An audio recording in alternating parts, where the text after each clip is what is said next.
a series that perfectly blends apocalypse, cultivation, systems, and rebirth. The pace is fast, the main character is overpowering but not brainless. The more you read, the more gripping it becomes. If you like a cold, calculating protagonist who grows stronger with each fight, this is definitely a story you shouldn't miss.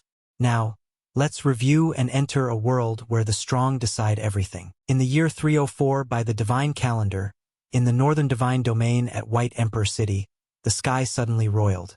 Thick black clouds billowed in from nowhere, blotting out the sun, accompanied by thunderous lightning that seemed intent on tearing the heavens apart. Amid the wind-swept upper air, a handsome young man with extraordinary, otherworldly bearing was condensing his protective aura, hovering proudly.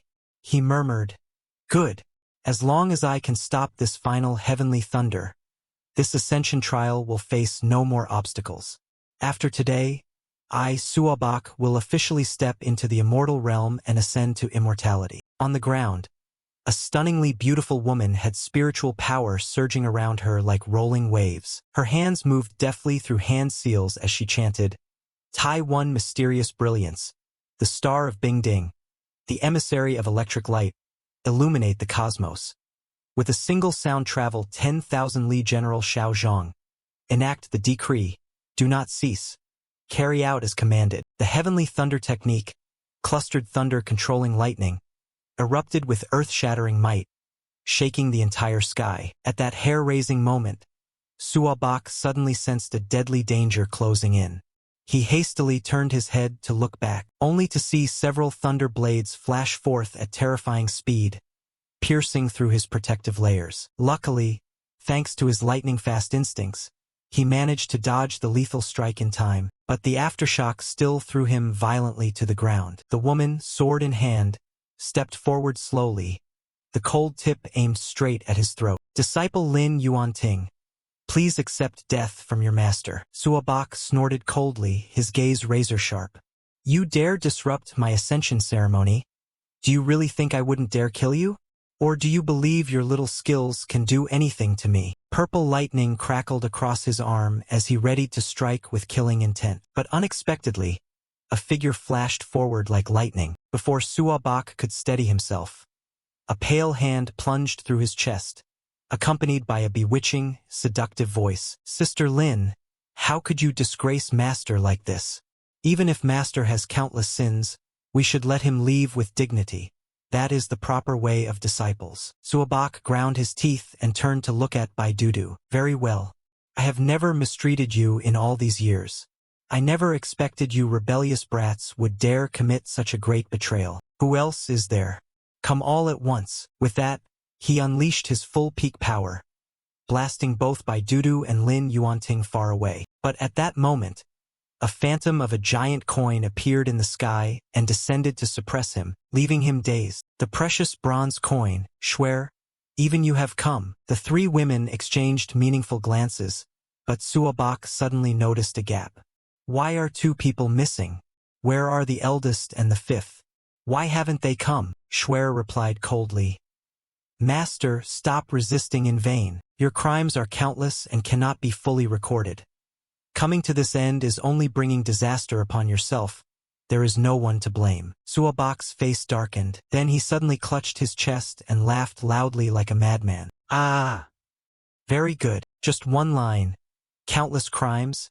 And you've already written charges against me that don't even exist?" He directly ignited his life source, madly forming seals.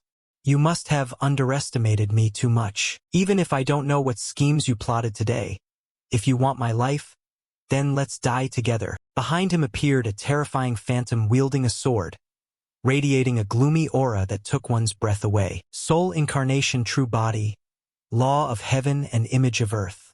Descend to hell with me." Lin Yuanting and the other two were horrified at the apparition and cried out, "It's over. It's the soul Dharma phantom. Master intends to self-destruct. Stop him quickly." Another shouted, "Damn it! Where is senior brother? Didn't he say he had a way? Why has this gone so wrong? Master, stop!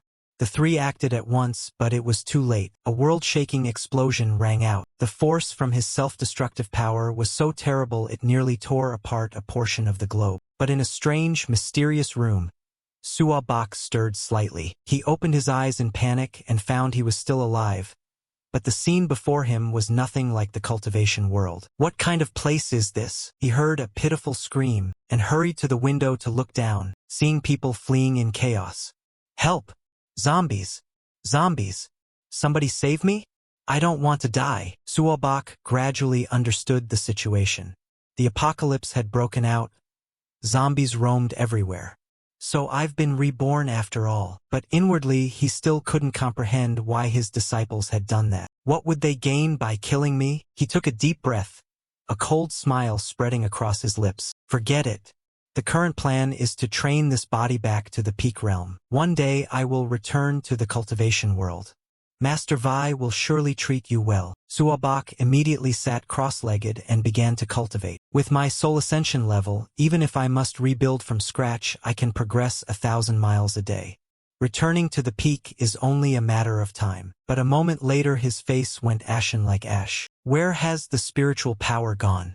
Why can't I sense any spiritual energy at all? Is this body's aptitude so poor it can't perceive spiritual energy?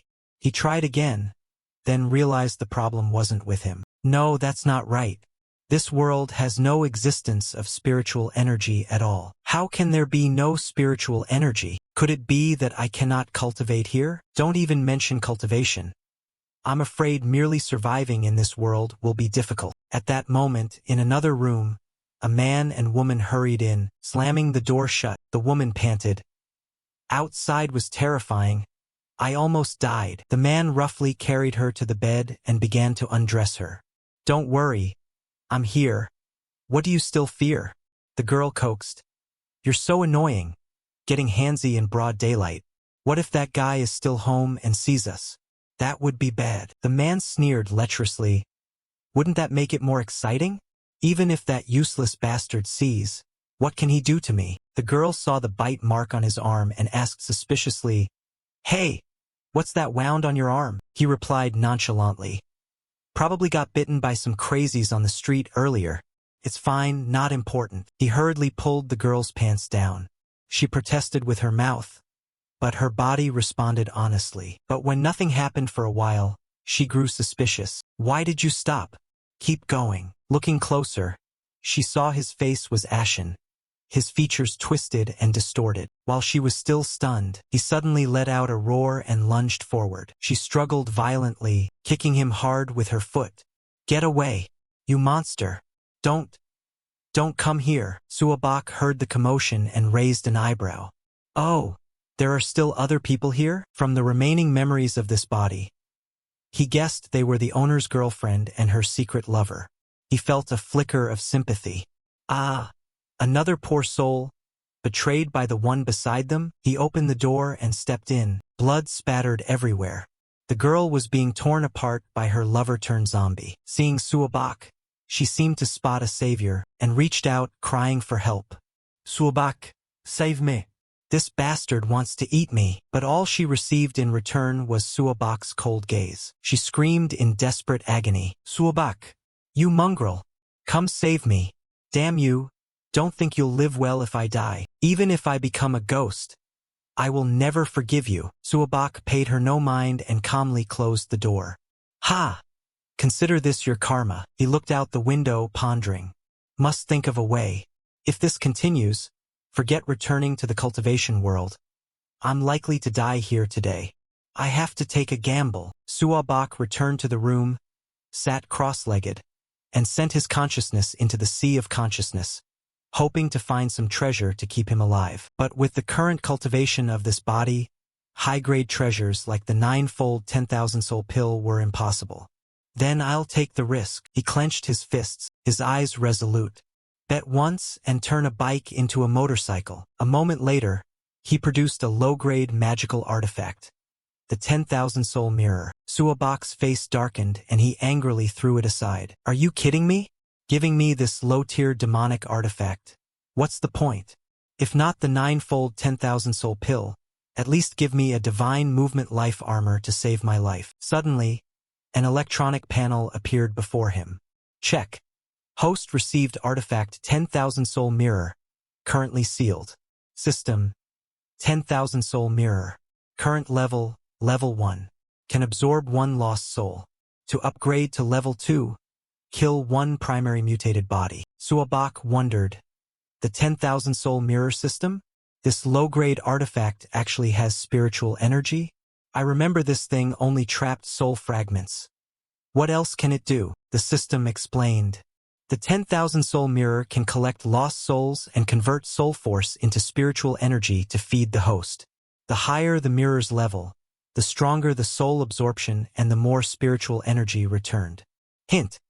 A creature's soul fragment will dissipate and cannot be collected if death occurred more than 5 minutes ago. Suabak grew excited. It can convert soul power into cultivation world's spiritual energy? Then even if this world lacks heaven and earth spiritual energy, the zombies swarming the streets outside certainly won't be short on material to convert into spiritual energy. Suddenly, a frantic pounding on the door cut through his thoughts. Suabak slowly opened the door with an icy gaze. The couple turned zombies lunged forward. Let me help you reach the other side. He used the 10,000 soul mirror to pierce through their bodies.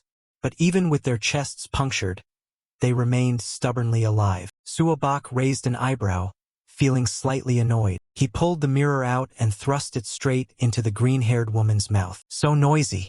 Do you really think I'm a soft persimmon you can knead however you like? The 2 zombies still twitched and crawled back up. Suabak immediately performed the secret technique. The characters on the red silk strips of the mirror flared. The souls of the couple were drawn into the skull at the center of the mirror, converted into spiritual energy and transmitted directly into Suabak's body. He immediately felt the transformation and cried out excitedly, "Breakthrough! Current realm. Chi-Si realm." The 10,000 soul mirror could now control a soul bidirectionally. That day on the street, a group of people were risking their lives to flee. Zombies! The monsters are coming. Get out of the way. Don't block the path. Run. Just reach the government's safe zone and you'll be safe. Suabak felt hungry and decided to go out to find something to eat. Ugh. This body is too weak. With my current cultivation, I still can't go long without food. I must find supplies first, then consider upgrading the 10,000 soul mirror. On a high-rise building, 3 or 4 zombies jumped down to block the road. A fat auntie, slowed by running, ground her teeth viciously. Bastards! I still have many good days ahead. I'm not dying here. She turned and shoved the girl behind her down to use her as a human shield. Suabak had no intention of intervening. But when he clearly saw the girl's face, his pupils contracted, a mix of shock and suspicion crossing his features. Lin Yuanting? Why is she here? He clicked his tongue and drew out the 10,000 soul mirror. Lin Yuanting, you rebellious brat. You may only die by my hand. He hurled the 10,000 soul mirror, knocking away the zombie charging forward, then lunged and plunged it through its chest. Lin Yuanting, witnessing this, was astonished to realize she was still alive. Did this gentleman save me? Suabak raised a cold eyebrow. Humph, not long ago you used the heavenly thunder technique to push me to the brink, and now you act weak like this. In front of your master, little demon Lin Yuanting. You truly disappoint me. Lin Yuanting blinked in confusion. What is this? What is this gentleman talking about? But how does he know my name? She stood up, dusted her thighs and said, Sir, thank you very much for saving me.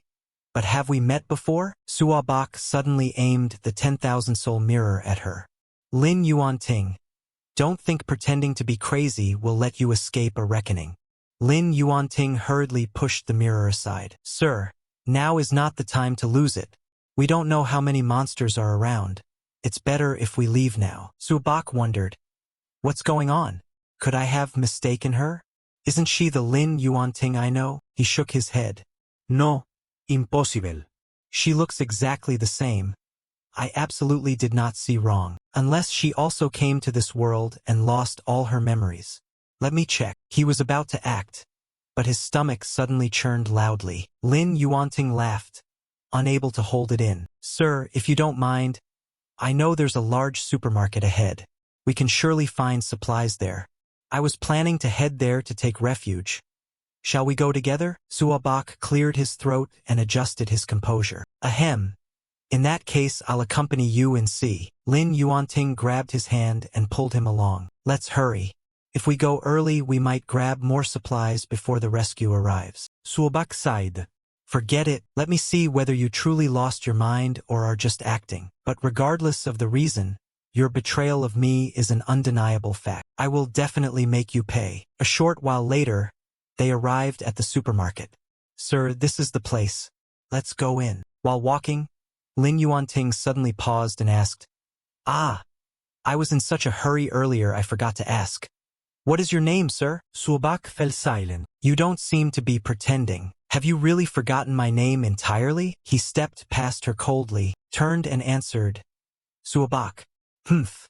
Even if you lost your mind, don't expect me to let you off. They then continued into the supermarket. Sir Suabak, follow me. We'll hide here and wait for rescue. Lin Yuanting opened the door but suddenly froze. Before them was a tragic scene. Several living people being gnawed and torn apart by zombies. She covered her eyes in panic. What's happening? Why are there so many monsters here? There was a 50% membership discount. A mutated zombie appeared. Why didn't anyone get a card? Why didn't anyone get a card? It charged forward, claws slicing the other zombies in two. Suabak excitedly recognized the aura. This aura was definitely early refining Qi realm. This was precisely the primary mutation the system mentioned. Lin Yuanting cowered behind him in fear. Sir Suabak, this place is occupied by monsters. Let's go quickly. But Suabak calmly drew the 10,000 soul mirror. Perfect timing. My mirror needs a sacrificial offering to upgrade. You've decided it for me. He smiled coldly. Let's see what this 10,000 soul mirror can do. Two phantasmal figures leaped out from the mirror, those same couple zombies. Go! Clear the enemies in front of me. Two extremely fast zombies lunged forward. The claws slashed through the ordinary zombies. Their combat ability seemed to have greatly increased after being absorbed by the 10,000 soul mirror. The ordinary zombies were no match and were quickly and easily wiped out, but the mutated zombie suddenly charged in. Membership card 50%. Sensing the danger, Suabak ordered the two zombies to retreat. The mutated zombie wildly tore them apart. Suabak thought to himself, damn, this thing doesn't fear life or death. But my spiritual energy is limited. Prolonging this is disadvantageous.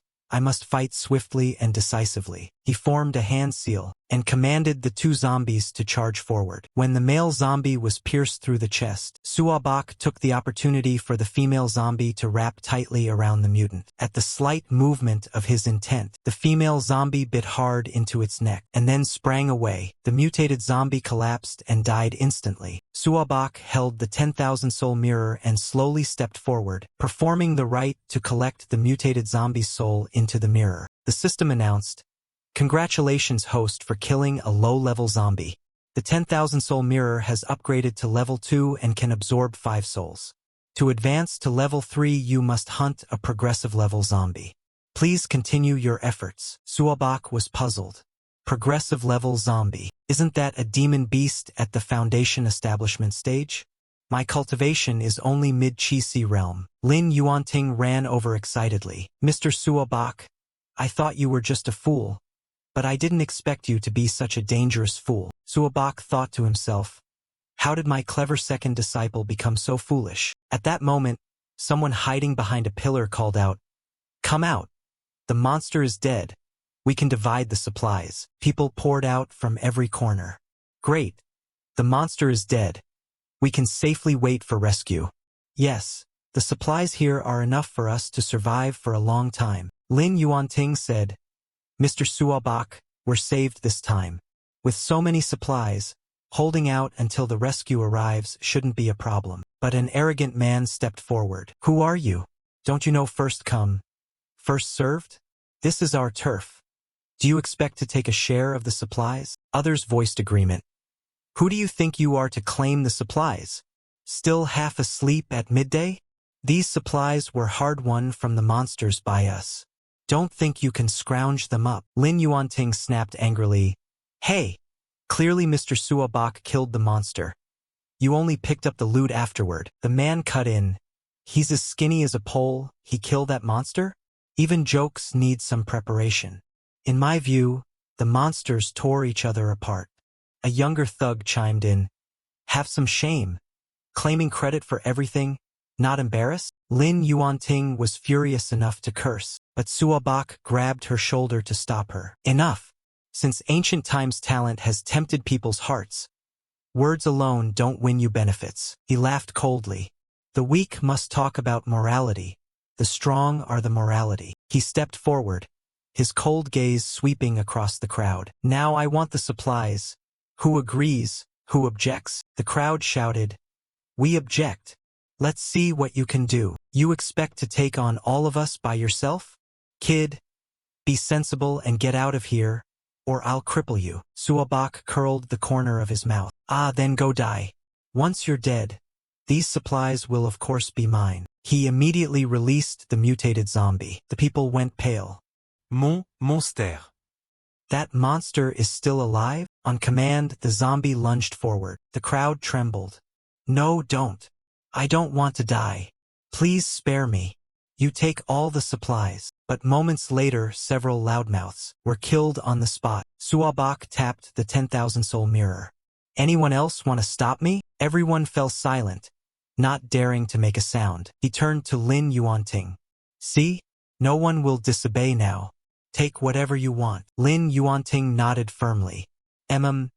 Thank you, Mr. Suabak. Suabak absorbed the zombie back into the 10,000 soul mirror. Lin Yuanting quickly gathered supplies and asked suspiciously, Mr. Suabak, aren't you taking any supplies? He smiled. Aren't you enough? Consider it repayment for saving you. Bring me some supplies. Would you not agree? He thought to himself, Lin Yuanting, let's see whether you truly lost your mind or are acting. Yes. Lin Yuanting replied, That's right, wait a moment. I'll take a share for you too. She rapidly gathered supplies with no wasted motion. Suabak suspected it was truly just a coincidence of resemblance. A short while later, Lin Yuanting's backpack was packed full. Done, Mr. Suabak. What now? Stay here and wait for rescue. No. Suabak turned and left. I need to find a stronger zombie. You carry the supplies and follow me. All right. Lin Yuanting cheerfully shouldered her pack and trailed behind. The others whispered, Damn, that bastard dared to kill on his own. When rescue comes, I'll report him to the authorities. Yes, people like that must be punished by the law. Quickly divide the remaining supplies and run. Don't draw attention. They jostled and grabbed. Don't steal, it's mine. On what basis do you claim it's yours? But they didn't know danger was approaching. Suabak had no intention of mercy. The fewer the supplies, the fiercer their fighting became. Mine, this is mine. Put it down. I saw it first. You're mouthy. Want me to teach you a lesson? Suddenly someone froze in terror. How can this be? Why are there still monsters? They turned to run, but it was too late, and all were killed. The lucky fat ant crawled and begged for help. Someone save me? I don't want to die. But before she finished speaking, her head was crushed under the zombie's foot. The entire soul was fully absorbed by the 10,000 soul mirror. Suabak fell silent. If you don't eradicate the roots, the consequences are unimaginable. I can currently only control 3 spirits. If faced with more than 10 zombies at once, I can only evade temporarily. Before upgrading, act with more caution. Lin Yuanting waved her hand. Mr. Suabak, wait for me. Suabak said, I'm very busy and don't have time to dally. If you keep wasting my time, I'll leave you here. Lin Yuanting puffed out her cheeks. Humph. I absolutely believe Mr. Suabak won't abandon me. Suabak smiled coldly. Ha! Based on what should I believe that? You and I are strangers. What can't I do by leaving you behind? Lin Yuanting replied. But I know where the strong zombie you're looking for is. Suabak became interested. Oh? You know the whereabouts of a progressive level zombie. Lin Yuanting answered. The reason I didn't stay at school is that I once saw an unusual monster near the school's artificial lake. It gave off a very strange smell. I don't know if it's what you're looking for, but it looked very dangerous. Suabak thought to himself. A large monster might be an abnormal beast? If so, it's worth investigating. She still has some value as a guide. He continued walking, and Lin Yuanting hurried to catch up. Mr. Suabak, I'm guiding. You're supposed to follow behind me. Not long after, they arrived at the school, which was infested with zombies everywhere. Lin Yuanting stealthily hid behind a tree, peeking left and right. Suabak frowned. She kept moving then stopping. What was she planning? Lin Yuanting signaled silence. Sure, Mr. Suabak. Be quiet. Many people here have become monsters. If we provoke them, it'll be a big problem. Suabak snorted coldly. It's not that troublesome.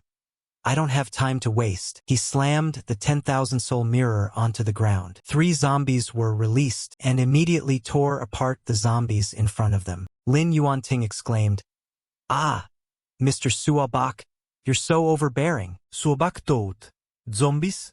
What on earth happened in this world to make so many people turn into these neither human nor demon things? Suddenly a voice sounded behind them. Looks like there are still survivors here. Lin Yuanting looked back suspiciously. The voice sounded familiar. A group of students was surrounded by zombies. Don't come here. Get out now. One student, terrified, swung a hoe down. You damn monsters, go to hell. The hoe's blade struck the zombie's shoulder, but slipped from his hand. A zombie still charged forward. Careful! Another classmate shouted, shoved the zombie away, swung a stick hard against its head, and pulled the other student up. Move quickly, retreat. These monsters are not something we can handle. Lin Yuanting recognized Guoming and Li Mingxian. Why are they here? Suabak asked. Do you know them?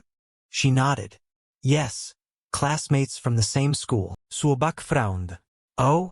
You expect me to save them? Lin Yuanting grabbed his hand and pulled him along. Mr. Suabak, let's go. The monsters have been attracted. If we're discovered, we probably won't get away. Suabak hesitated. You're not going to save them? Aren't they your classmates? Lin Yuanting replied. If conditions allowed, I might help them. But I can't let you fall into danger right now. Suabak thought to himself that such a line couldn't come from a disciple betraying him.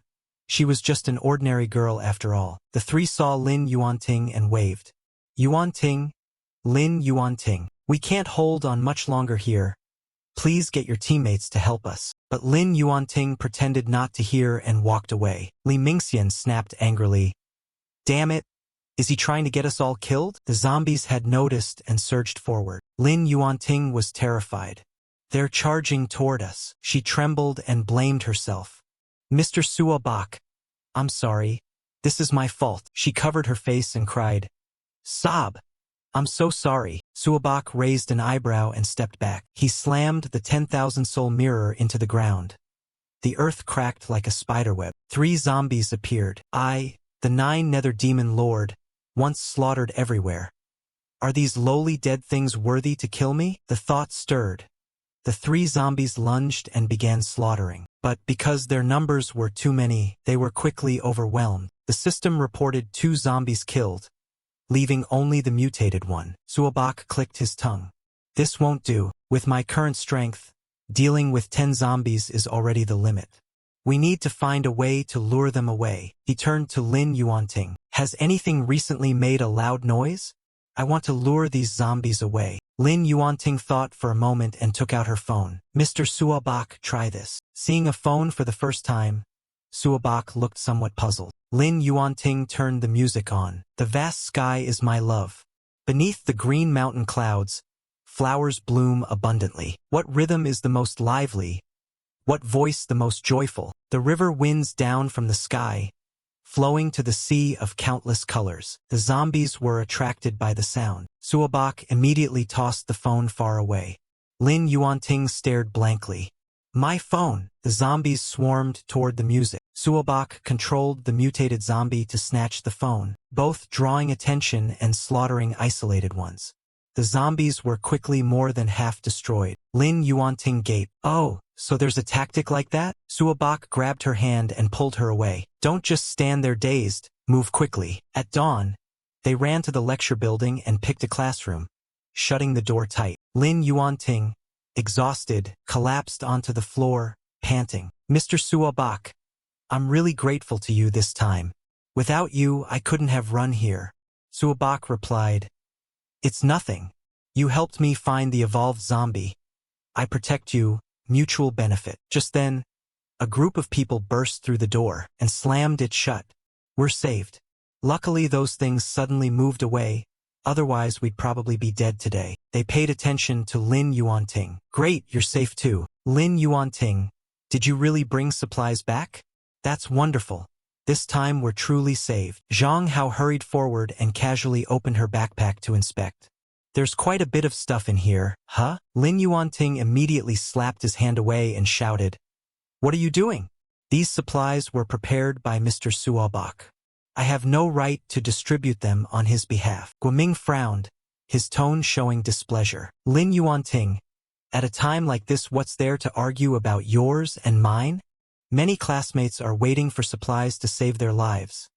Give them to me. Li Mingxian hurried to intervene. All right, don't argue. This place isn't safe. Let's go back to the classroom first and deal with distribution later.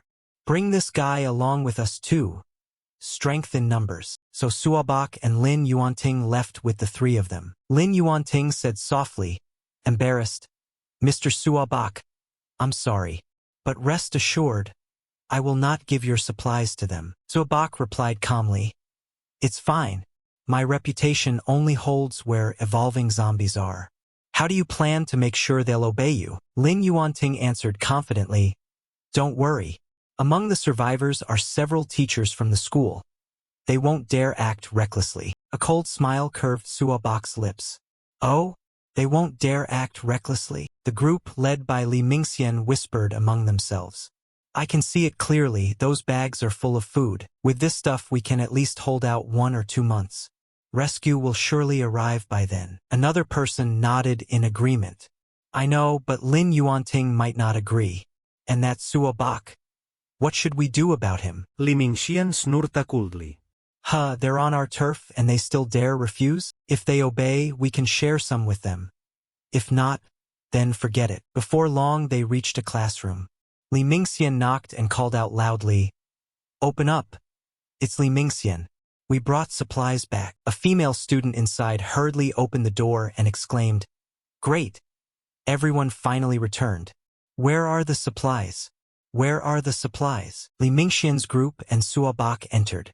Many survivors were gathered there, their faces full of expectation. Suabak scanned the room, thinking, Are these the survivors? How did these people manage to stay alive until now? Judging by the outbreak timing, the zombie spread can't have been long. Guoming spoke urgently. Lin Yuanting, quickly distribute the supplies to everyone. We haven't eaten anything for 3 days. Lin Yuanting sighed, set the backpack down heavily, and then spoke each word clearly. All right, but first I must make this clear. I can only distribute half of these supplies to you. The other half belongs to Mr. Suabak. You must not touch it under any circumstances. Li Mingxian snorted coldly with contempt. He's alone. What does he need so many supplies for? At worst I'll buy them from him, what's the big deal? Don't worry, I'll pay 10 times market price for them. I think you won't have any objections to that, right? Suabak's mouth twitched into a smile, his eyes glinting coldly. I have no objections, consider yourself reasonable then.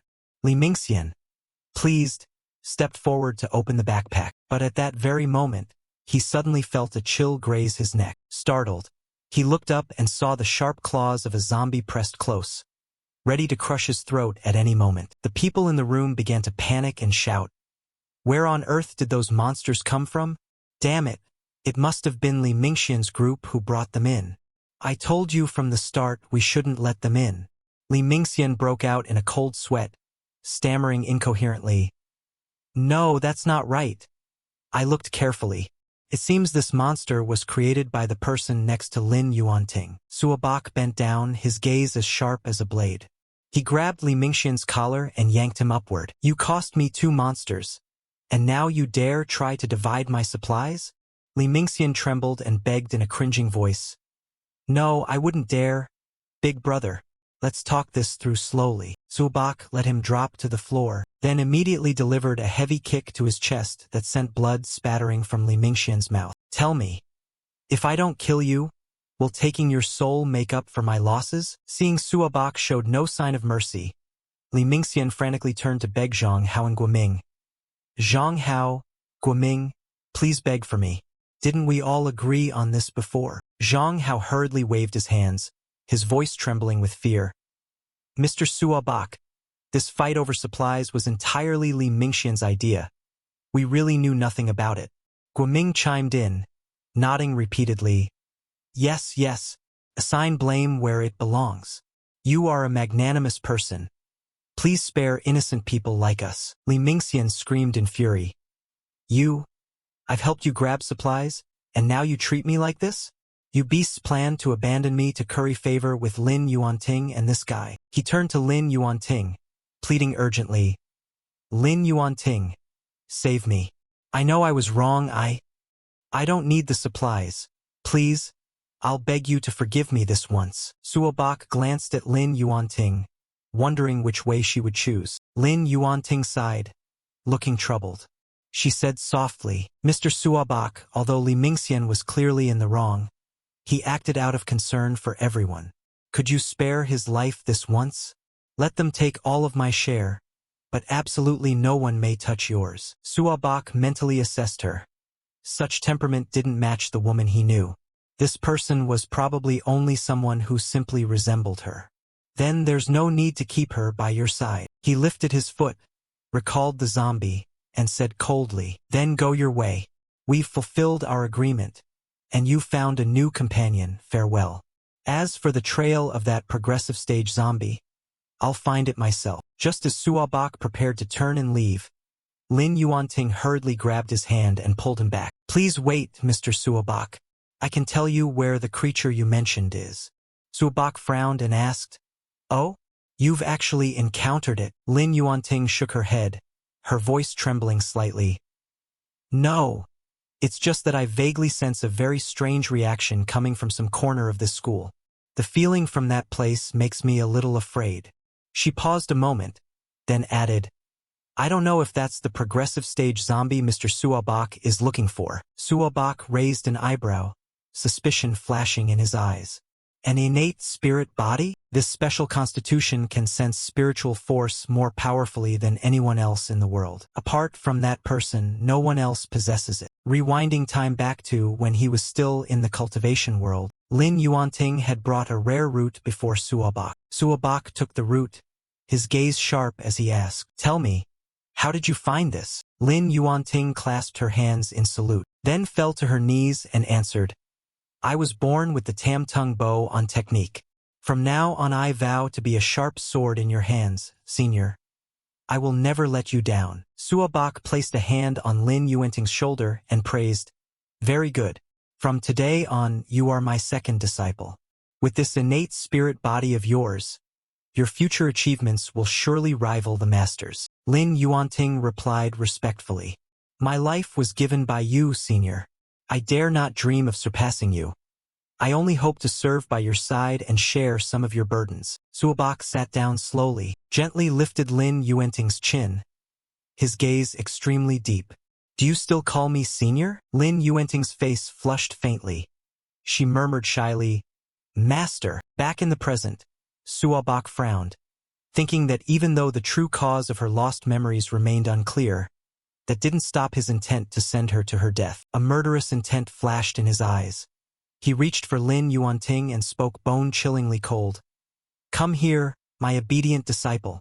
Enter my Van Han Fien, become a servant under me, and thereafter endure endless torment to temper your soul. But at that moment, Lin Yuanting suddenly gripped his hand tightly. Suabak, please believe me.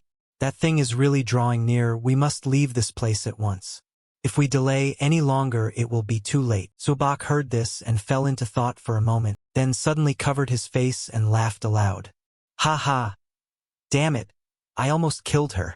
This is an innate spirit body, an extremely rare constitution unmatched in the world. Killing her now would be too cruel, he calculated inwardly. Rather than killing her immediately, Better to turn her into a pawn to exploit until her value was exhausted. Yet, when she had no value left, he told himself, I will never mistreat my charge in the Van Han Fien. I will give her a fitting place. After a moment, a monster outside stealthily approached. This is the place. The spot where spiritual force is gathering. Little one, I'm so lucky. If I don't replenish my spiritual force in time, sooner or later I'll turn into a half-demon like them. Don't let me down. Okay? It reared back to gain momentum and made a powerful leap, smashing through the classroom wall. Suobak slightly frowned. Is this the powerful creature Lin Yuanting mentioned? Why is it a mutated serpent demon? No, this isn't right. There's something very unusual about it. The familiar sensation put him on high alert. The people around immediately turned and fled, scattering everywhere. Damn it! What kind of freakish monster is this again? Stop thinking. Just run. Stay here to wait for death. But no matter how hard they tried, they couldn't open the door. Is it possessed or what? Why won't this door open? Lin Yuanting immediately pointed, her voice urgent. Suobak, the thing I saw earlier by the artificial lake is it. Its aura is identical. There's no mistake. Suobak was puzzled, thinking how could this be? It clearly carried spiritual energy. Not an ordinary mutated beast, but a yo creature from the cultivation world. So why has it appeared here? The serpent beast stared hungrily at the crowd. Although this place is desperately short on spiritual energy and full of disgusting half-demons, it's still much more enjoyable than that damned cultivation world. I can feast on these people without those damned cultivators bothering me. Wonderful. So many people were seized by it, screaming in panic. No, please, I don't want to die, save me. A woman who looked like a teacher begged Suobak. Classmate, can you help save my students? If you can keep them safe, I'll do anything for you. Suobak fell silent and frowned. Leaving aside whether I can do it, what does your life or death have to do with me? The teacher hurriedly said. I can pay you handsomely. Just protect them. Suobak waved his hand coldly in reply. Sorry, I have no interest in this. But rest assured, if you all die, I will take your souls away from here. At that moment, the serpent beast opened its mouth and swallowed the person whole. At that instant, Suobak's mutated zombie rushed forward, delivering a powerful strike to the serpent's nape, causing it to reel and collapse. The zombie leapt onto its head, swinging its claws straight at its neck to cut down. But suddenly, the serpent opened its eyes wide and spat out a long tongue that wrapped tightly around the zombie. Spiritual energy erupted from the serpent. It glanced at Suobak and sneered. I told you, my nose never lies. Indeed, there's a scent of spiritual energy here. I didn't expect cultivators to exist in a place like this. Though their strength is a bit weak, it's serviceable. As soon as it finished speaking, the zombie drove its knee up with extreme force, severing the serpent's tongue, then jumped down to stand beside Suobak. He curled his lip and smiled. Oh, so it was aiming for me? Then I'll just eliminate you. Humph. Low-grade truck co-stage beasts like this never deserved me to lift a finger before, but with my current Chi-High stage cultivation, Suobak coldly swept his gaze like a blade toward the students huddled trembling in fear in a corner. Humph! How could I forget these people? The Van Han Fiend doesn't care who it chooses. Killing them all and refining their souls would be enough to push me into truck co-stage. It was no longer a passing thought. Suobak turned, his voice cold. What a pity! But I can't handle this thing right now. Pray for yourselves. But when his eyes glanced at the demonic weapon hidden in his hand, he gave a meaningful smile. If you agree to join my Van Han Fiend and help me break through, then there's at least a sliver of hope left for the rest of you to survive. He looked up, his expression full of arrogance. Of course, if you refuse, that's fine. Because once I decide to leave, nobody can stop me. So, is there anyone here who wants to join? The question was posed, but the crowd sat completely silent, faces drained of color. Overwhelming fear made them only wish not to be chosen. Seeing that, Suobak curled a faint smile. Understood. Since no one is willing to offer themselves, then I will leave. He spoke and slowly turned toward the window. Lin Yuanting, unwilling to let anyone die in vain, hurried forward and called out, Suobak, Let me, before she could finish, a woman in a vest suddenly grabbed her hand.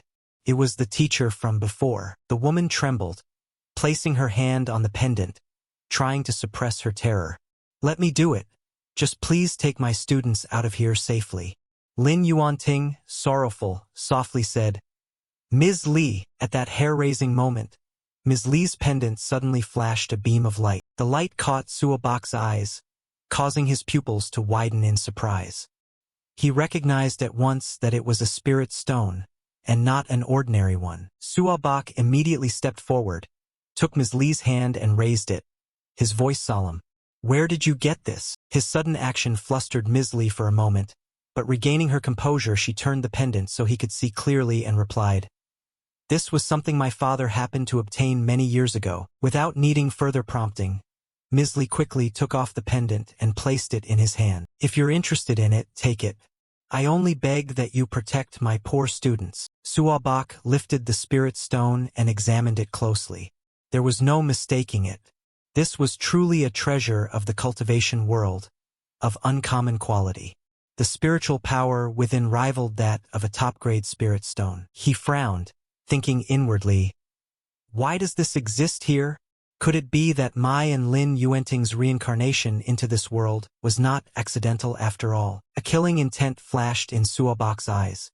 If so, my other traitorous disciples may very well also be present in this world. Suddenly, a system notification rang in his head. Strong reaction detected from the spirit stone. Does the host want to use it? The system further explained. Using the spirit stone to augment the Van Han Fiend will not only strengthen the host, but will also raise the level of the souls controlled by the host by 1 rank. Having read the message, Suabok was surprised. He hadn't expected the spirit stone could directly reinforce the Van Han Fiend. It seemed he would need to find many more of them. Suabok clenched the precious stone in his hand, his voice taking on a strangely steady tone. I will take it. The contract is set. Stay here and wait. Do not leave under any circumstances. But shortly after, the serpent's severed tongue had fully regenerated. It let out a violent roar. The pain was completely gone. You little... How dare you strike me from behind? Come out, fake cultivator. Watch me refine you in an instant. It lunged forward, its whole body ready for a life-or-death battle. Suabok paid no heed to the base provocation. He sat down cross-legged and ordered, Help me hold it back. Hearing the command, the mutated zombie immediately leapt and charged at the serpent. As it closed in, it swung its claws in a deadly strike, but the serpent nimbly evaded. Undeterred, the zombie continued a relentless assault aimed at the serpent's throat. This time the serpent simply lifted its head and easily avoided it. After dodging, it looked down with extreme smugness. Humph! Just a bunch of petty tricks. After finishing his words, the serpent began to counterattack, swinging its powerful arm at the zombie hovering in midair. Unable to resist, the zombie could only grit its teeth and endure. But at the same time, an immensely strong surge of energy erupted from Suabok's body. Even amid the fight, the serpent clearly felt that terrifying spiritual force. Startled and looked back. Look, his aura is visibly strengthening. Could he be breaking through? No longer able to hesitate, the serpent clenched its fist and roared, Get out of my way, you rotten vermin! The force was so devastating it shattered the ceiling to pieces. The zombie was slammed dozens of meters away. Having dealt with the zombie, the serpent turned to Suabok and sneered arrogantly. Ha ha! Let's see where you can run now. It lunged forward with its sharp claws, shouting, Go die! But when it was only a few centimeters from Suabok, it suddenly froze, its whole body trembling as if it had sensed a deadly danger closing in. A cold voice, like one rising from the netherworld, issued from Suabok's mouth. My Van Han Fiend happens to be missing a truck co-stage beast for the right. His gaze was razor-sharp, a wicked smile curving his lips. I've decided it will be you. Hearing this, the serpent was petrified on the spot, sweating profusely and stammering, What is happening? Before it could recover from its panic, a massive hand suddenly seized its neck. It was Suabok's mutated zombie. Now it had evolved straight from a basic level to an advanced tier. Not only the zombie but Suabak himself had successfully broken through from Chihai to the truck co-stage. Not wanting to waste words, Suabak coldly issued a single command, "Kill." Understanding his master's intent, the zombie acted at once. It grabbed the serpent's head and, without hesitation, drove its claws through the creature's body. Struck by the deadly blow, the serpent's eyes rolled back as it spat a mouthful of dark red blood, gagging in pain. But its nightmare did not end there. The zombie used the arm embedded deep in the serpent's body to push upward, using its own body to smash through the ceiling, creating a large hole. Not stopping, the zombie twisted its arm for momentum and hurled the serpent away like a ripped-up toy. The serpent's body slammed repeatedly into nearby walls, completely destroying them. Just when it seemed everything was truly over, the serpent still clung to a section of shattered wall, its body riddled with wounds, blood streaming down. It gritted its teeth and climbed up, its voice still full of confidence. "I truly underestimated you. I didn't expect you could break through in the midst of battle like that." It bowed its head, veins bulging across its body. "But do you think I haven't made some preparations?" A mysterious green aura suddenly emanated from its body. Its eyes lit up like headlights, its mouth opening wide as it screamed, "Come here, my minions. Help me slaughter all these despicable humans." Under the serpent's command, Lai Min-hien immediately thrust both hands into the bodies of his two friends, causing them excruciating pain as they screamed in agony. His body had now transformed grotesquely. Snake-like scales shimmered and sprouted all over him. He gave a sly grin and replied, "Your subordinate obeys." The people around, witnessing this horror, panicked and screamed, "Ah! Lai Min-hien has killed someone." Even though their bodies were numb with pain, Ko Min and Truong Hao forced themselves to turn and look, eyes full of terror and confusion. "Lai Min-hien, what on earth are you?" He didn't bother to answer. He suddenly yanked his hands free from the two friends, a movement so decisive and cold it was cruel. From the pain, they could no longer stand and collapsed to the ground. He stuck out his snake tongue and arrogantly sneered, "A bunch of rotten corpses. We've tolerated you for too long. When you betrayed me, you must have felt very pleased, right? Did you ever think you would be killed by my own hands?" Having said that, he fixed his predatory gaze on the crowd, making them startle in horror and back away hastily. Lee Min-hang bước into lao lao thơ. His laugh echoed like a madman. Rushing forward, he continuously slashed at people with his claws, reveling in the sick thrill. "Ah! This is the feeling of holding life and death over you filthy ants. It's wonderful." Ms. Lee, seeing her student turned into a demon, lost the strength in her legs and sank down to the floor. How could it come to this? Lin Yuanting ran over, panic in her voice as she asked Suabak, "What in the world happened to Lai Min-hien?" He didn't bother to reply. Suabak merely tilted his lips in a faint smile. "Interesting, who would have thought there are humans willing to serve beast fiends? Whatever, let him kill as many as he can." He looked at the corpses strewn across the floor, thinking to himself, "In the end, all of them will become puppets under my Van Han fiend anyway." At that moment, Lai Min-hien moved to attack a girl in a brown coat, but Ms. Lee suddenly rushed forward and threw out her arms to block. "Lai Min-hien, stop this at once. I won't let you keep acting so arrogantly." But like a thief halted by a shout, who would foolishly stop to be caught? Likewise, he grabbed Ms. Lee by the collar and hoisted her up. "Humph! Truly a bunch that don't know life or death. Do you want to die that badly?" He raised his clawed hand, a vicious smile on his face. "Then I'll send you off first." Ms. Lee, helpless, closed her eyes and accepted her fate. He swung to end her life. Fortunately, at that critical instant, a hand shot out and pulled her away from the Reaper's blade. It was Lin Yuanting. Her eyes were resolute and her voice decisive. "Ms. Lee, you need to calm everyone now. Don't let them panic. If we want to survive, we must rely entirely on Suabak." Suabak glanced at the two women, calculating silently. "The others can die, but this woman absolutely cannot. To find more spirit stones later, he'll need her to guide the way." With that thought, he raised the Van Han fiend high. Immediately, streams of blue electricity flashed brilliantly. Moreover, the flag slowly rose into the air. While hovering, the cloth wrapped around the weapon spun continuously as bolts of lightning struck the corpses on the ground. He sao tét lao li. Hồn lai. Lai Minhien looked at the strange weapon floating above, bewildered, and blurted, "What the hell is that?" Very quickly, the Van Han fiend completed its task and returned to its master. Lai Minhien clenched his fists in fury and roared, "You again? Just wait. I've tolerated you all day long. Now I have nothing to fear. Without that monster protecting you, let's see how you fight me." Saying that, he dashed swiftly toward Suabak. But Suabak was entirely unhurried. He merely snorted softly. A few seconds later, he summoned the zombies he had just subdued and barked, "So noisy.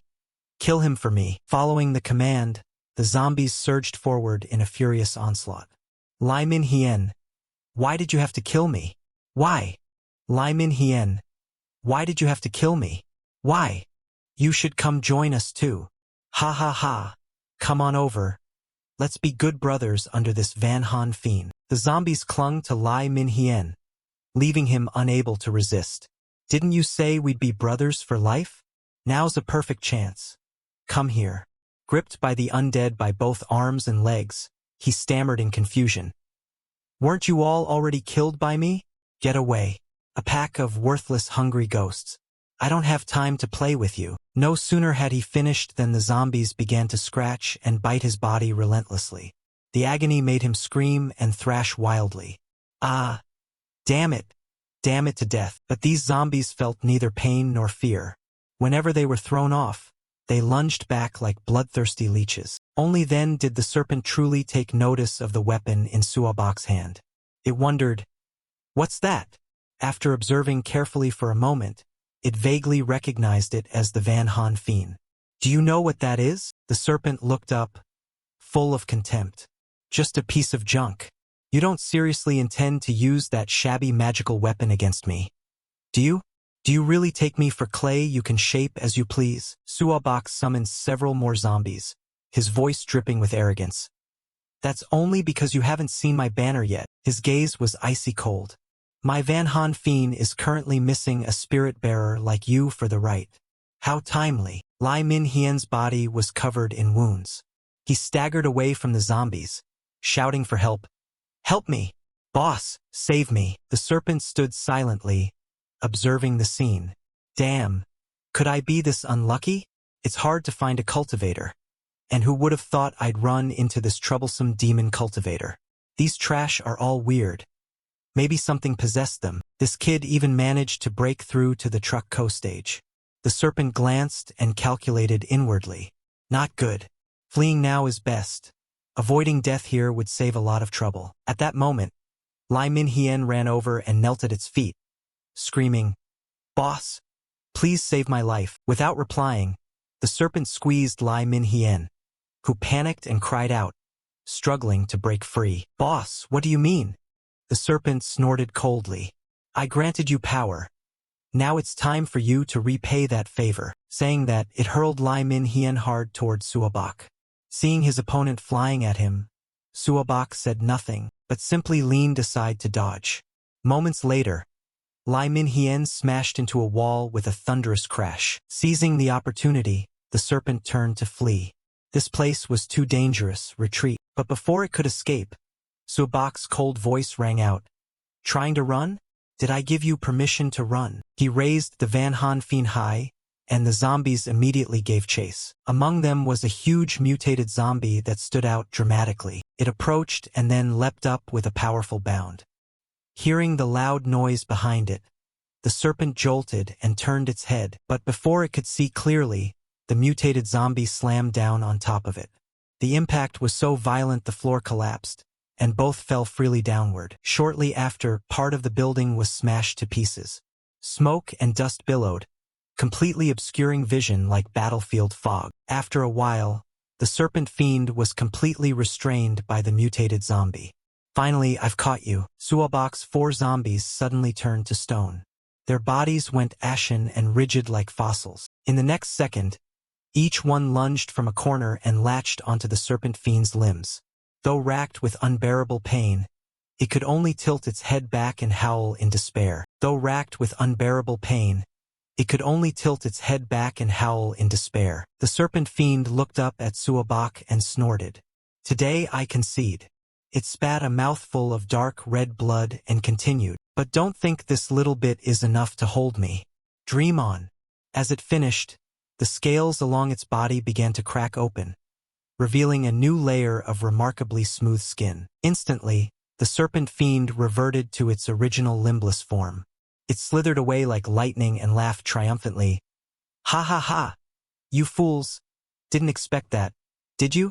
It's not only the golden cicada that can shed its body. I can do it too. Lai Minhien, his body riddled with wounds, still reached out and shouted, Boss, wait for me. Let me come with you. But before he could take a few steps, he completely collapsed from exhaustion, gasping for breath. Suddenly, hands seized him tightly right before his eyes. Looking up, he saw his former classmates, their eyes blazing with fury. They ground their teeth and spat each word. Lai Minhien. The net of heaven is wide but hard to slip through. Heaven cyclically balances all things. No one escapes fate. You've heartlessly killed so many of our friends. Don't think this will be easily forgiven. A man in gray pointed and urged everyone. Everyone, get him. Teach him a lesson. Seeing the crowd advance, Lai Minhien panicked and slumped to the ground, trembling as he stammered, Don't come near. Do you think I won't kill you all? Forgive him? Like that's going to happen. A man slammed a wooden chair down on him. Then a barrage of punches and kicks rained down, accompanied by furious curses. Beast, die and be done with it. Beaten mercilessly, Lai Minhien could only scream and beg pitifully. Ah, spare me. I know I'm wrong. Please, have mercy on me. Lin Yuanting asked in concern. Suabak, are we really going to let that monster get away? Are you sure that's okay? Suabak replied coldly. Get away? You're overestimating it. A petty serpent fiend like that dares to dream of escaping my consciousness? He pondered silently. This chaos finally had to be brought to an end. Far away across the school grounds, the serpent fiend had slithered to a spot. It returned to its half-human, half-beast form. It straightened up, wiped the blood from its mouth, and breathed a sigh of relief. Finally escaped. What the hell? Where did these demon cultivators come from? Could he have been swept here by the same chaotic current as me? It hugged its wounded arm and walked slowly toward a house, thinking to itself, but it's fine. Once I'm away from here, I'll roam the heavens and seas as I please. A small truck co-stage cultivator like him will never find me in his lifetime. No sooner had the thought left its mouth than a voice sounded behind it. Oh, is that so? The serpent fiend jumped and hurriedly turned around. It was no stranger, Suabak. One hand in his pocket, followed by the zombies he had tamed. He curled his lips in a challenging smile. Keep running if you want. I'm very curious whether you can escape the range of my consciousness. The serpent fiend was terrified, its body trembling as it stumbled backward. No, this can't be. How could you find me? You're only truck co-stage.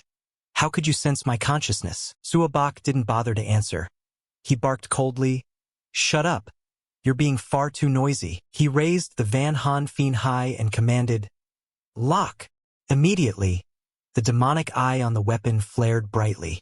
Zombies, large and small, surged toward the enemy in unison. In the blink of an eye, the small zombies latched onto the serpent fiend's limbs, yanking them apart and restraining its movements so fast it was terrified out of its wits. When the serpent fiend realized it had been captured, it thrashed wildly, but the zombies were anchored to the wall behind it. Using their gaunt bodies and dry hands like iron anchors, they wouldn't allow it to move even a step. At that moment, a grotesque hand with razor-sharp claws shot out like lightning. It was the mutated zombie. The powerful thrust drove the claws deep into the serpent fiend's neck, pinning it to the wall. The force cracked the wall, the fissures spreading like a spiderweb. The serpent fiend gaped and spat a viscous fluid, screaming in agony. Suabak stepped forward slowly, his voice cold as ice. I've sealed all your vital points. Let's see what tricks you have left. The serpent fiend roared and cursed. You damned scum. You trash enemies. Then it began to threaten. If you won't let me live in peace, none of you will survive. With that, it opened its mouth and blasted a stream of emerald poisonous gas at the mutated zombie. The toxic gas spread incredibly fast. From within the smoke, countless small serpent fiends formed out of the venom. They rushed at Suobak, their laughter echoing everywhere. Ha ha ha, even if you have the Van Han Fiend, your body is only truck co-stage. If we swallow you whole, we won't have to fear your puppets anymore. Suobak heard this and lowered his head, snorting in contempt. Truly the sort that doesn't know life or death. He gripped the Van Han Fiend tightly, raised it high, and thrust it into one of the small serpent fiends, making it shriek in pain. The next moment, all the little serpent fiends turned into green liquid and dissolved without a trace. The serpent fiend was utterly baffled. How can this be? Even the consciousness of an Nguyen on stage couldn't easily see through my avatars. It stared at Suobak, its gaze now filled with terror. Who exactly are you? Suobak had no desire to waste words. He shouted, "Shut up. If you weren't still of some use to me, I would have scattered your soul long ago." He commanded the Van Han Fiend to coil tightly around the serpent fiend.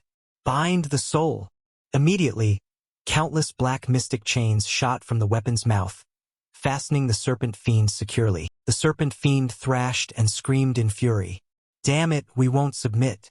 Even if we must die, I will never bow to you. Come die with me." It used the technique Nguyen then Zut Q.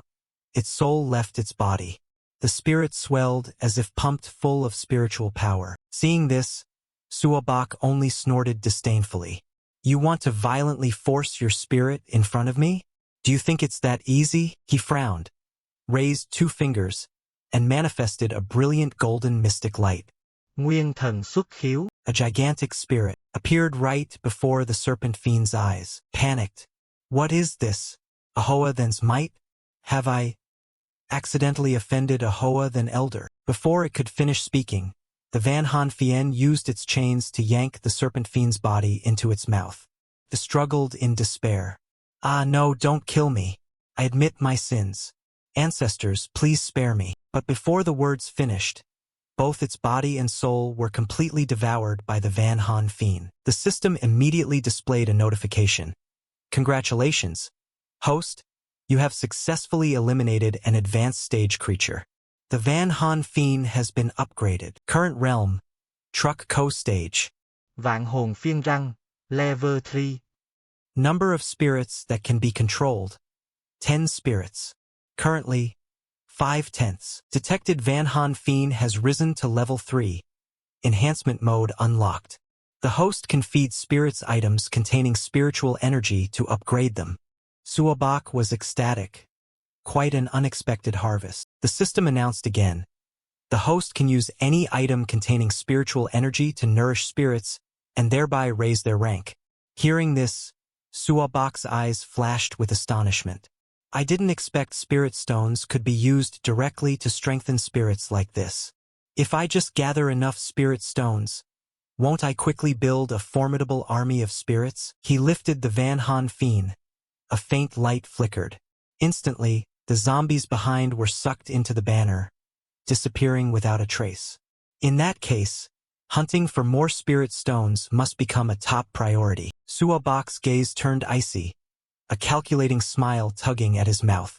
Once I have enough power to protect myself in this world, that will be the time I go find the obedient disciples of mine from years past. Back at the dormitory area, Antley spoke up anxiously. You on Thursday, the companion who was with you, he chased after that monster. Could he be in danger? Lin Yuanting smiled to reassure her and told herself, don't worry, Antley, Suobak will definitely be fine. That kind of monster is no match for him. Hearing this, Antley breathed a small sigh of relief, feeling a bit lighter. That's good then. You seem to trust him a lot, don't you? He doesn't seem to be a student at our school. How did you meet him? Yuanting answered honestly. Actually, I was lucky enough to escape the school before, and when those monsters were about to attack me, Suobak saved my life. At that, her face showed a fleeting sadness, but her tone was strangely wistful. When I first met Suabak, I felt a strong familiarity, as if I had known him before. As they spoke, a door opened behind them. Yuanting ran over and cried out with joy, "Great! Suabak is back! That terrifying monster didn't hurt you anywhere, did it?" Not letting the girl touch him, Suabak coldly pushed her head away with an annoyed tone. "Stop it!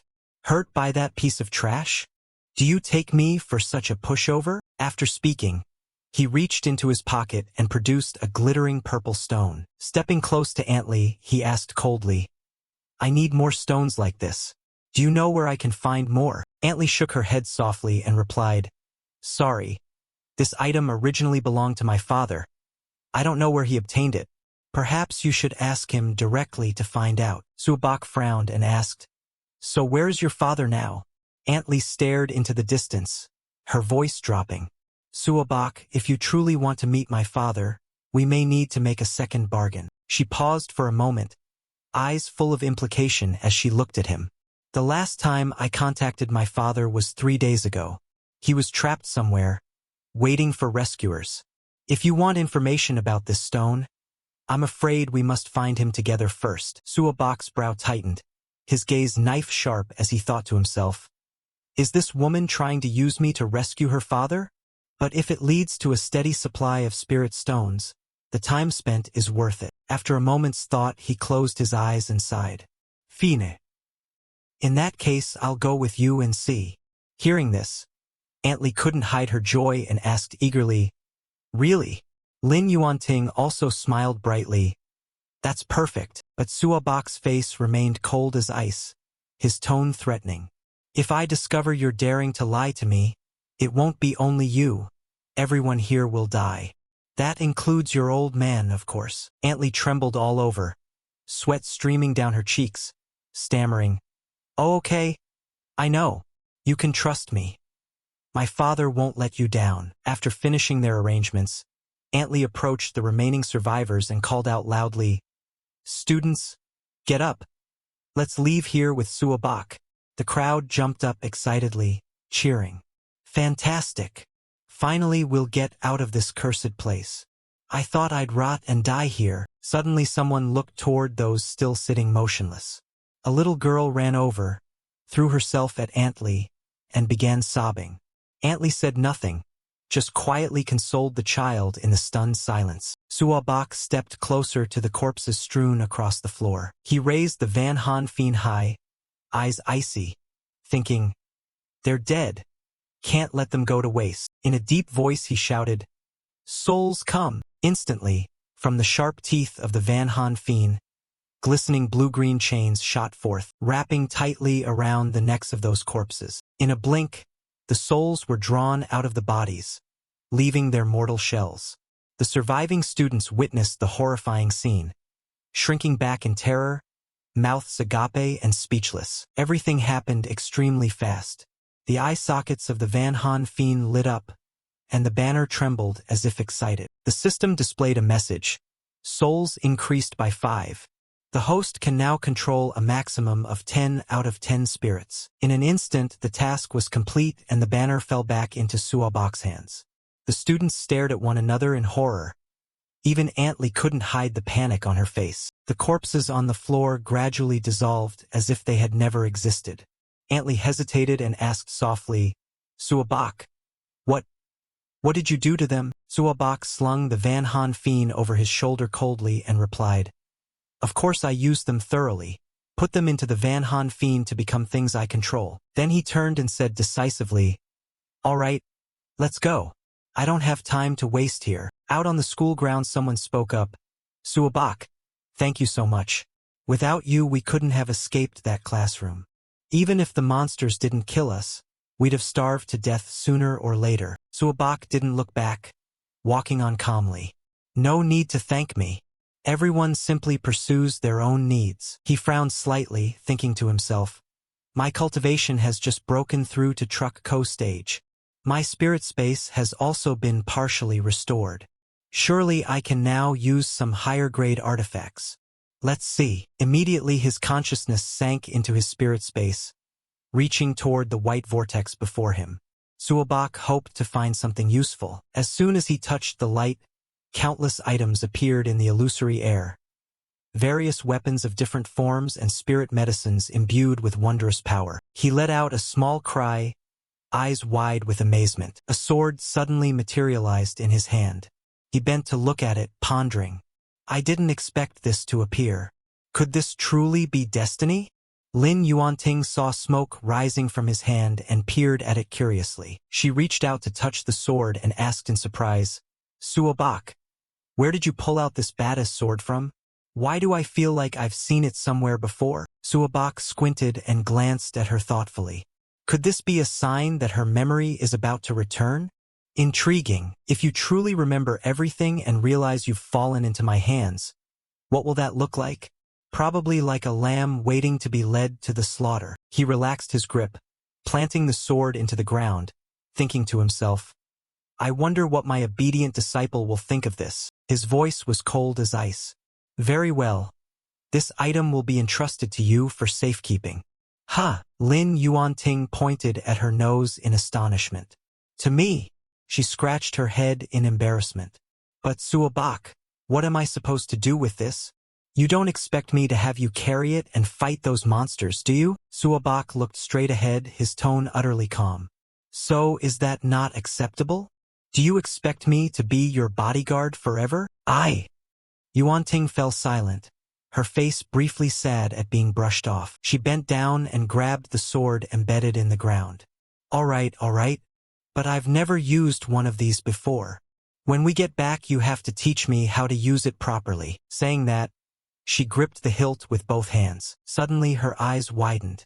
A flood of memories from her previous life surged in like a torrent. From the terrifying moment when Suabak self-destructed, to the scene of her kneeling before him, confessing every secret to beg to join his sect. Then even the image of him gently lifting her chin with a warm smile appeared vividly, as if it were yesterday. Back in the present, Suabak's cold gaze flashed just behind Lin Yuanting.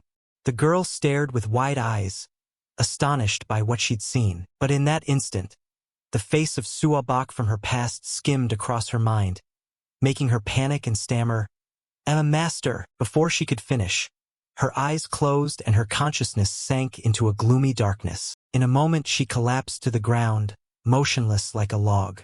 Seeing her student faint, Antly cried out in alarm, Yuanting, thinking she had truly regained her memory. Suabak's veins bulged and he clenched his teeth, his voice full of killing intent. He raised the Van Han Fiend and summoned the serpent fiend he had just captured, commanding it to lunge forward and shout, "Go die!" The snake immediately coiled tightly around Yuanting, leaving her only able to make muffled sounds as she thrashed desperately. The students who witnessed the horrific scene were petrified. Some, too weak at heart, sank down clutching their heads and trembling. Even in utter panic, Antly ran over and grabbed Suabak's sleeve, pleading, "Suabak, what the hell are you doing? Stop!" But he stood silent and indifferent, offering no answer. The snake obeyed its command, opening its red maw wide, ready to swallow its prey. Yuanting was squeezed nearly to the point of asphyxiation, forced to gasp for the last feeble breaths of air. Seeing the dire situation, Antly rushed forward and used all her strength to pull the snake's head away. Seizing the opportunity, Yuanting panicked and cried, "Suabak, your monster has gone mad. Please save me." Suabak stepped forward and slammed the tail of the Van Han Fiend onto the ground, producing a shockwave that reverberated across the area. Yuanting watched, drenched in sweat from sheer terror. He crouched down, his voice cold. "Have your memories returned?" Yuanting trembled, eyes full of doubt. "What memories? Suabak, what the hell are you talking about?" Antly fell to her knees before him, clasping her hands in desperate pleading.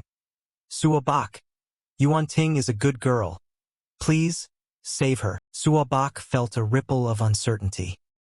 He thought to himself that her earlier behavior didn't seem like an act. Could her memory have only returned for a moment? He slowly reached toward her, his voice low. "Then let me investigate myself and find out the truth." His hand gently touched Yuanting's head. A blinding light suddenly flared forth. With his eyes closed, he began to perform soul-searching to read her mind. The remaining memories surfaced clearly in his head. When he was finished, he opened his eyes, his face still cold as ice as he looked straight at her. The memories couldn't be faked. Could it be that she truly remembered nothing of her past? The two people beside them, seeing him stare blankly, anxiously called out his name. He stood, waved the Van Han fiend to retract the spell. In an instant, the snake coiled around Yuan Ting transformed into streams of blue light and vanished. Aunt Lee hurriedly helped her student up, comforting her. "It's okay. It's okay. Stand up." Suabak paid them no mind and walked past, saying evenly, "Perhaps this sword really isn't suited to you." He smoothly stored the sword in his spirit space and commanded decisively, "Let's go. Don't waste more time." Lin Yuanting and Aunt Lee answered in unison, "Ah, okay." Aunt Lee turned and waved to the students standing at a distance. "Come here, everyone. It's fine now. Follow me quickly." But Yuanting felt an overwhelming unease. How strange. Why had she instinctively called Suabak master just now? What was this chilling sense of familiarity? Suabak narrowed his eyes, his gaze cold. He wondered whether this was destiny or an elaborate trap set by someone else. He vowed to uncover the truth. After a while, the group stood before a ruined, desolate industrial complex. Aunt Lee said, "This is the place." Then she proudly introduced, "This is one of my family's businesses. My father last contacted us from here, but perhaps because of those terrifying monsters he couldn't get out in time." Suabak frowned, his eyes sharp as an eagle's as he looked inside. "Then let's go take a look." But after taking one step, the boy in the white shirt hesitated and scratched his head. "Look, we won't go in. We'll wait here for you." The girls behind immediately agreed. "True, we couldn't help to Big Brother anyway. Better to sit and wait here." "I think so too." Suabak glanced back with utter indifference. "It's fine. My contract is fulfilled by getting you out of the school. Whether you go or stay, your future survival is no longer my concern." Having said that, he strode inside. The three students were still visibly terrified. None dared follow. Aunt Lee looked at them and silently accepted that there was no other choice. She seriously instructed, "Then stay here, but don't run off anywhere. Wait for us to come out, and then we'll lead you to the government's shelter. You'll be safe there." The boy replied loudly, "Don't worry, Aunt Lee, we won't run off." Without another word, she hurried after Suabak's figure. Before long, the three figures faded into the distance, shrinking in the students' eyes until they were as small as peas. But as soon as they disappeared from view, the boy flopped down to the ground and breathed a relieved sigh. "Phew, finally free. You guys don't know. I've hardly dared to take a deep breath the whole time, afraid that if that guy got angry he'd come back and send me to meet my ancestors at once." The straight-haired girl nodded in agreement. "Who wouldn't feel that way? I find him scarier than those monsters out there." Another person cut in, "Stop discussing it. Stay put here. Making it to the very end alive is the real victory." Suabak led them cautiously through the ruined industrial complex, a place that seemed to show no signs of ordinary living people or common zombies. The group slowly advanced deeper inside. Suddenly, the pointed-toe doll shoes halted. Lin Yuanting froze, her eyes tense. "Wait. Something seems to be coming this way." Before her, a horde of zombies surged forward, howling in a truly terrifying roar. Nearby armed troops spotted living people and urgently signaled, "Get out of here, quickly. This isn't a place you should come into. Don't let these monsters touch you. Retreat immediately." With that, they bravely charged in to eliminate the horde. Aunt Lee cried out in joy, "Wonderful! This must be the government's rescue team. They will surely know where my father is trapped." Tabak tightened his grip on the 10,000 souls fan, his gaze icy. "Then we must keep at least one prey alive." He summoned all the zombies under his command and raised the 10,000 souls fan, issuing the order decisively, "Clear every obstacle for me." On command, the horde of zombies lunged at the corpses, their empty eyes glowing a cold red. Three loud noises made a soldier turn around and panic as he reported, "Damn it, Captain! There are monsters charging from behind too. What are we going to do?" The captain frowned and gritted his teeth. "Don't panic. Split the formation now, retreat quickly. Don't let these monsters surround us like a dumpling. The soldiers immediately broke apart to find escape routes while staying highly alert. At the same time, the zombies and undead screamed and clashed fiercely. A shadow with razor-sharp claws appeared before the undead.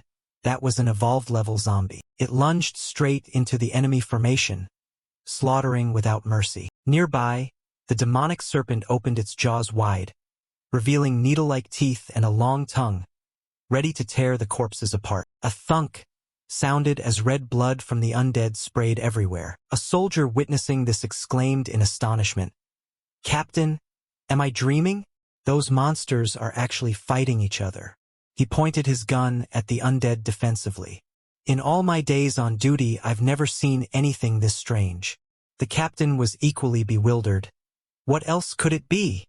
Could this be a battle of the gods? Outside, Tabak's zombies continuously overwhelmed and tore apart the obstructing undead. At that moment, he and Aunt Lee and Yuyan Thursday slowly advanced. The three captains hid behind a ruined wall, glancing over with serious tones. "Don't be careless. They haven't noticed us yet. Fall back. Only when those people with special abilities sent by headquarters arrive will we truly be safe." A masked soldier asked, "Boss, the Bureau keeps praising those special ability people like they're divine. Are they really that formidable? Everyone has 2 shoulders and 1 head. How could they possibly turn into superhumans?" The captain loaded his weapon and said firmly, "Maybe you haven't seen their power yet. I once met an individual with top-tier special ability. He only needed to release a safety latch and could single-handedly fend off thousands upon thousands." The masked man widened his eyes. "Thousands upon thousands? Aren't you exaggerating? Are they really superhumans?" Suddenly he grabbed his gun and cried out in shock. "What the hell is that? There really are superhumans. Aren't those the survivors from earlier? Why aren't the monsters attacking them? It seems they're escorting them." On Tabak's side, the zombies under his command were still ferociously attacking the nearby undead. Without hesitation, Captain Chu Truong-tan raised his gun and aimed straight ahead, and his comrades followed immediately. He shouted loudly, "Who are you? Stand still and answer now, or we'll open fire." Aunt Lee and Yuyan Thursday cowered close to Tabak in fear, but he walked forward calmly, composed as if he heard nothing. The masked soldier whispered, "Can't he hear us? Or should I just shoot him?" As if guided by intuition, Chu Truong-tan sighed and lowered his gun. He raised his hand to stop his comrades, his expression extremely grave. "All right, drop that thought. These aren't people we can handle." He stepped out from behind the ruined wall and announced, "Please halt. I'm Chu Truong-tan, captain of Rescue Team 3 of City Z. May I ask if you are the special ability people sent by headquarters to assist us?" No. Tabak turned with a puzzled look. What exactly does this so-called special ability person mean? Chu Truong-tan was utterly surprised. Not special ability people? Then who are you? He thought tensely. If they weren't sent by the administration, could they be lone expert operators? Damn it, these people really weren't easy to deal with. Aunt Lee hurriedly explained, "We came here looking for someone. He's my father, Li Chin-hao." Hearing that name, Chu Truong-tan frowned and said seriously, "Li Chin-hao? He's indeed on the rescue list. I hear he holds extremely important information. Headquarters ordered that he must be saved at all costs." Tabak immediately spoke, his gaze cold as a razor. "Do you know where he is right now?" Chu Truong-tan nodded. "I do, but it's deep within this area. With the current chaos, it's very difficult to infiltrate." No sooner had he finished than a nearby wall was smashed down by the undead. They poured out like a flood, screaming madly, reaching and lunging with open mouths. The soldiers immediately assumed combat positions. Chu Truong-tan's face showed clear horror. "We're doomed. We're surrounded." He turned to Tabak and shouted for help. "Friend, even though you're not with the authorities, in this crisis please lend us a hand. You don't need to protect everyone. Just get one of us out to deliver the message and that's enough." Tabak replied arrogantly, "No problem. I will lead all of you out safely. But in return, you must lead me to the target." Having said that, he didn't bother to act himself, letting the soldiers deal with the approaching undead. He pointed at them and ordered coldly, "Crush them all for me." On command, the mutated zombies and the demonic serpent lunged forward at once. The evolved-level zombie swung its long claws, slicing straight into the undead and shredding their formation. The demonic serpent opened its jaws wide and expelled a terrifying blaze, incinerating the undead in a sea of red fire. The soldiers watched in exhilaration and cheered nonstop. Mang. Are these people really special ability individuals? That's beyond twisted. One turned to the captain and asked, "Captain, are all special ability people this powerful?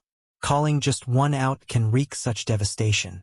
Compared to him, the weapons we hold are nothing but dry sticks for a campfire." Tu Truong Tan responded decisively, "Not everyone with special abilities is that mighty. Compared to those serving the authorities, this one is certainly among the top tier. At least I've never seen anyone control monstrous creatures like that at will.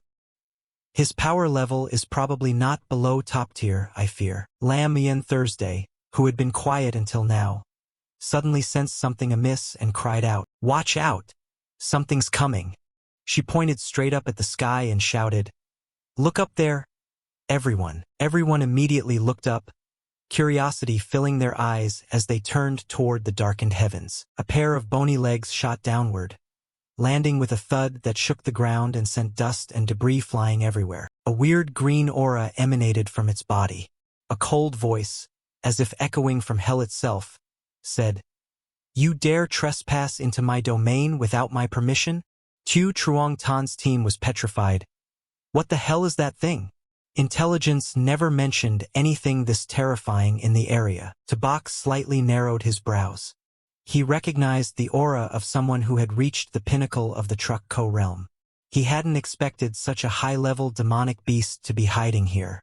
Moreover, it looked nothing like ordinary undead. The bone demon raised its spiked club, its eyes flashing strange lights, and commanded, "My loyal underlings, follow me and scatter these brutal bandit invaders." The undead seemed to be miraculously strengthened and surged forward like a rolling tsunami. Antli panicked and asked, "Tabak, what should we do now?" Tu Truong Tan shouted, "All units prepare to engage. Even if we die, we must fight these monsters to the death." Tabak didn't bother to answer, only staring at the bone demon with eyes flashing extreme excitement. As expected, just as I predicted. This is indeed a rare dead creature possessing both intelligence and a soul. If we capture its soul and put it into the myriad soul fan, it will surely greatly strengthen my legion of spirits. He ordered everyone, "Fall back, all of you. This prey belongs to me alone." He bowed his head, a fierce killing intent flaring in his eyes. "Once we catch it, I'll create an army of autonomous spirits. Their combat power will then surge to a whole new level." Without hesitation, Tabak raised the myriad soul fan high and shouted, "Advance!" The zombies immediately changed course and charged straight at the bone demon. The demonic serpent wrapped tightly around the leader's leg, locking its movement. Small zombies kept attacking at its feet while the evolved zombie surged forward, delivering deadly strikes. But the bone demon managed to raise its giant club and block the blow by a hair. The bone demon stared at Tabak in astonishment and exclaimed, "You can even command the dead? Humanity is truly dangerous." It braced itself and unleashed a terrifying aura like a tsunami, easily flinging the zombies far away. It raised its iron club high, a greenish aura coiling around the weapon, and roared arrogantly, "I am the Lord of Spirits. You lowly humans dare to act arrogantly here." Then it swung the club hard, unleashing a destructive blow. The force howled like the wrath of the great wilds. Tabak felt that presence and grew slightly cautious. Damn, this power might already rival the Golden Core realm. What exactly is this spirit's background? But at the same time, on a nearby rooftop, a glasses-wearing guy grinned excitedly. "Found a juicy prey. The master will be very pleased. I just found a Truck Co-cultivator, and he even knows how to command spirits." Immediately, a mysterious black smoke appeared in the air, its 5 features as clear as a normal person's. The shadow narrowed its eyes and ordered coldly, "Kill him. The spiritual energy in his body is extremely important to me. After it's done, I will reward you handsomely. The glasses wearer smirked. Rest assured, the Soulbone Shadow troops have begun the hunt. Back at Tabak, the Bone Demon swung its giant club down. Lam Yuyan Thursday's group and Antly screamed in panic, "No! Save us!" Tabak stood motionless, his eyes cold as he watched the monster without flinching. Though filled with fear, the soldiers held firm and did not retreat. They fired volley after volley skyward to assist. Qiu Truong Tan bellowed with full vigor, "Brothers, advance together."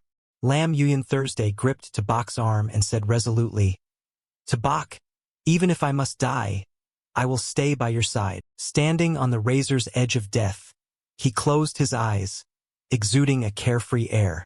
This golden core level spirit master seems all show. His true strength is only peak truck company.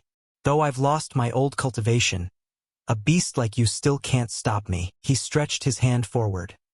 His spirit stirred and he drew out the sword he had used before. As the blade left its sheath, a majestic guardian spirit manifested in the sky. Without hesitation, Tabak commanded the guardian spirit to swing its sword and cleave the bone demon's enormous iron club to pieces. The Soulbone Shadow commander, seeing his weapon destroyed, panicked and looked up, screaming in terror. How can this be?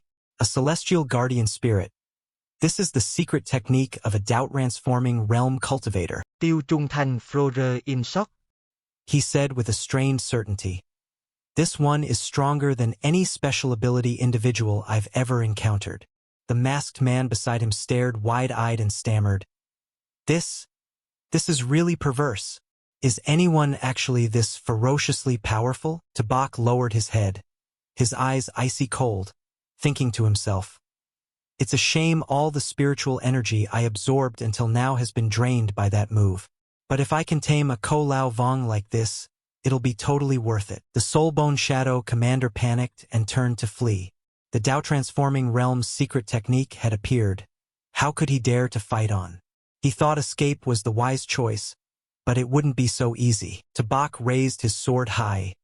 Mystical energy billowed from the blade as his cold voice rang out. Trying to run, he swung the sword hard at the monster and shouted, "Have you tasted my fiery phoenix requiem?" No sooner had he spoken than the sword transformed into a blazing phoenix that shot forward like a bullet, accompanied by an earth-shattering cry. The Soulbone Shadow commander froze and turned in bewilderment. His face showed utter panic. What the hell was that? All he could see was the radiant form of the fire phoenix filling his eyes, its divine aura flooding the sky. He trembled and stammered, I can't move anymore. Which great saintly power have I accidentally provoked?" But in a brief instant, the phoenix-shaped sword pierced completely through the Soulbone Shadow commander, sending him flying backward as he screamed in agonizing, pitiful cries. Lam Yuyan Thursday, witnessing the horror, couldn't hide her astonishment. "Tabak, that thing you summoned, is that a phoenix?" Qiu Truong Tan frowned and mumbled to himself, "An ancient divine beast, the golden phoenix? How terrifyingly powerful must he be?" Seeing the enemy utterly weakened, Tabak coldly raised the myriad soul fan and activated it at once. He shouted, and chains of killing intent shot out, binding the Soulbone Shadow commander's body. He struggled and screamed in vain. "No, you won't enslave me. I, the Soulbone Shadow commander, will never submit." But after only a few seconds, he stopped resisting and thought to himself, "Whatever. Although I'm reluctant, following a great Tao-transforming master likely offers a far brighter future than sticking with that kid." At that moment, he was completely subdued by the myriad soul fan. The system panel popped up with a notification. "Congratulations, the host has defeated a commanding class creature. The myriad soul fan has significantly increased in level. Current realm, refining chi stage. Myriad soul fan level, 4. Controllable. Commanding class spirits. 1/1 promoted spirits. 2/5 common spirits. 10/20. Before he could steady himself, Tabak began to cough violently. Cough. Cough. Summoning a celestial guardian spirit is really too much for me right now. My spiritual energies severely depleted. My realm has dropped. Aunt Lee and Lam Yuyan Thursday hurried over, anxiously asking, Tabak, are you really okay? From inside the myriad soul fan, the Soulbone Shadow Commander's voice echoed out, My lord, I see you've expended too much energy.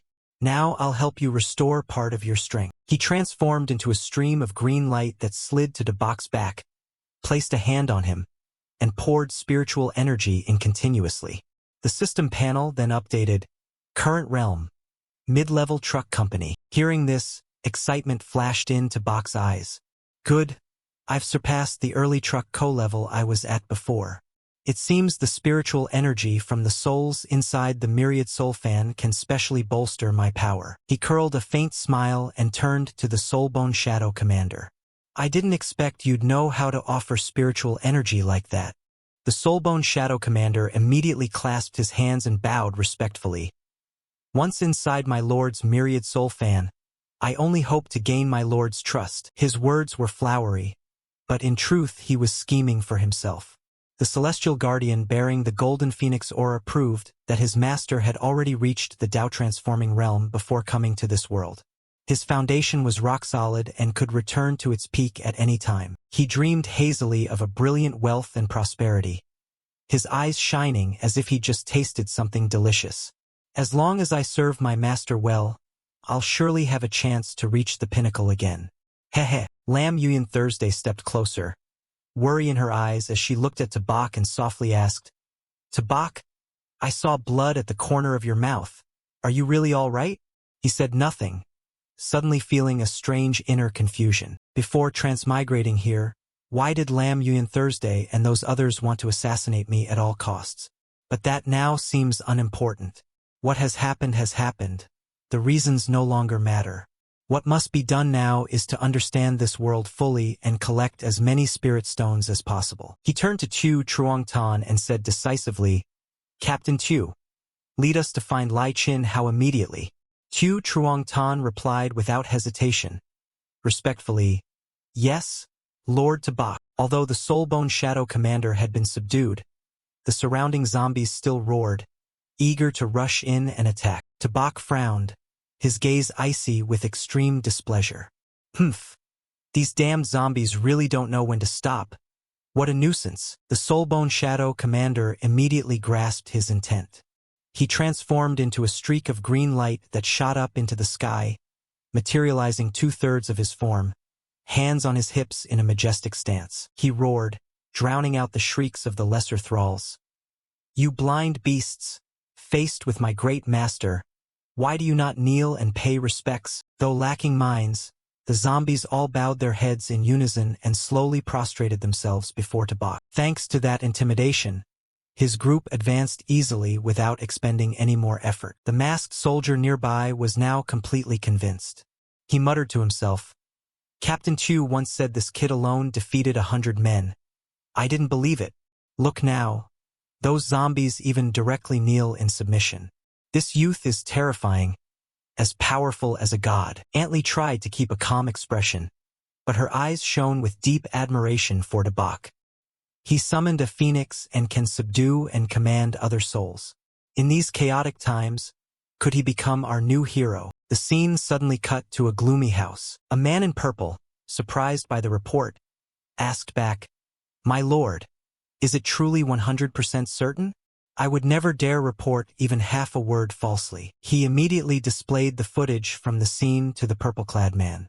Seeing it, the man's eyes turned icy cold.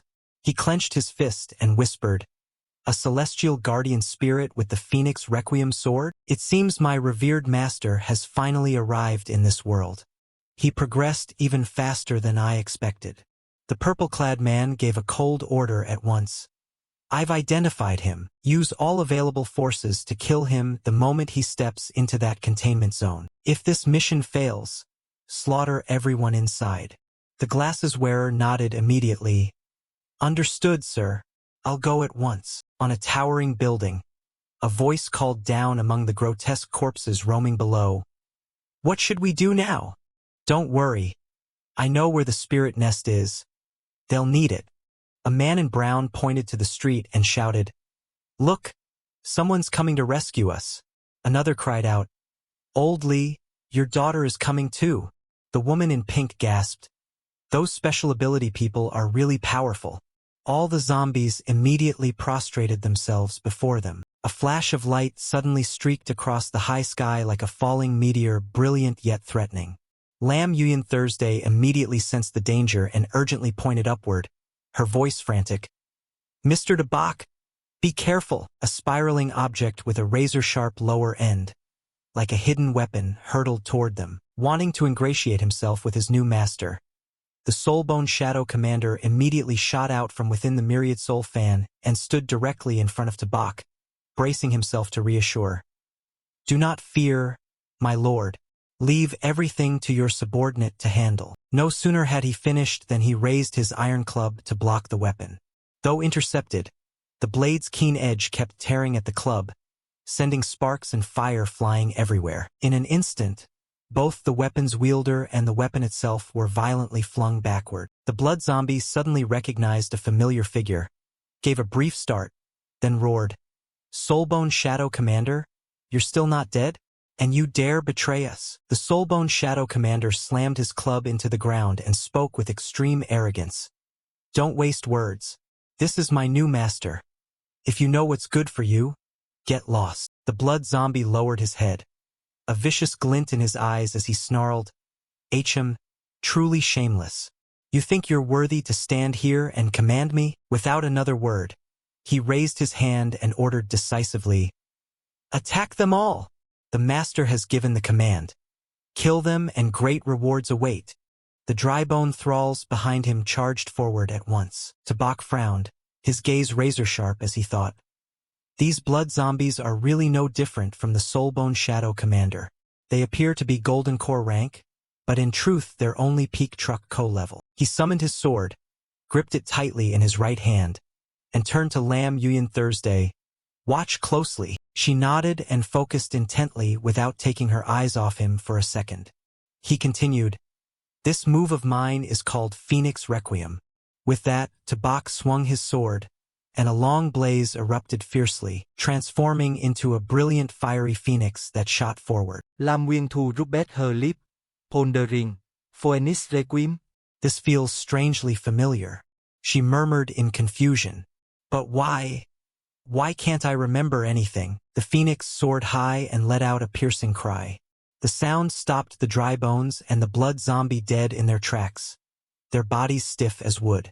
The blood zombie panicked. "Take this divine weapon? It completely immobilizes me." From a distance, the Soulbone Shadow Commander watched with extreme satisfaction, thinking, "A mid-level Truck Co like my master wielding the Phoenix Requiem sword can easily surpass Peak Truck Co foes. No need for me to toil myself." Tabak, wanting to conserve strength, ordered, "Old Min, handle these ones." Quan hesitated not for a moment and bowed. "Understood, my lord." He raised his head. His eyes and nostrils flared with a brilliant light, his aura terrifying, like a demonic god. "Wonderful. Couldn't even say a word? Thank you, my great lord, for granting your subordinate this golden chance." He lunged straight at the blood zombie, voice eager. "Let me personally slaughter these insignificant shrimp for you."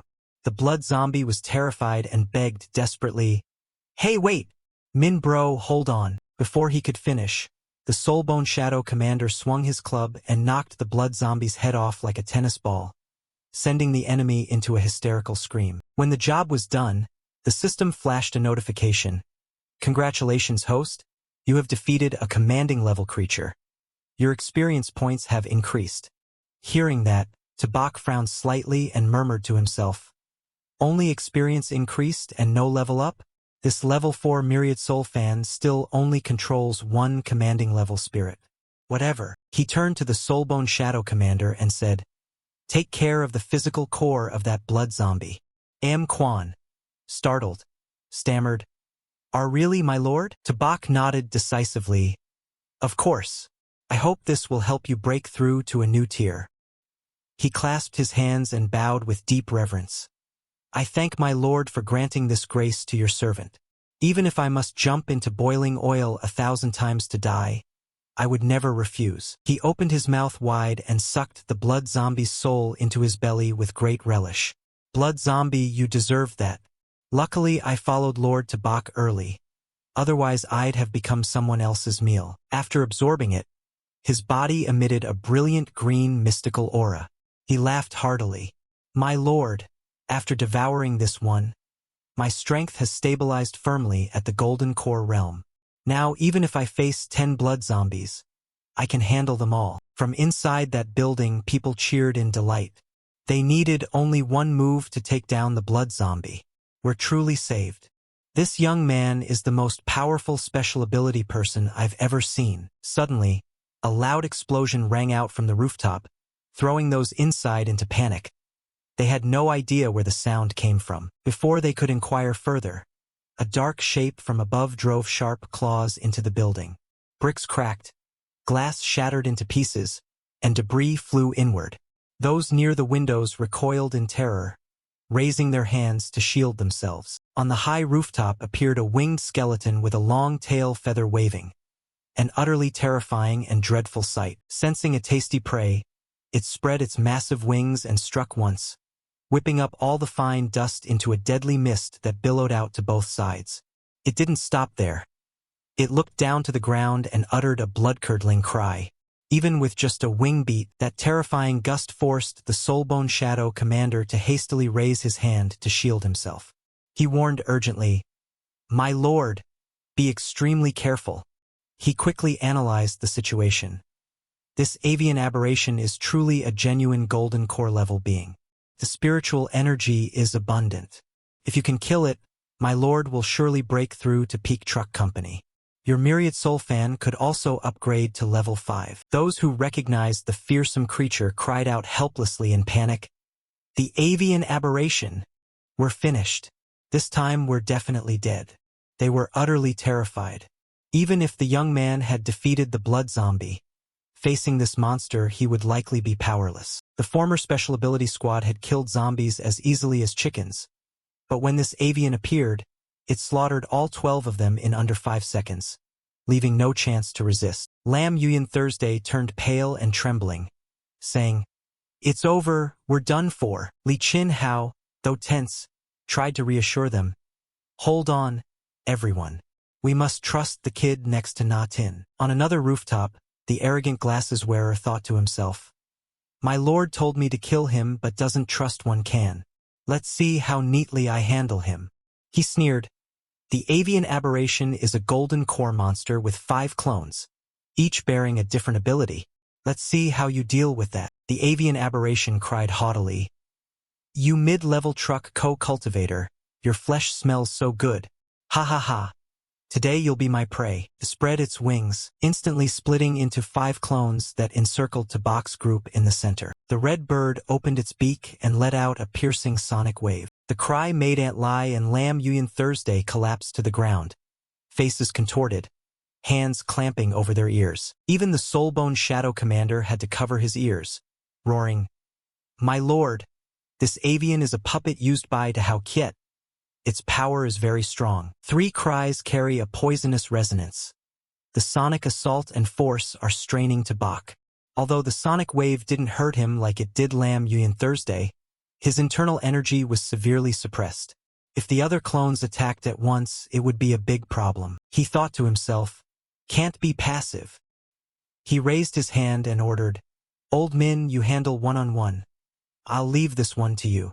Immediately, the Soulbone Shadow Commander leapt up, replying, "My lord, I will give it my all." As he struck, the golden bird spread its wings to block him. The blue bird immediately launched sharp, feathered counterattacks. Meanwhile, the purple bird lunged toward Lam Yuyan Thursday and the others. Tabak recognized it at once, rushed before its razor talons, lowered his stance and shouted, "Phoenix Requiem Sword, second form." Waiting for the purple bird to approach, he sprang up and swung his sword.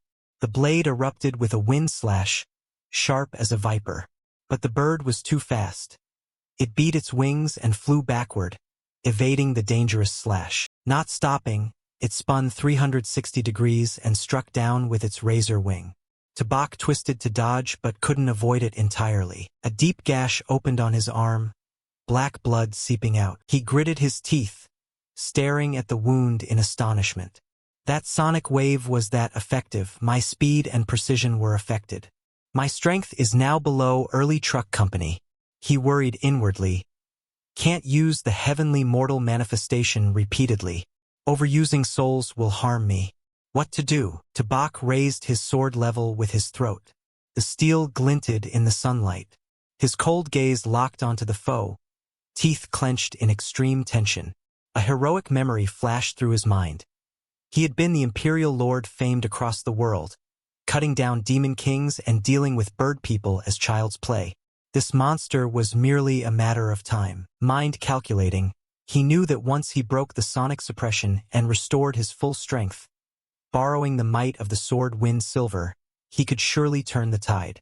With a decisive swing, Tabak summoned the myriad soul fan. The remaining corpses appeared. He shouted loudly, "Rise!" Immediately, the corpses surged toward the enemy. Both sides plunged into fierce battle, but the outcome was obvious. The small corpses collapsed the moment they touched the bird's sharp feathers. Even the snake demons and high-level corpses fared no better, mere toys in the monster bird's hands. Tabak thought he had a moment to plan, but a massive talon of the bird suddenly lunged straight at him. Fortunately, thanks to the myriad soul fan's protection and his hand pressing to the ground in time, he wasn't knocked over. The green-feathered bird narrowed its eyes with contempt. Trying to block the sonic wave? What can you do to protect its master? The soulbone shadow commander immediately roared mockingly to distract. Bird person, aren't you Hao Kiet's trump card? Is that all your strength? After all this, you still dare mouth off? The bird flew in and slashed with its talon. Even if you break through to golden core, it means nothing to me. In the air, the orange-winged bird screamed fiercely. Lai Na Tin clutched her head in pain. The single cry had paralyzed the crowd. Tu Truong Tan sighed and added, "These little people are perverts. How can we possibly fight them? It's over. Everyone here looks like they're going to die." Hao Kiet stroked his chin and smiled wickedly. "My lord said I couldn't kill him. Let the avian aberration torture him. Let him savor his death." Despite his intense pain, Li Qin Hao still shouted for his only daughter. "Young man, please don't fight on. You simply can't beat them. Run now, please. Take Na Tin and leave immediately." Tabak clutched his wound. Pain was plainly etched on his face. He thought inwardly, "Do I really have to force myself to use that technique now?" At that critical moment, a tree branch suddenly flew in from nowhere, stuck straight into the bird's head, causing it to startle and let out a screech. Its whole body trembled violently as if being threshed. A woman with blonde hair, holding a wooden staff, leapt up before the bird and shouted, "You lot are a bit too noisy, you know." She planted her feet wide in a proud stance and delivered a thunderous blow to the bird's head. A resounding clunk echoed across the sky, carrying for kilometers. Lai Na Tin hurriedly dropped her hands from her ears and breathed a sigh of relief. "Ah, that's so much better. My head doesn't hurt at all anymore." Lam Yuyan Thursday turned and beamed. "Was that caused by you, Tabak?" But Tu Truong Tan shook his head. "No, it was done by another girl." The group all looked toward the blonde woman standing imposingly beside the bird's corpse, admiration on every face. Yuyan Thursday's eyes lit up and she cheered, "So cool. Let's go." Aunt Lai pushed up her glasses, her expression icy.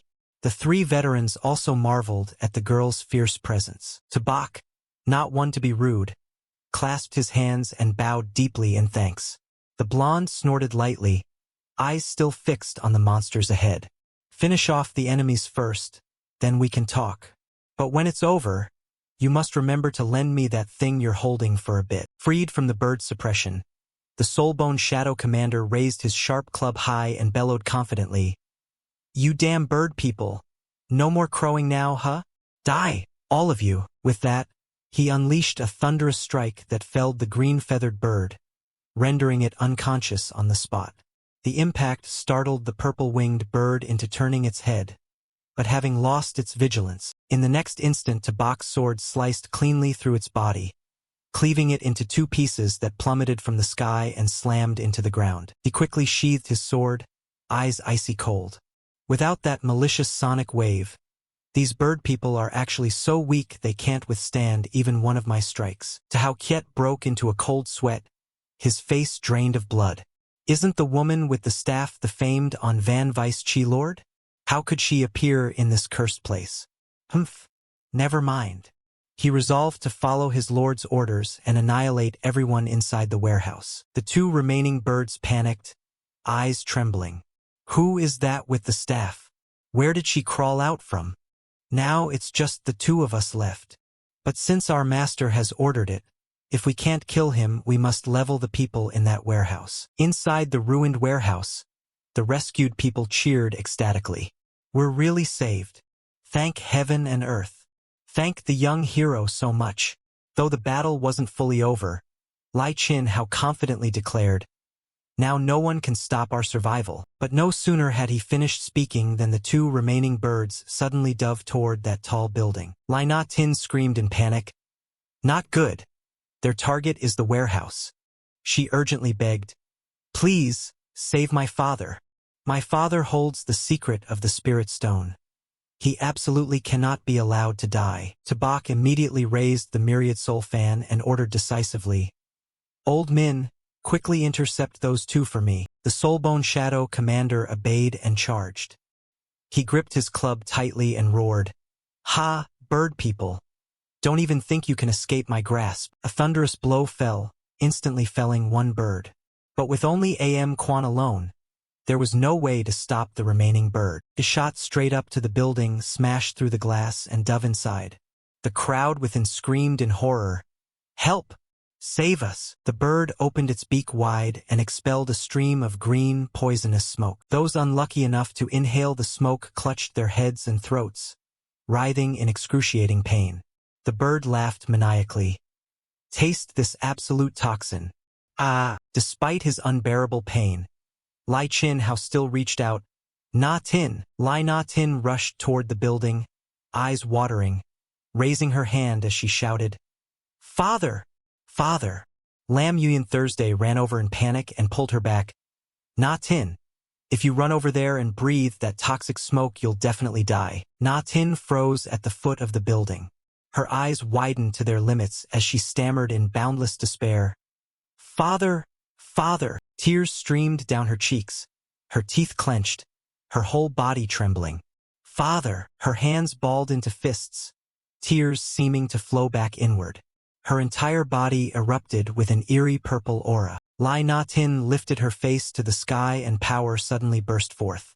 Her clothes tore apart under the immense pressure. On Van narrowed her eyes and exclaimed, She's about to awaken her power? The Soulbone Shadow Commander shook his head worryingly. But it seems she can't withstand such a terrifying awakening. Her chi is too chaotic. She might explode and die. Tabak's face darkened as if he realized something. This aura. I didn't expect her to awaken this special power. He leapt forward and hugged Lai Na Tin tightly. This is just her chi being overly disordered. I'm an imperial lord from the immortal realm and have taught countless disciples. This trivial matter is nothing. Let me handle it personally. Tabak raised the myriad soul fan high and shouted, Unfurl! Immediately, a stream of azure mystic energy poured from the weapon. He placed his hand on Na Tin's back and began channeling chi into her body to guide the chaotic energy. Do it right and the effect is double while costing half the effort. The two of them hovered in midair, bathed entirely in blue light, leaving Lam Yuyan Thursday stunned, her eyes wide. Why did this eerie scene feel so familiar? An image flashed in her mind of someone just like her wearing a pink halter. Her cheeks suddenly flushed.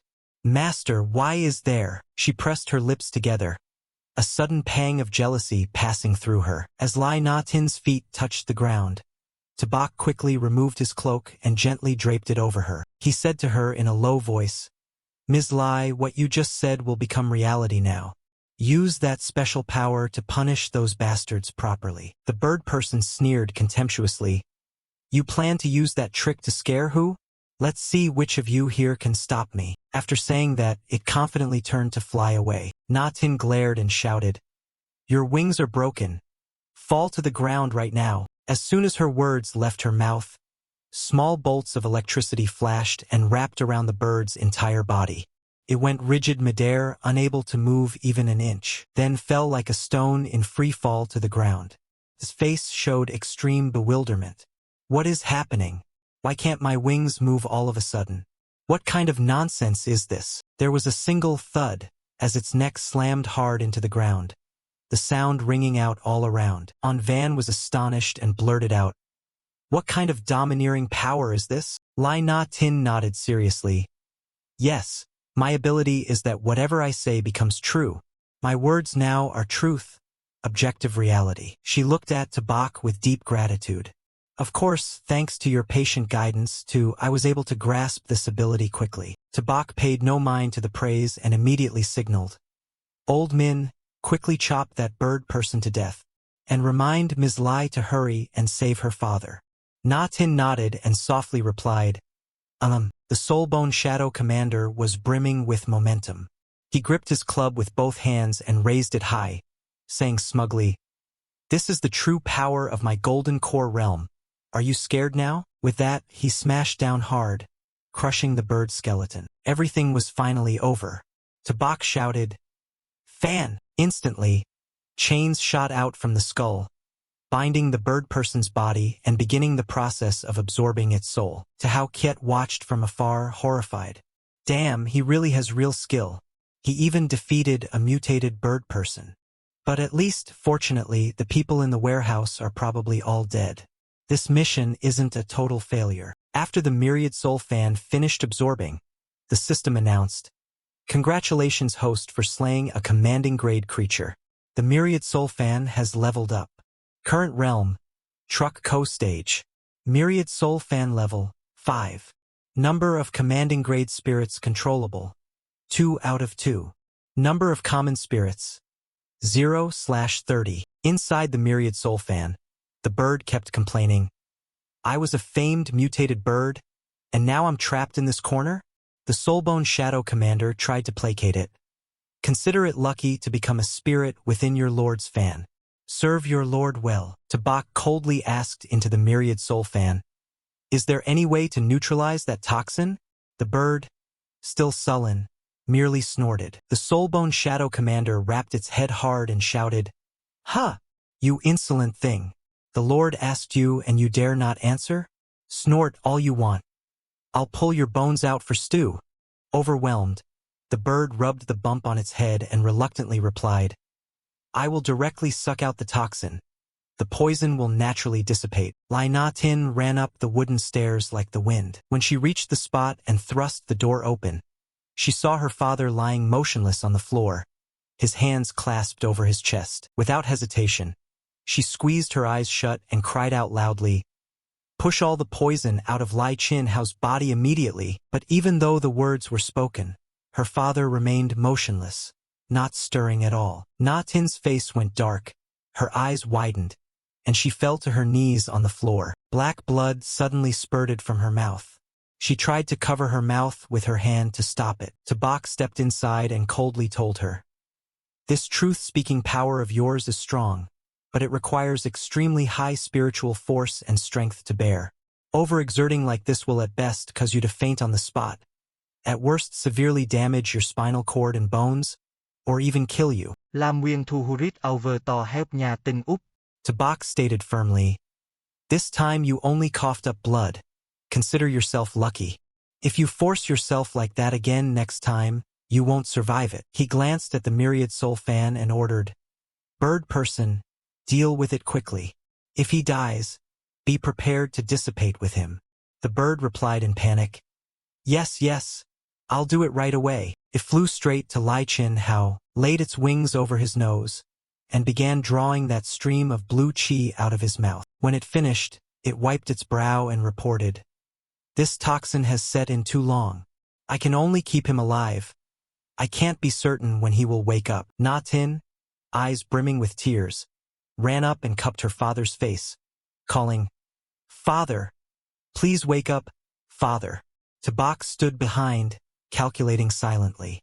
If this old man doesn't wake up soon and the trail to the spirit stone remains unclear, what will they do? Lam Yuyan Thursday stepped closer and softly called, "Master." She immediately corrected herself awkwardly. Ah no, Tabak. I just sensed a very strong energy in Mr. Lee's hand. Her cheeks flushed. Covering her mouth, she thought to herself, how strange. Why have I been calling him master without thinking lately? What exactly is my relationship with Tabak? Ignoring that, Tabak gently lifted Lai Chin-Hao's hand and saw something shining inside. He was astonished and exclaimed, isn't this an upper-grade spirit stone? In this world utterly depleted of spiritual chi, how could such an upper-grade spirit stone exist? He took it and placed it into Lam Yuyan Thursday's hand. Lam Yuyan Thursday gripped the spirit stone tightly and closed her eyes to sense it. In an instant, a swirl of azure chi radiated from her palm around her body. When she opened her eyes, a strange light flashed, visible only to her. She turned and pointed confidently. Tabak, I can sense these stones are coming from that direction. They're only about 2 to 3 miles away. Tabak nodded decisively. Let's go east. He turned and set off. Lai Na Tin looked at her father lying motionless and said apologetically, Tabak, I must stay to care for my father. Please forgive me for not being able to accompany you. It's fine. Tabak continued on, but after only a few steps, Van held up her hand to block him. Wait a moment. She wore an extremely predatory smile, her fingers sliding across his firm chest. Your name is Tabak, right? You still remember the promise you made to me before, don't you? He glanced at her coldly, wanting to borrow the item in his hand for a bit. Was she? Van nodded vigorously like chopping wood, not wanting to waste any more precious time. Tabak tossed the myriad soul fan to her. Here, take it. She quickly snatched it up, pretending to inspect it carefully, though her eyes actually gleamed with scheming calculations. How could Tabak be so unwary as to lend her his weapon so easily? If she could siphon spiritual power directly from it, her strength would skyrocket. Whatever. She curled her lips in satisfaction, thinking her plan was about to succeed. She'd absorb first and deal with the consequences later. Van began cultivating, attempting to draw spiritual power from the myriad soul fan. Her body started to emit faint lights, strands of radiance swirling around her. But before long, her eyes suddenly widened to their fullest. She let out a painful gasp. One knee buckled to the floor with a loud clack. Fortunately, she used the myriad soul fan to brace herself and didn't fall flat to the ground. Her face showed utter bewilderment. She couldn't comprehend what had just happened to her.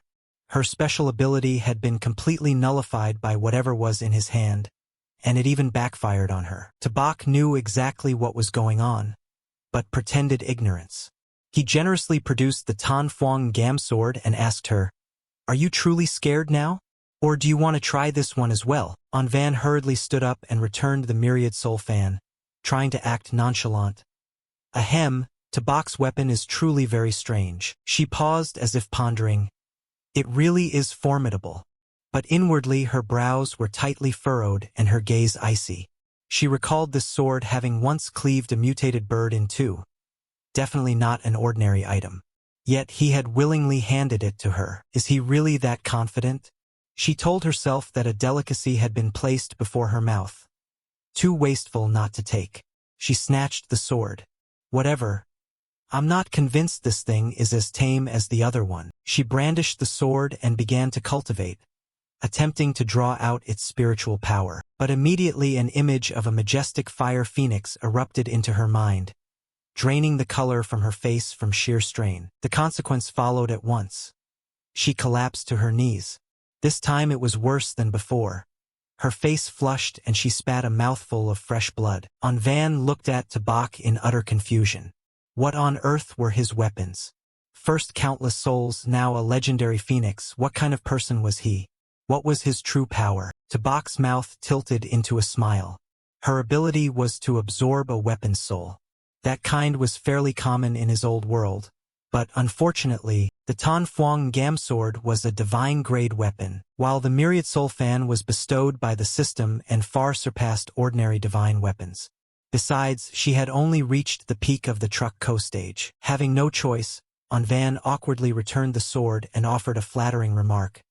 Tabak's divine weapon truly lives up to its reputation. Seeing she had some ability but that he was not yet at his fullest strength, Tabak seriously proposed, "Come with me. Any weapons we seize along the way will be yours." Van asked in surprise, "Really?" Without waiting for his answer, she arrogantly strode out the door and added teasingly, "All right then. You'd better not change your mind." But the bird person inside the myriad soul fan remained deeply disgruntled, yelling, "You old fox. I can't believe you even stole back that girl's spirit energy." The Soulbone Shadow Commander sneered proudly, "Ha ha. I did all this for my great lord. Watch and learn." He transformed into a beam of light and flew out to report, "My lord, I managed to siphon a bit more spiritual power from that girl for you. Heh. This will surely help you break through." Tabak nodded in approval. "Well done. From now on, whenever we encounter any spirit with abundant chi, I'll let you fully enjoy it." After receiving that stream of spiritual power, the system instantly announced, "Current realm, Advanced Truck Company." Tabak smiled with inner satisfaction. Having cut down a peak Truck Co. while still mid-Truck Co., and now rising to Advanced Truck Co., the Golden Core realm hardly mattered to him anymore. Stepping outside, he said his final words to the veterans. "Captain Tu will part ways here." Tu Truong Tan declared firmly, "Lord Tabak, rest assured. We will protect Teacher Lai and the remaining survivors here." At that moment, his two subordinates were hurriedly helping people onto armored vehicles to leave. The scene abruptly shifted to a magnificent, grand mansion. A group of people dressed entirely in black, looking like professional bodyguards, stood resolutely holding back the horde of zombies that were trying to advance. "Master, what are we supposed to do now? We can't possibly break out." A man in a suit standing next to a panicked woman screamed as he witnessed someone being torn apart by the zombies. "Old no, uncle no, uncle no." But no matter how strong a living person might be, how could they stand against this relentless swarm of undead? The outcome, who would win or lose, was painfully obvious. Unable to bear the grisly sight any longer, the father and daughter squeezed their eyes shut. The father held his daughter tightly, half reproaching, half pleading. "Our Kai family spent 100 years of toil to reach this pinnacle of wealth, and now we must face this apocalyptic horror? Please, someone save the Kai family. Please save my poor daughter." Suddenly, a dark figure shot in from nowhere at lightning speed, like thunder cracking through the sky. In a single fleeting instant, gleaming slashes tore through the surrounding space, spraying blood and viscera like a sudden downpour. When the figure stopped directly behind them, the zombies were either ripped in half or cleaved into scattered pieces. A surviving guard cried out in joy, "Master, it's someone with a special ability." The father stared in astonishment and exclaimed, "So fierce, like a war god descended. Sister, we're so lucky. We've been saved. You really saved our lives." A man in purple approached the pair and gently called, "Phi Tuet. Long time no see. Are you well?" The father asked in surprise, "Tuet Ni, do you two already know each other?" Phi Tuet suddenly felt deeply awkward. "No, father. I'm not acquainted with him at all. Yet why does he feel so strangely familiar?" He stepped closer and lightly patted the girl's head. "I'm your senior brother. And you are little Tuet, my most adorable junior sister. Haven't you forgotten?" She stammered in response. "Senior sister?" At that moment, memories from her past life surged into Phi Tuet's mind. Everything became vividly clear, and of course Tabak was an inseparable part of it. Her eyes flew wide, her pupils contracting in horror as she blurted, "Master!" She then bowed her head and whispered, "Senior brother." She lifted her head with a radiant smile and controlled the gold coins floating around her, a firm sign that her memories had truly returned. The senior brother saw the swirling coins and nodded in approval. "Little Tuet, congratulations. Both your memories and your abilities have been fully restored. But this is not the time for celebration." She gazed at the coins and gave a soft nod. After a quick survey of their surroundings, she waved her hand and the gold coins shot out in all directions. In the blink of an eye, a brilliant golden barrier appeared, completely blocking the zombies encircling them. With everything settled, she followed her senior brother, reminding the father one last time. "Father, we must part here. I have something urgent to do with my senior brother. Do not leave the space protected by these coins. Those zombies cannot enter inside." A red clog was set down on the rough, chaotic road. That was Phi Tuet's foot. She stood in the middle of the road, arms spread wide, face upturned to the gloomy sky, breathing the murky yet fresher air compared to the deep underground. Her senior brother beside her warned at once. "Now is truly not the time for you to reminisce. If we cannot eliminate the master soon, this world will become exponentially worse." Hearing those words, Phi Tuet's gaze turned icy, and a cruel smile appeared on her lips. "Master? The master I've respected and loved all this time. How could you commit such monstrous deeds?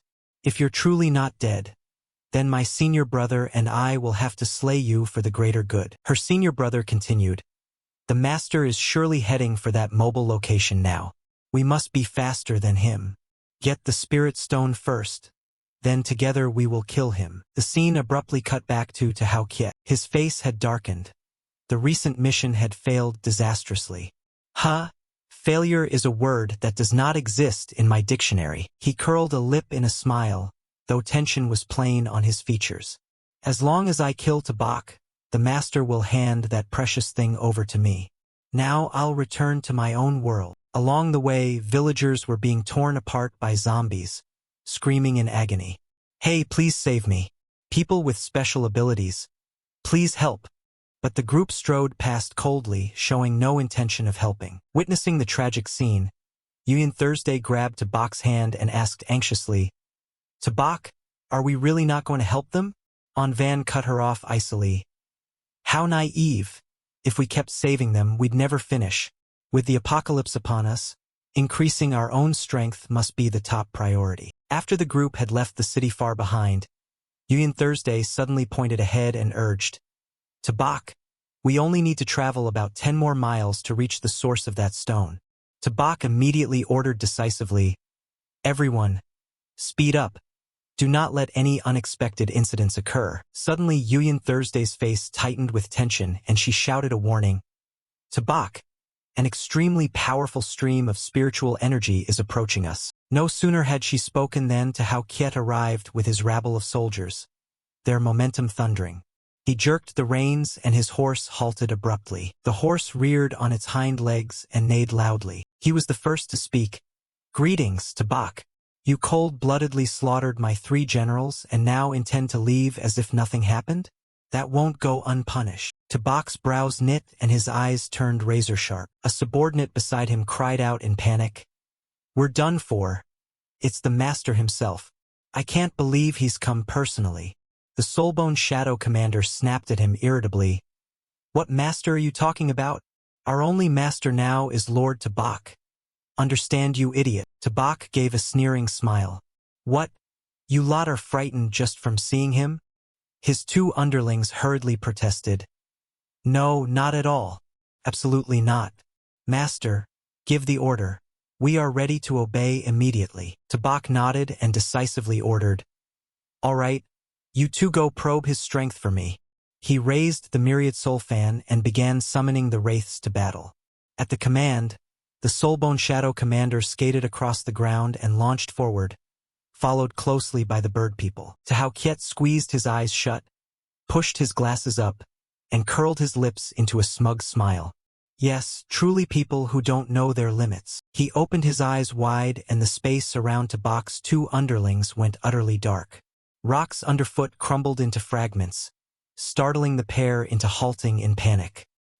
He gave a cold laugh and scolded, "Have you dried up kings and birdfolk already forgotten my teachings? And now you dare raise blades against me?" The group sat motionless on the floating rock amid the gloomy sky. Tabak warned in a low voice, "This one's mental power is extremely formidable, can scramble our minds. Everyone quickly plug your ears tight." Foan Van showed no hesitation at all. She lunged straight at the opponent and shouted, "What's the big deal? Take another blow from me." Hao Kiet bared his teeth in a dangerous grin. His eyes flashed with strange silvery light. How could such a beautiful girl be so rude? At the sound of that voice, Foan Van suddenly went pale with fear. She immediately dropped to her knees. Then she sat down, rubbing her eyes continuously and wailing pitifully. Mother! No, mother! Don't leave me, mother! Tabak looked at the skull on his weapon and asked in puzzlement. Old Min, he can even create illusions? Through his dry eye sockets, Min Kat Am Kwan replied. Master, this man's entire body is filled with illusion arrays to control the mind. His voice, his gaze, even the smallest pores on that woman. Having fully grasped the opponent's ability, Tabak gave a slight smile. Mind control is indeed a terrible power, but completely blocking it is not impossible. Tabak immediately switched to combat mode. He moved his arms continuously, creating trailing afterimages as if preparing to trigger a special skill. He shut his eyes and his whole body became wrapped in a blazing red vitality like fire, his veins bulging fiercely, looking terrifying. Tahao Kiet stood there smugly, watching. Are you trying to seal off all your senses? If so, what will you use to fight me? At the same time, Tabak drew his sword and instantly ignited fierce flames along its blade. He had truly gathered the necessary power. He swung hard and unleashed a raging blaze forward. You should take care of yourself first. The fire surged forward, swallowing Tahao Kiet's form completely. Both his horse and the little dry-skulled followers with him were consumed by the sea of flames. From inside the roaring blaze, Tahao Kiet screamed wildly as if writhing in unbearable pain. But Tabak's gaze did not waver. It grew sharper than ever, as if seeing through all manufactured illusions. A second later, the flames vanished completely, leaving smoke and a shadowy figure. Tahao Kiet had slipped free somehow. He stuck out his tongue and taunted Tabak. Ha ha! You can't catch me. I faced those outdated moves too many times, nothing special.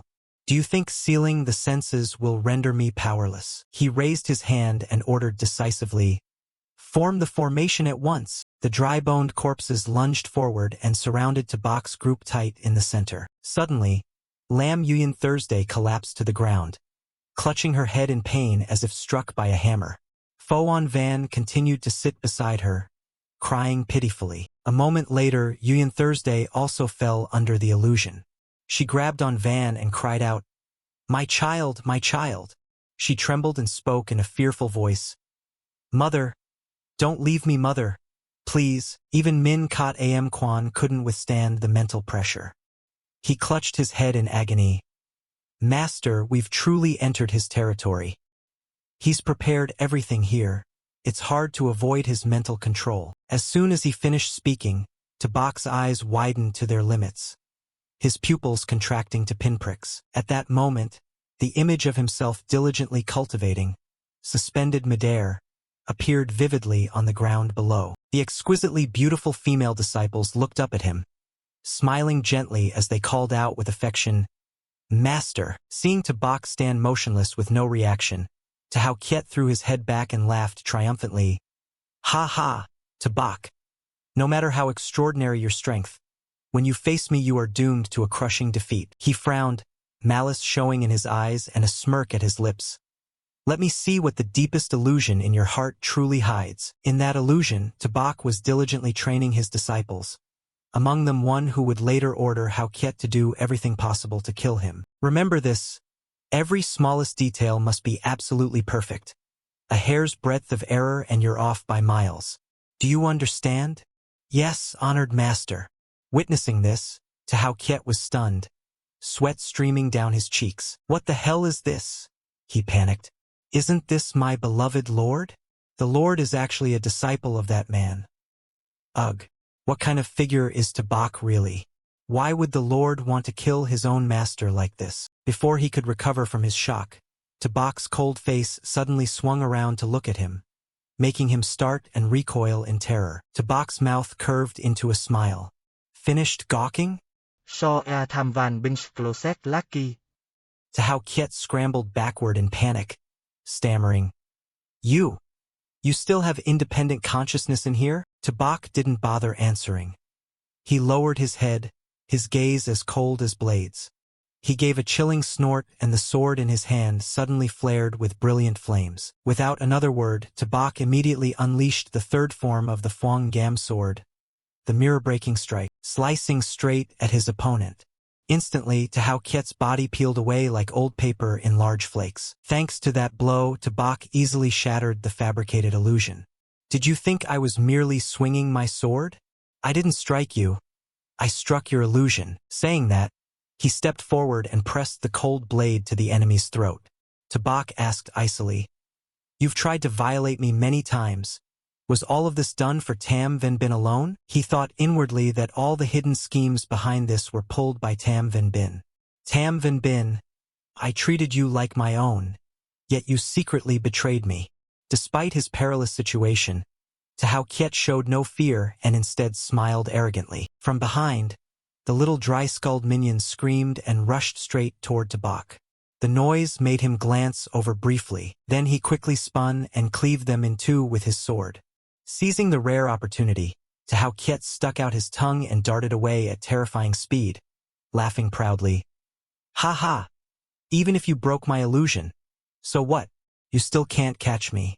Having reached a safe distance, he clawed at the ground with a foot and one hand to skid to a stop, while his other hand quickly produced some strange object from his person. He raised it high and tiny sparks flashed around it. "I don't rely on this illusion alone to rampage across the world. You know, killing the master's master? Just the thought of it thrills me." As he spoke, he continuously launched razor-sharp iron darts forward. Tabak calmly asked, "Old Min, have you all discovered his weakness yet?" Min Kadam Kwan immediately responded at once. "Yes, we have understood everything clearly." Tabak curled his lips in a sly smile. "Well done. Now hand over all of his soul fragments to you for processing." After saying that, he summoned Min Kadam Kwan and the Birdman, ordering them to rush in and attack the enemy. Tahao Kiet didn't back down either. He kept waving his fan and launched countless razor-sharp metal darts from within it. "You lot think you can fight me? Go back and train for another few hundred years." He laughed with great relish. Min Kadam Kwan swung his mace and knocked all those darts aside. You, Tahao Kiet. How dare your dog eyes look down on me?" The Birdman was no slouch either. It used its wings to block the entire volley. "It's only been 3 days, but I'm already very different. You must start seeing me differently." Tahao Kiet widened his eyes, startled by this surging momentum. After stopping that attack, the two immediately charged in, preparing to deliver the decisive blow. He looked at Min Kadam Kwan in astonishment and asked, "Drybone King, you've actually broken through to the Golden Core realm? How can that be?" The Birdman slashed down with its razor-like talons. "That's all thanks to following the master. I even get 6 meals a day now." Min Kadam Kwan swung his mace hard and added, "So what if I reached Golden Core?" Facing those 2 consecutive attacks, Tahao Kiet had to use his fan to defend. But in this 1-against-2 situation, he gradually fell into a weak position. Tabak's 2 junior disciples triumphantly shouted, "Surrender immediately. Tahao Kiet, you're simply no match for our wise master." Despite struggling desperately to defend himself, he still tried to smile arrogantly. "Yeah, truly an overconfident little man. I currently have a protective treasure in my hand. Killing me isn't going to be that easy, is it?" He poured all his strength into a fierce counterattack, hurling the 2 dozens of meters away, and let out a horrific roar. "Get out of my sight!" Knowing he couldn't hold out much longer, Tahao Kiet quickly turned to flee. "Damn it! I concede this time, just wait and see." But Foan Van wouldn't let him escape so easily. She leapt forward, swinging her wooden staff with great force. "Trying to run, are you?" When she reached him, she struck a powerful blow to his arm, making him cry out in agonizing pain. The fan in his hand was knocked loose, spinning a full 360 degrees through the air, and finally landed neatly into her hands. Truly unbelievably cool. Tahao Kiet writhed on the ground, screaming in excruciating pain. Without hesitation, Foan Van closed her eyes and raised the fan to her chest, beginning to absorb its spiritual energy. A tremendous surge of energy rushed into her body, filling her with exhilaration. When she was finished, she casually released the fan and let it fall to the ground in front of its owner. Tahao Kiet scrambled over in a panic and hurriedly picked up the fan, trying desperately to reactivate it. But the object now lay inert, showing no response. He shouted in alarm. Why is my fan completely unresponsive now? The girl paid him no mind. She coldly delivered a straight kick to his face, shouting, Die! Take another hit from me. After that thunderous kick, his glasses shattered. His jaw was knocked crooked, and blood sprayed from his nose and mouth as he groaned in agony. With everything done, she turned back, her face alight with joy, and called out to the rear. Tabak, thank you so much for this treasure slate of yours. It's really excellent. Seizing this once-in-a-millennium opportunity, the two lackeys charged at Hao Kiet like lightning, one swinging a sword, the other bringing down a mace, both shouting in earth-shattering unison. Prepare to die! After the effective blow, Min Kadam Kwan hefted his battered body and sneered mockingly, Master's prey, I'm about to devour your soul clean. But before he could act, the Birdman lunged in to contest it, growling angrily. You old fox, you dare take a piece of me? Didn't you already have your fill? M. Kwan immediately raised a hand to stop him and barked, Scram, scram, you just arrived here. What are you claiming? Neither would yield. They crashed heads fiercely in the midst of the battlefield. The old bird threatened, Let me feast first, or I'll cut you in two. M. Kwan retorted haughtily at once. What boastful nonsense? If you're so capable, come at me. I'm terribly afraid of you, really. Not wanting to waste any more precious time on this pointless quarrel, Tabak stepped forward and commanded decisively, You two each take half. Hearing the secret order, both immediately ceased fighting, saluted in perfect unison and replied, We obey, master. Returning to the prey, Min Kot M. Kwan murmured, How could the master know Hao Kiet's weakness so well? The Birdman nodded in agreement. This new master is much smarter than Hao Kiet. I'd better obey if I value my life. Paying no further attention to trivialities, they transformed Hao Kiet's body into streams of blue light and absorbed them entirely into themselves. After devouring the soul, their eyes flashed with brilliant intelligence. The flavor is truly fragrant. It feels like I've vaguely touched mid-stage golden core. The taste was exquisite to the extreme. They exclaimed with delight, then turned respectfully to Tabak and said, Master, Hao Kiet's spiritual power is truly abundant. We cannot bear to monopolize it all and wish to offer you a portion. The Birdman hurriedly added, Me too, me too. They chattered as they transferred a portion of refined spiritual power to him. Tabak thanked them lightly but declined the gift. The system suddenly announced, Current realm, Peak Truck Co., Myriad Soul Fan Level 5, Controllable Leader Level Phantoms, 2 halves, Common Phantoms, 0/30. He looked at the weapon in his hand and thought, Although the Myriad Soul Fan hasn't leveled up, my realm has made significant progress. Once I find a suitable spirit beast to break through to Golden Core, it will only be a matter of time. He reached his hand into the spirit space, his eyes suddenly lighting up in astonishment as he exclaimed, Ha! I didn't expect to touch it so soon. This is wonderful. The scene shifted to a lush green mountain, verdant with plants and rolling peaks surrounding it like a painted landscape. A familiar voice spoke, Senior brother, is this definitely the place? It's Phi Tuet. I can sense the spiritual energy inside is extremely dense. Tham van bình nốt đét, sao điên so mewak ir. Let's hurry inside. Any delay could bring unnecessary trouble. He squinted as if sensing something and murmured, That brat Hao Kiet seems to have completely lost all life. Humph, acting recklessly on his own ended up costing me another great general. Master, you truly are as formidable as ever. The two siblings slowly advanced deeper into the dark cave. He pointed to the cave ceiling and explained, They've been foolishly mining scattered spirit stones from the cliff face, unaware that the core of the spirit cavern is actually a spirit spring. Before them, a torrent of spiritual energy was roaring down from above like a waterfall. Phi Tuet spread her arms excitedly and exclaimed, The spirit spring is so dense. Training here even a single day might allow one to break through an entire major realm. Tam Van Bin added, I've already found 3 clues for spirit caverns like this. Suddenly she heard a strange sound from outside. Her gaze turned cold toward it as she warned, Senior brother, It seems someone is coming from outside. He confidently reassured his sister. Don't worry. You forgot I'm the best at illusion techniques, didn't you? Having said that, he laughed complacently, waved toward the cave entrance, and a wisp of alternating white and black smoke began to spread thickly. Inside, voices arguing suddenly rang out loudly. Hey, you there! How dare you brazenly steal my spirit stones? Stop lying. It's obvious you stole from me. Do you want to die? Tabak's group was now standing right in front of the cave entrance. Lam Nguyên Thu boldly pointed inside. Tabak is in there.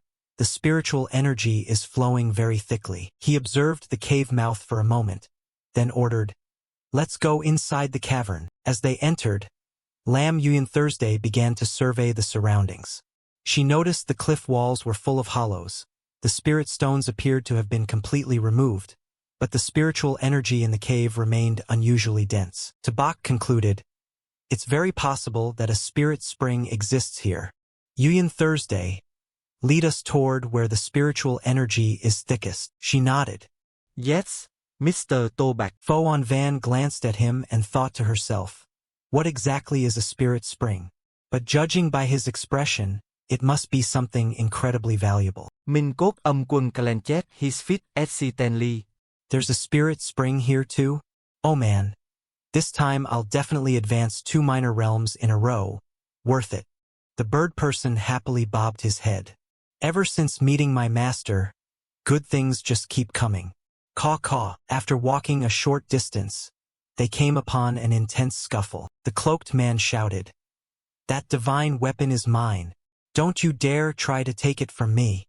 The other snarled back, That divine cudgel is mine, you damn bastard. Foan Van immediately recognized them as Thiat Tai and Dong Thoai. She explained to Tabak, Thiat Tai and Dong Thoai were the first people discovered with special abilities. Just as their names suggest, their arms and legs are as hard as steel. Once they even withstood rocket fire without a scratch. He narrowed his eyes seriously. If that's the case, their realms seem to be above mine. Lam Yuan Thursday pointed at a dry branch stuck in the ground and asked curiously, Are they fighting over that walking stick? It looks like a piece of rotten wood. Why fight so brutally over it? Foan Van concluded at once. Clearly these two have fallen into an illusion, but whoever could make both of them fall into such a deep illusion must be an extraordinary expert. Yuan Thursday pointed further into the cave and called out, Mr. Tabak, there's an extremely dense stream of spiritual force deeper inside. But then her voice lowered, thoughtful. However, I feel that scent of energy is somewhat familiar, in a very strange way. He smirked inwardly. Familiar? Huh? Looks like my guess was right. The one quietly absorbing the spirit spring inside is none other than my traitorous rival. The two fighting noticed people approaching and immediately alerted each other. Hey, someone's nearby. I feel uncomfortable. Maybe we should just deal with them. A crew-cut guy nodded in agreement. Makes sense. Lam Yuan Thursday was a bit frightened and stepped back to hide behind Tabak. By contrast, Foan Van glowed with confidence. Ha! After absorbing that treasure slab, my power is surging with nowhere to vent. Leave these two to me. With that, she charged straight at the two opponents, and in an instant they were locked into razor-sharp close combat. Soon, Thiat Tai used his iron hand to seize her wooden staff and sneered arrogantly. This girl actually has some skill, huh? Dong Thoai also realized. She's using a wooden staff. Seems to be the legendary king of weapons. Thiat Tai curled his lip in contempt. He turned and with an elbow casually smashed her staff to splinters, mocking. So that's all the skill you've got? Foan Van's eyes widened in disbelief. How could this happen? Before she could steady herself, Dong Thoai leaped over his companion and delivered a powerful kick to her abdomen. The blow made her cry out in pain and sent her body flying backward. She gritted her teeth, face contorted in pain. She tried to endure. His kick was so strong it seemed to have shattered all her tendons. She thought to herself, these two have truly progressed far beyond me. Fortunately, Tabak quickly spread his arms and caught her before she could collapse to the ground. Without hesitation, he summoned his two subordinates and gave a firm order. I'll stay here to treat her wounds. You two go deal with those two. Upon receiving the order, Min Kat Am Kwan swung his arm, preparing a lethal blow, while the bird person produced several more clones to assist from different directions. No matter how powerful the old man's attack was, Thiat Tai could still easily block it. One of the bird person's clones resorted to its old trick, letting out ear-piercing cries to weaken the enemy's combat effectiveness. At the same time, Tabak tore open the fabric obstructing the treatment and warned sternly, "I'll help you restore your tendons and veins, but this process may be a bit painful." Foan Van was completely exhausted now. She closed her eyes and surrendered her body to him without protest. He raised 2 fingers and used a technique that made his arm emit a bluish light all around. When finished, he gently placed his hand on her. The blue aura turned into tiny electric sparks that flowed directly into her body. The excruciating pain made her break out in a sweat and moan loudly, yet inwardly she thought, "This spiritual energy is so pure, warm, and incredibly pleasant. That's right, my tendons are actually being healed. What kind of divine fellow is this guy, anyway?" Lam Yuyan Thursday, standing beside them, blushed, pressed her lips together, and a flicker of jealousy crossed her eyes. She clenched her hands against her body, looked forward, and murmured, "Mr. Tabak, you're trapped with another woman again. When will it be my turn?" Thiat Tai looked up, frowning with annoyance. "That damned bird is making too much noise. Dong Tho Ai, kill it for me quickly." Hearing that, Dong Tho Ai stamped his foot hard, causing the ground to crack open in chunks. In an instant, his legs unnaturally elongated. He delivered a kick that smashed the skeleton of the bird person clone flying above. Thiat Tai broke into a delighted grin. "Now the world is quiet again. You pests are about to die. Haha." With that, he threw an extremely powerful punch straight into Min Kat Am Kwan's abdomen, sending the old man flying. The old man cried out in panic. "This brat is so strong. How can I not beat him?" On the other side, the bird person used its long beak as a weapon and lunged at the enemy. But Dong Tho Ai quickly stepped back to dodge, then smashed down with his foot. In one blow, the bird person's skeleton was shattered to pieces. It widened its eyes in terror. Are all the special ability people here really this strong? Min Kat Am Kwan continued to endure a series of rapid punches. Bones cracked and popped as he wailed miserably, "Oh no! My skeletal joints are about to break." The bird person refused to give up, deftly evading Dong Tho Ai's flurry of kicks, then triumphantly shouted, "You can't touch me, because I have wings." The commotion echoed deep into the cave.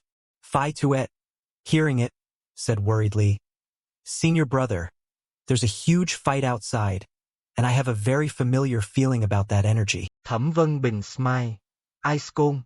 "That's our beloved master. Our master." Phi Tuet nodded with a sly tone. "Then we must quickly break through no matter what." After finishing the treatment, Tabak helped Foan Van back onto the ground. At the same time, his 2 subordinates were also hurled violently into the rocky wall behind them. Minh cốt âm quân lamented. Master. Chuli Paulet. The bird person painfully suggested, "Master, maybe we should flee quickly. We can't take them down." Thiat Tai tilted his head, cracked his knuckles with a rasping sound, and spoke arrogantly, "That so-called king of weapons, you've fallen so far. How did you end up in such a pathetic state?" Dong Tho Ai interrupted irritably, "Why keep talking and tiring yourself out?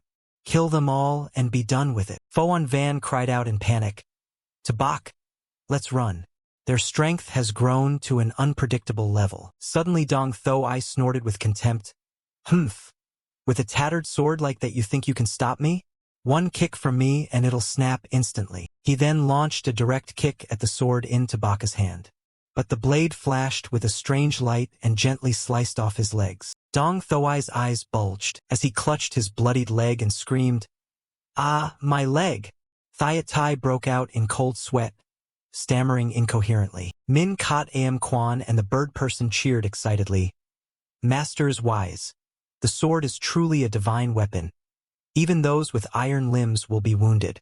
Master, your might is unparalleled." Despite the agony, Dong Tho Ai tried to hop on his remaining leg and roared, "I admit I've lost, but if I want to flee, no one in this world can stop me." Tabak gave a cold smile, produced a rope from his spirit space, and said confidently, Is that so? He tossed the rope, which seemed to have a will of its own, and it quickly coiled tightly around Dong Thoi from every direction. He lost his balance and fell to the ground with a pained grunt. Dong Thoi thrashed wildly, pouring all his strength into escaping, but the rope did not budge an inch. TT cursed under his breath. Damn it! What's happening? Did I hit an iron wall? Foan Van was stunned. His leg strength must be tons of force. Yet he couldn't break free from a thin rope, not giving him another chance to rampage. Tabak wrapped the excess rope around his hand and pulled hard, tightening it further around the man's body. Dong Thoi sweated profusely, screamed miserably as his body was constricted to the point of suffocation. Tabak said coldly, "This is the rope I used to tie oxen. Using it to bind you today is generous enough." Foan Van asked in alarm, "What kind of ox needs such a sturdy rope to be tied?" TT, witnessing Dong Thoi immobilized by the tight rope, stared in disbelief and blurted, "Are you kidding me?" A hazy image flashed through Lam Yuan Thursday's mind of Tabak leading a Thong Thien Mangu, a divine beast of legendary renown. This is the Immortal's punishment rope. Yes, it must be the Immortal's punishment rope, no doubt. She frowned, closed her eyes, and her thoughts became tangled. Where did this memory come from? What on earth is happening? Dong Thoi, realizing escape was unlikely, quickly roared in response. "If you have the guts, untie this damned rope and let's have a proper fight." Tabak paid no heed to such vain words. He swung his sword, cleaving him in two, then coldly ordered, "Lao Min, bird person, swallow his soul for me." The two subordinates hurried over to Dong Thoi's body, faces alight with excitement yet tinged with self-reproach. Were truly useless, they needed Master to land a single move to decide the outcome. Following the Master was the greatest decision of our entire lives. The bird person interjected, "Shut up. Don't make us look worse. That line should have come from me." After splitting his soul in two, they began to ravenously absorb it. This soul was nearly at the foundation establishment stage, delicious. They cheered to follow this new master. 8 meals a day, what a treat. Foan Van stared at Tabak, thinking to herself, what kind of ability has this Tabak unlocked? How can he be this powerful? TT broke into a sweat, his nose running from the stress. That rope was unbelievably formidable. The sword in his hand was no less strange, completely unbeatable. There was no way he could defeat him. Realizing his situation was hopeless, TT slowly approached Tabak, then suddenly fell to his knees, clasped his hands and pleaded miserably, "I truly failed to see Mount Tai with my own eyes. Please forgive me. The Thong Thien staff that Dong Thoi and I fought over, I now give it to you." Tabak glanced at him and said coldly as ice, "Actually, I preferred your earlier arrogant, carefree expression." As TT had just risen, Tabak looked toward the wooden staff they had been fighting over earlier. He flinched, hurriedly picked it up with a displeased look. "Is this really my Thong Thien staff?" Tabak calmly explained, "You were all trapped in someone else's illusion. This is not the Thong Thien staff at all. It's just a rotten wooden stick." Thiet T, furious, hurled the wooden stick to the ground and shouted, "Who the hell dared to put an illusion on us?" Tabak pointed deeper into the cave. "The one who cast the illusion is in there. Go break that wall." Hearing the suggestion, Thiet T spun around and launched a series of powerful combos at the rock wall. The reverberating noise was heard clearly by Phi Tuet inside. She muttered, "It seems our beloved master has succeeded in subduing those two louts." Tam Van Ben smirked with sly delight. "After absorbing that soul spring, I've officially surpassed the foundation establishment stage.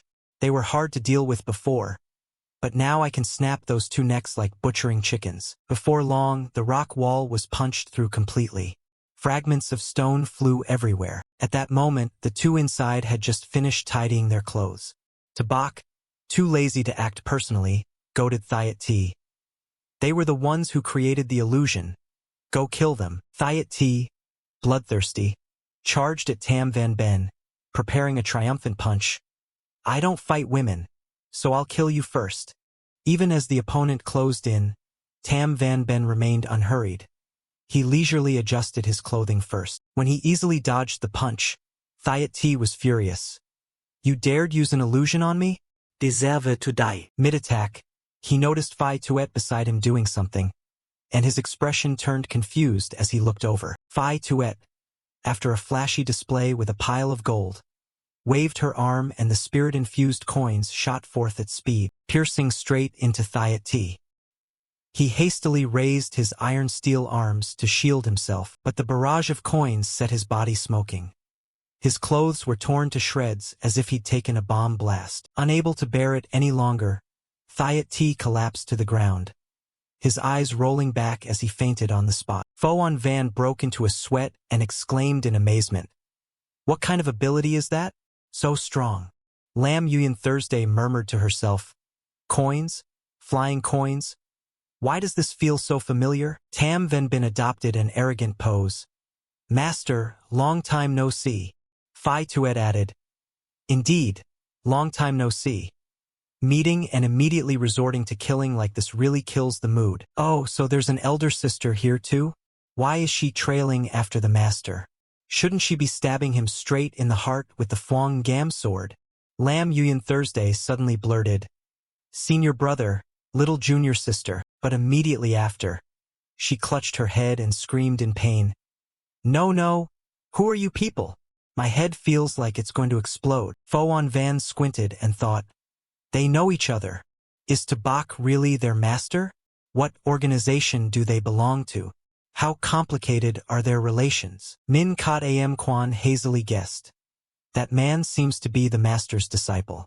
The bird person nodded in agreement. Yes, I've seen it.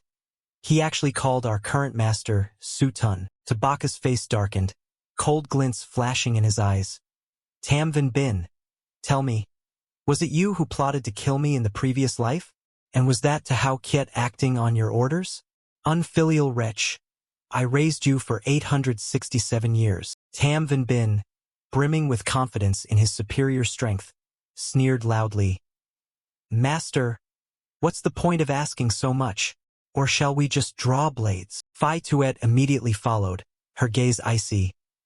Elder sister, I advise you to stand with us, or I'll deal with you. After she spoke, her eyes suddenly widened to their limits, her pupils dilating in shock. Lam Yuyan Thursday unexpectedly stepped forward, spreading her arms to shield Tabak. Phi Tuet was stunned. She dares to stand in front of Su Tun? She growled. Lam Yuyan Thursday, do you know the monstrous crimes the one you protect has committed? Despite her tension, Yuyan Thursday showed no wavering. She replied decisively, crimes? From where I stand, you are the ones who caused the crimes. She glared back, her face aflame with determination. Exactly. Though our time is short, I know too and I fully trust him. The same words apply. If you want to kill him, you'll have to kill me first. Phi Tuet showed no mercy and flung her arm, sending the gold coins hurtling, shouting, You're courting death. Lam Yuyan Thursday, still not fully recovered in memory or strength, stood with eyes shut and chin raised, bracing for the pain to come. In that hair-trigger instant, Foan Van risked herself, weapon in hand, leaping in front of her. Foan Van launched a continuous series of counterstrikes to redirect all the gold coins toward Phi Tuet. Done. She struck a boastful pose and called out loudly, I like gossip and I like fighting. How could I miss this? Beauty over there, what deep grudge do you hold? Isn't he your master? Phi Tuet lowered her head, her eyes darkening to mask her anger. She raised a hand, the gold coins hovering around her fingertips, and snorted coldly. Want to pry into my private affairs? Then go ask the underworld. With that, she launched a continuous volley of gold coins. They flew like razor blades cutting through the air, but Foan Van remained unflinching, calmly using her wooden staff to deflect each coin.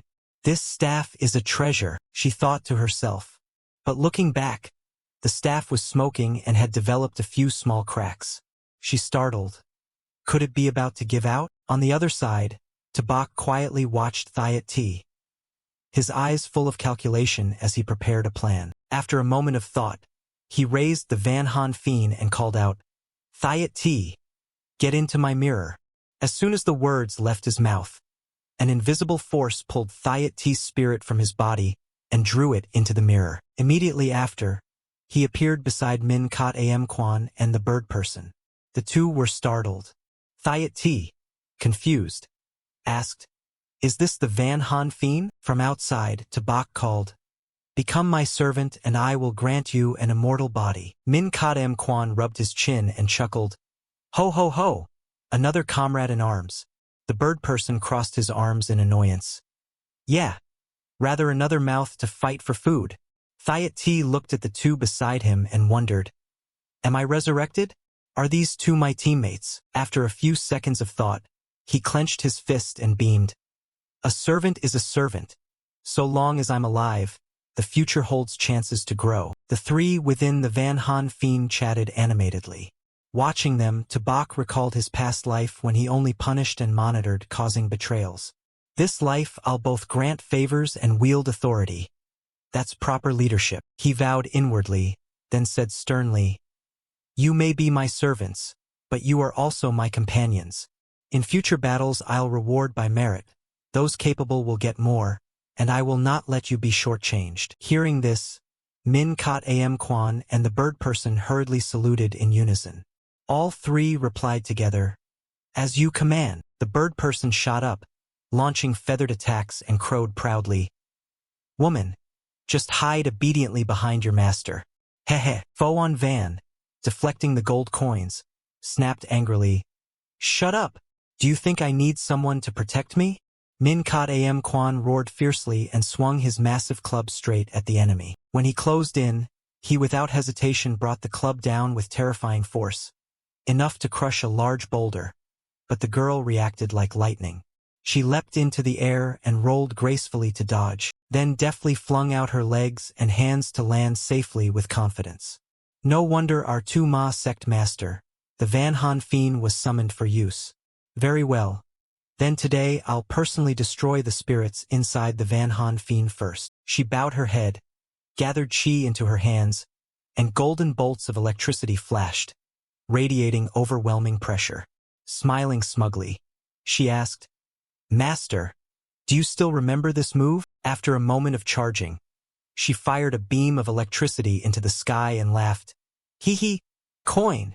A giant gold coin materialized from the void. "Lack Bao," said as she guided the coin downward at terrifying speed to crush everything below. Crushed by the giant coin, Min Kot Am Kwan grimaced and roared in pain as he struggled to brace himself. Ugh!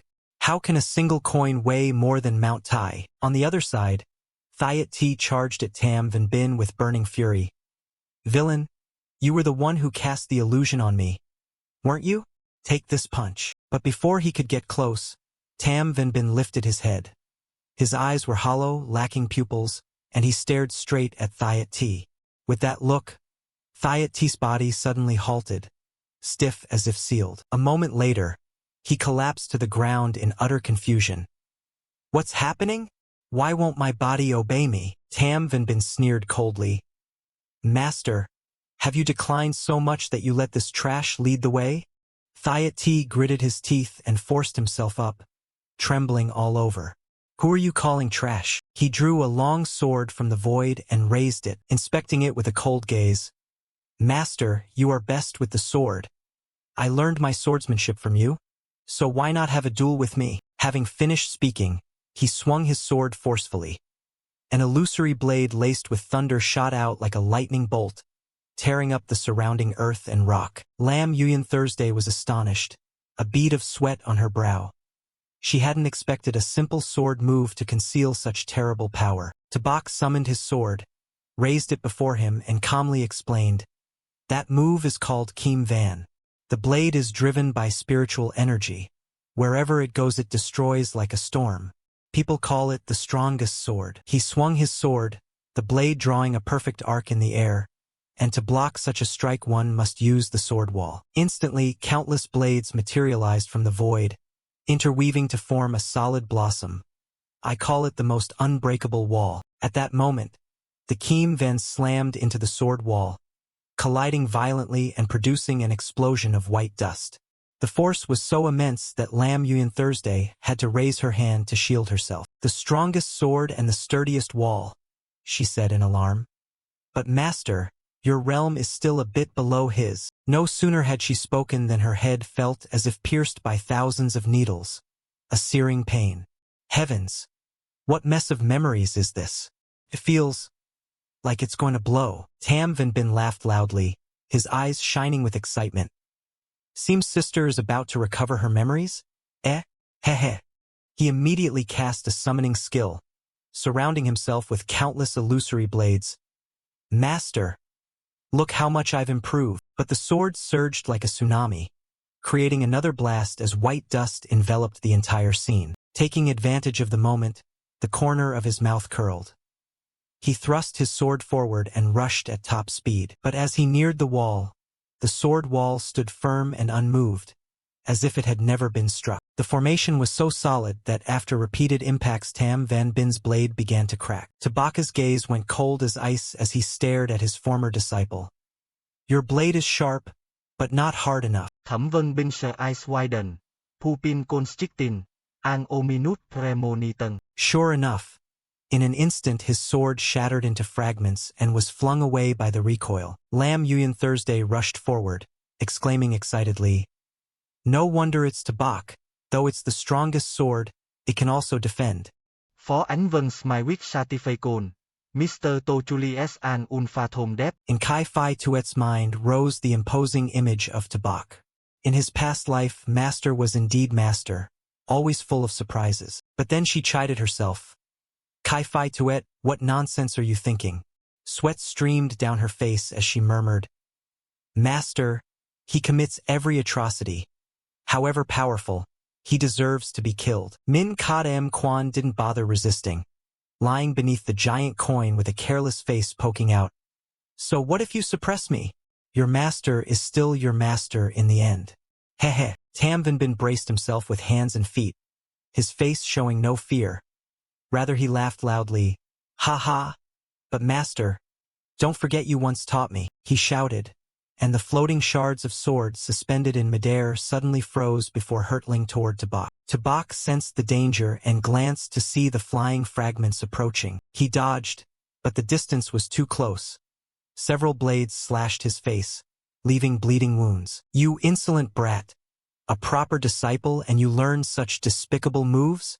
Unable to let it continue, he immediately used the long silk strips on the Van Han fiend to whip away the fragments. Thẩm Vân Bin Sir Swax Lao Reform. He bent over and laughed uproariously. Ha! Achieving the goal is what matters. Who cares about the process? When his weapon was restored, he pointed the sword at the enemy and charged with blazing momentum. How will you dodge this strike? Lam Yuyan Thursday raised her hands in panic and screamed in terror. Min Kot Am Kwan's heart tangled like spun silk, wondering, how could the master possibly dodge such a deadly close-range sword? The bird person flapped his wings, voice trembling with horror. We're done for. We're going to die with our master. Phi Tuet, witnessing Tam's senior brother's despicable action, couldn't hide her shock. How could he act so lowly? She quickly dismissed it and muttered, whatever, as long as the master is killed. Phi Tuet thought Tabak would bleed under the blade, but unexpectedly a pair of strong hands appeared and blocked the attack. Foan Van exclaimed in astonishment. It's Thiet T, he can stand up? Phi Tuet was also stunned that he had broken free of Tam's senior brother's suppression. She snapped awake, eyes wide, and shouted, get out! Although Thiet T held off the blow, his body trembled in waves, his face darkening from exhaustion. But even that was enough to make Tam Van Bin break out in a cold sweat. Could an ordinary psychic in this world resist my suppressive attack after breaking through the Foundation establishment realm? He gritted his teeth, veins bulging on his face. Though I resent being a servant, facing an enemy who wants to kill me and with my master counting on me, I must give everything. Having spoken, Thiet T swung his arm hard and flung Tam Van Bin far away. He clenched his fist, drew it back to gather power. I won't let a single word of yours control me. As he spoke, he delivered a powerful punch into his opponent. Tam Van Bin was struck and crashed to the ground amid choking dust and shattering rock. Min Kot Am Kwan realized he could no longer lie still and told himself he had to rise. He sprang up, planted his feet, and braced his strong hands against the giant gold coin. Straining, he pushed hard. Isme.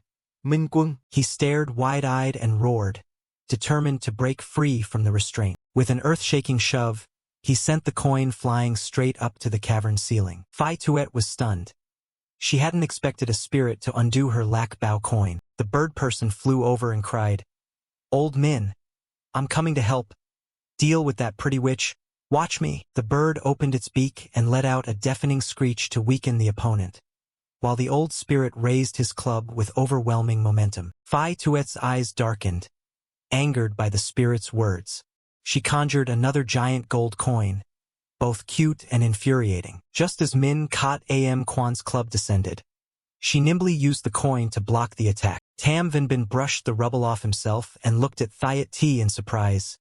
"You have some skill," he gritted his teeth, eyes blazing with fury. "But next, I'll make you wish you were dead." From his sword erupted 48 sword illusions, each blade half illusory, half real, lunging straight at the enemy. Though Thiet T used his hands and feet to block, the shockwave from the blades still hurled him into a stone wall, the impact roaring along with his pained groans. Suddenly a rope shot in from nowhere, wrapping tightly around Tam Van Bin's body.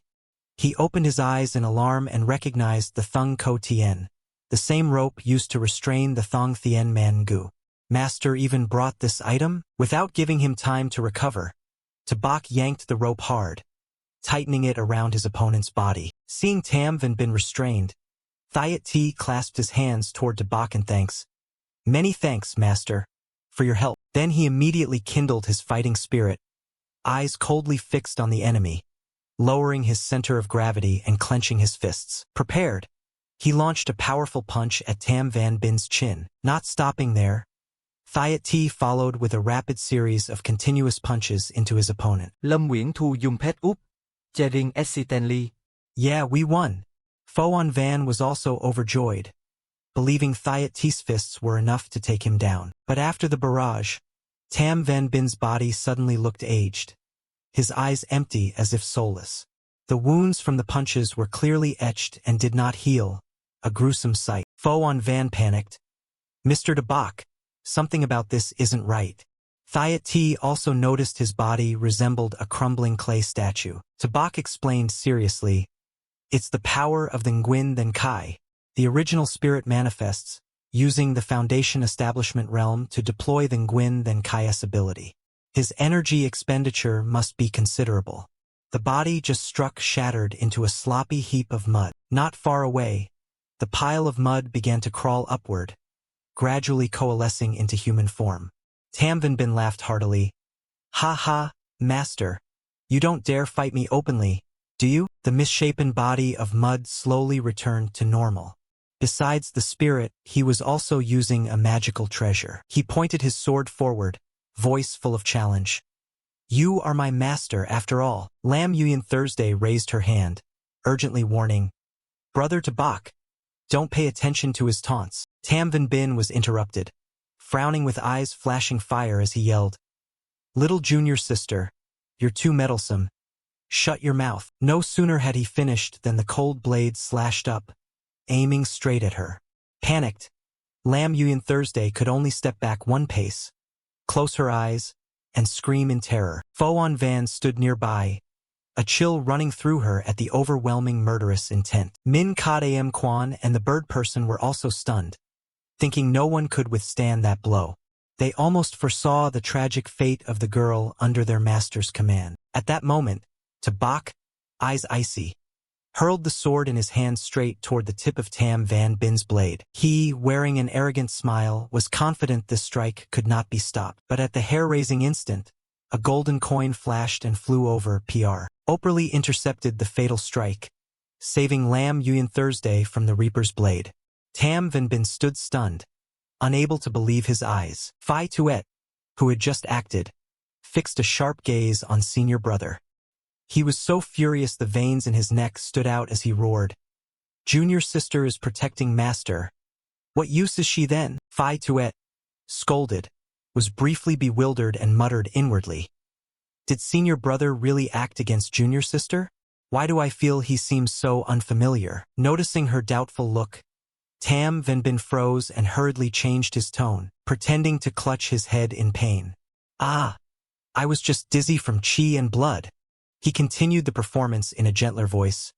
Tu Tuet, luckily you blocked the sword. If you had truly been hurt, my apologies wouldn't be enough.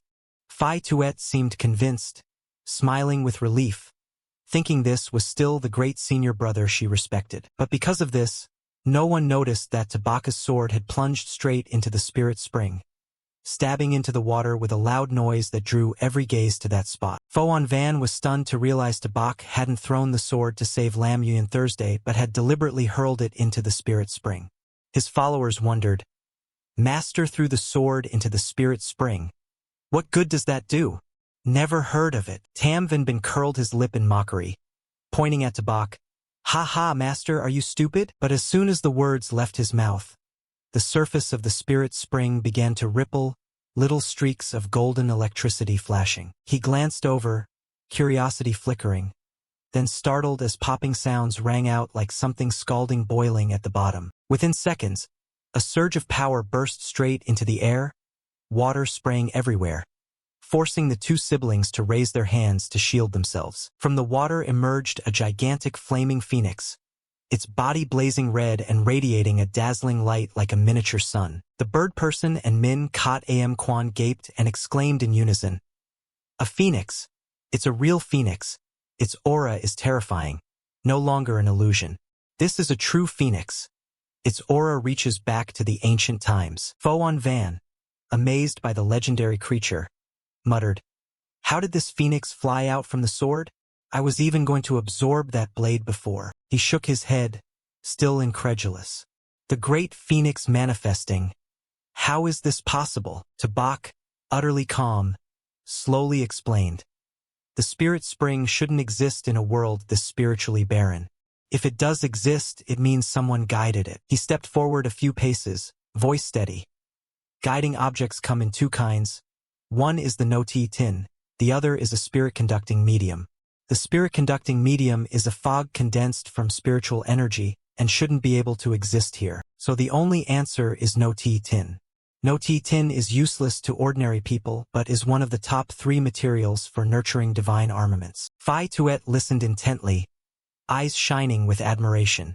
Though her master had a reputation as a villain, his vision and judgment still captivated her. From the phoenix's body, brilliant sparks shot out, racing straight at the enemy, forcing Tam Van Bin to dodge. It didn't stop, continuing to unleash fierce bursts of flame that the two siblings strained to withstand. Tam Van Bin realized it was the radiant phoenix sacred flame, something that melts on contact, and shouted urgently, Tu Tuet, let's retreat quickly.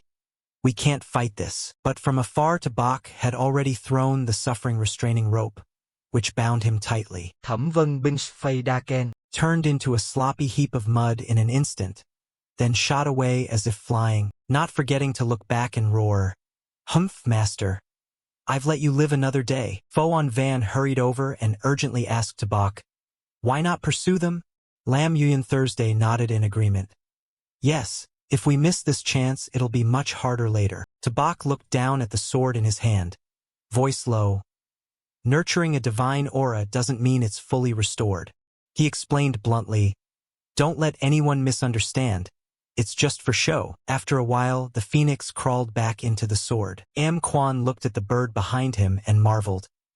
Master, your ability to judge people's natures is truly excellent. The bird person added in admiration. A scheme to fortify an empty stronghold, brilliant. A master like you is really formidable. Tabak patted Thiet T, his newly accepted servant, and smiled. Thiet T, you've worked hard. Thiet T was stunned that a lowly servant like him received thanks from his master. Stammering, Ah, Master actually thanked me? Tabak stripped off his clothes and slowly stepped into the spirit spring, soaking as he spoke. Come on, everyone, get into the spirit spring. 1 hour equals 3 months of cultivation. Foan Van's eyes lit up like stars as she blurted, Really? She was originally a Chi King but had only served as a protected fighter in battle. She kicked off her shoes and hurled them aside, shouting, Breakthrough! I want a breakthrough! Then she plunged straight into the water, crying out excitedly, "I'm coming!" But as her figure skimmed the surface, Tabak coldly warned, "The spirit spring is a phi-Newton fluid. Gentle contact is soft, but forceful action becomes solid." Lam Yuyan Thursday stepped into the water gently, while Foan Van slammed herself down and hit it like an iron wall, yelping in pain. "Ouch!" Foan Van's face flushed crimson, a mix of embarrassment and petulance as she snapped, "You're so annoying. Why didn't you tell me that important detail sooner?" Huh. Her hand struck the lake's surface hard, sending splashes of water flying. She slowly pushed herself up to sit, thinking to herself, "Stubborn me has always liked being hard, never soft." Opposite them, the two old recluses leisurely soaked in the pure spirit spring, their expressions clear on their gaunt faces, showing utter, ecstatic satisfaction. Min Kot M. Kwan moaned in bliss, speaking in a warped tone. "This feels amazing, everyone." The sensation was like 100 million tiny ants crawling over his body. Then the bird person fluttered his tattered wings and sighed, "So comfortable. It feels like each bone and every nerve cell is slowly regenerating." Caw-caw. Meanwhile, Thiat T maintained a contemplative expression, his eyes suddenly flashing with strange light. He imagined a life he never expected, trailing after others and accepting being a lowly slave. Still, he chuckled softly, mocking himself. That feeling of servitude brought him not a trace of resentment but a strange exhilaration. Back to Foan Van. As her whole body immersed in the mystical water, she was enchanted. She secretly sighed with relief. Years of pain vanished instantly. Her entire body tingled with bliss, as if on the verge of a breakthrough. Standing on the rock, Lam Yuyan Thursday slightly furrowed her brow, a fierce determination flickering in her eyes. Before dipping her toes into the spirit spring, she told herself she must awaken her true power soon. She could no longer be a burden to Tabak. Without hesitation, the petite girl sank fully into the cold water. Her delicate lashes shut tight as waves of trembling ran through her, bringing boundless pleasure. This feels so good. What on earth is happening to me?" She felt clear changes in her body, and something deep in her head seemed to be reviving. No sooner had she thought this than a flood of vague memories burst forth, vividly depicting how she used to sit quietly as Tabak kindly guided her bit by bit. But that peaceful, happy scene was abruptly replaced by a horrific, cataclysmic battle, slaying demons and exorcising evils, shaking the heavens and earth. The sky shattered into fragments. Mountains and rivers were overturned. Corpses piled into towering peaks. Blood flowed in dreadfully crimson rivers. Countless beings were drowning in oceans of flaming, vengeful suffering reaching to the heavens. The horrific memories erupted, causing Lam Yuyan Thursday's eyes to suddenly widen in terror. "Tabak, it can't be like that. Surely Master was the righteous one, right?" she murmured. At that moment, the innocence that had long lingered in her eyes vanished, replaced by a razor-sharp gaze full of deep hatred, as if she wanted to swallow the young man standing before her whole. The one who caused so much turmoil, sowing disaster and calamity everywhere, forcing countless people to endure endless suffering. Murderous intent surged. She ground her teeth and spat each word. "Clearly you are a damned demon." At the same time, the system interface appeared before Tabak, flashing brightly and announcing an important notification. His current realm had officially reached the early Foundation establishment stage. The corner of his mouth curved into a faint, satisfied smile. It seemed he had finally succeeded in breaking through. He drew a deep breath to fully savor the long-awaited achievement. Closing his eyes to calm himself completely, he carefully felt each fluctuating aura around him. Since stepping into the Foundation establishment realm, all of Tabaka's senses seemed reborn. Everything around him became distinct and sharp down to the smallest breath. Scanning the followers submerged in the water, he could even read deep into the hearts of those monsters. A profound satisfaction flashed in his eyes. He judged inwardly. They think being enslaved under me isn't so bad. Indeed it is so. The clever mix of reward and timely punishment is the truest principle of managing people. Before that smug smile could fully fade, Tabaka's expression froze. His pupils contracted violently as if struck by a terrifying event. He swept a cold gaze at Lam Yuyan Thursday, swallowed dryly, then muttered to himself in a small voice, "Well, my life is done for." On the opposite side of the battlefield, the young woman who had just risen from the cool spirit spring, her jade-like arm rose decisively, a clear, ringing sound tearing through the surrounding silence. "Fuang Gam, where are you? Come out for me now." With that, the famed vermilion chanting sword, which Tabak had once discarded to the lake bottom, sliced through the water and obediently settled into the hand of its true master. The sword's tip, as cold as ice, pointed straight at the center of Tabaka's brows.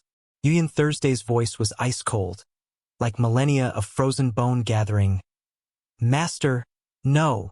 You are the damn witch. You should have died long ago. So hand over your old life to me this instant." A torrent of spiritual force suddenly erupted. The image of a blazing phoenix was born from within the razor blade. It screamed in terror and shot straight toward Tabak. Seeing the terrifying abnormality, Fo on Van's face went pale with extreme fear. What the hell is actually happening? Why did Miss Lam suddenly launch such a fierce attack on Tabak? At that moment Thiat T had just steadied his massive body. His inner self churned with waves of bewildering shock. How could a frail human like her suddenly unleash such a horrifying surge of power? The two recluses standing nearby began trembling with fear. Their dry teeth chattered at the force of that deadly stroke. Even if our master were the greatest and wisest, he would still lack the strength to stop it. We're doomed, truly doomed. Facing the scythe of death at his throat, Tabaka's mind fought to remain coldly calm. He quickly mapped out the situation. Lam Yuyan Thursday had clearly recovered her old memories. Her strength now was at most at the Foundation Establishment early level. But the vermilion chanting sword is inherently her own blade, and it had just absorbed the power of the Noti Tin earlier, so this lethal strike could not be stopped right now. The man's brows knitted. A mad light flashed in his eyes. Oh well, this ruined fish in a torn net scenario must just be accepted. Now I'll just force the Foundation Establishment realm on myself. Then I'll break through the Foundation Establishment again. He decisively severed all lingering hesitation. Tabak frantically activated the miraculous formula, directly executing the self-forcing process of the Foundation Establishment he had long cultivated. An extremely powerful burst of spiritual force, like a power that moves mountains and fills seas, erupted violently. It formed a terrifying shockwave that crushed everything in its path. Standing before that sky-filling pressure, Yuyan Thursday seemed petrified. Her pupils shrank to the limit. Her lips trembled and parted in utter astonishment, as if witnessing the world's final curtain. In the next instant, her frail body completely lost momentum and collapsed, toppling toward the young man, plunging straight into the deep spirit spring. Bubbles whitewashed the air. Her body floated on the water, sinking once more into unconsciousness. Witnessing the dreadful scene, Thiat Tia's expression became utterly dazed and stupefied, tinged with regret. How bizarre. Hey, why did she suddenly faint like that? I was perfectly ready to sacrifice this strong body to block that sword for our master. Paying no heed to the new subordinate's useless babble and wary of another sudden strike, Tabak jerked his chin sharply, eyes like razors, and ordered, "Min Quan, go check what trick she's up to now." Receiving the order, the dry revenant obediently responded and swiftly glided to her side. Min Kadam Quan extended his white, bony fingers and lightly touched the poor girl's body, carefully transmitting a small thread of energy to probe her meridians. After a moment, he respectfully lifted his head to report, "Yes, master. It seems a deep nerve in her body has been completely blocked by someone, which is why she's fallen into this deep coma. It must be that someone cast an extremely vicious and vile mind control technique on her." A cold, cutting chill flashed through the depths of Tabaka's eyes. Mind control? If that's true, then I should send my deepest thanks to that damn Tam Vin Bin. The image of the despicable Noi Quan Tu, who had nearly struck with poison, swamped his mind. Indeed, that bastard had refined those neuromanipulation methods of the corrupt cult to an almost purifier level. He took slow steps toward his disciple Fan Track, bending to pick up the vermilion chanting sword. The sharp tip of the sword pointed straight at the girl's throat. A cold, Ruthless thought flashed through his mind. Now, keeping her by his side would be pointless. Seeing the blade about to draw blood, the people around panicked and hissed, trying to stop him. Wait. Hey, what are you thinking? How did it come to this? Min Kadam Kwan slammed his bony knees onto the hard stone, clasped his gaunt hands together, and pleaded earnestly, "Great Master, please reconsider." From across, Foan Van rushed over, spreading her small arms to shield Lam. Her tone was resolute. "If you truly intend to kill poor Lam, then kill me first." At this point, she fully trusted Yuan Thursday's character. She would never intentionally do evil. The fated teacher-disciple bond seemed stirred by those pleas. Tabak struggled to suppress the murderous intent burning within. He waved his hand and sent the sword flying. It lodged deep in the barren cliff. Then he turned and walked away. He cast a cold glance backward, his voice low as he warned them with the authority of a superior. "Wait until I'm completely out of this spirit spring. The day I meet it again will be the day I personally take its life. Remember that." He flipped his hand over. The 10,000 Souls mirror immediately emitted gloomy black chi, bone-chilling cold. He called his trusted subordinates. "Birdman, Thiat Tai, follow closely behind me." No sooner had he finished than the demonic aura from the banner swept the monsters clean into the void. Only 2 lone pink figures remained in the remote cave corner. His steps were steady as he left, but his mind swirled with calculations of gain and loss. Lam Yuan Thursday and Kai Fai Tuet too. Why do they insist I am without heinous crimes? I, a distinguished immortal patriarch, though I haven't saved all beings. He told himself, I have never done evil. In this matter, it's likely mostly Tam Van been framing and slandering me. Diving into the deep water, the cycle of thoughts continued to circle his mind. The sinful disciple Tam Van Bin and the other female disciples want me dead. If I don't kill them, they'll kill me. To reverse the situation, the only thing to rely on is absolute power. The spirit spring hides strange flames. Beneath it there must be an entrance to another world, unknown safety, but I reckon it's full of danger and opportunity. As he questioned himself, his pupils suddenly bloomed wide. Before him, a section of partition radiated an eerie light. Spotting the target, Tabak Cautran lunged forward without a half-second's hesitation. He braked at the edge of the spatial rift, probing cautiously and slowly extending his arm through the bone-like veil. The instant his fingertips slipped into the other dimension, gray oppressive chi began to hover. In the blink of an eye, a misty haze engulfed him, prompting a low, wary snort. His cultivator instincts told Tabak the spiritual energy density here was intense, comparable to the old celestial realms. Yet, before he could fully relish it on the first breath, his complexion shifted violently and he covered his nose and mouth. This spiritual energy was poisonous, not absorbable directly, and with his toxin resistance he could only withstand it for a moment. He muttered, rubbed his nose, and a sudden anomaly struck. From the murk surged a swarm of mutated mosquitoes like locusts. The constant buzzing ripped at the eardrums as they swarmed him from every side. Sensing hostile chi behind him, the man pivoted, flicked his wrist, and the 10,000 Souls mirror coldly ordered, Lao Min, destroy them. Min Kadam Kwan materialized from black smoke and without hesitation smashed the riotous insects with his 1,000-pound pointer, rasping, "Leave it to me." The system interface popped up a stream of notifications. Eliminated progressive stage monster +1. 10,000 Souls mirror experience +1. The numbers made Tabaka's eyes tremble. By heaven, earlier when slaughtering zombies and ordinary beasts the mirror stopped gaining experience. Yet these mosquitoes are progressive stage. Though the mutated swarm thickened like a black cloud devouring space, the corner of his mouth still lifted in a proud, radiant smile. Delicious. In a flash, the 10,000 Souls mirror shot into the sky, becoming a deep indigo black hole that devoured the writhing corpses. Not missing the golden opportunity, his minions hurriedly swept the feast clean within the skull space. Excitement surged in their veins. Tasty. The feeling of power increased again. As the banquet ended, the Birdman peered out of the eye socket and let out a shrill laugh. Ahem.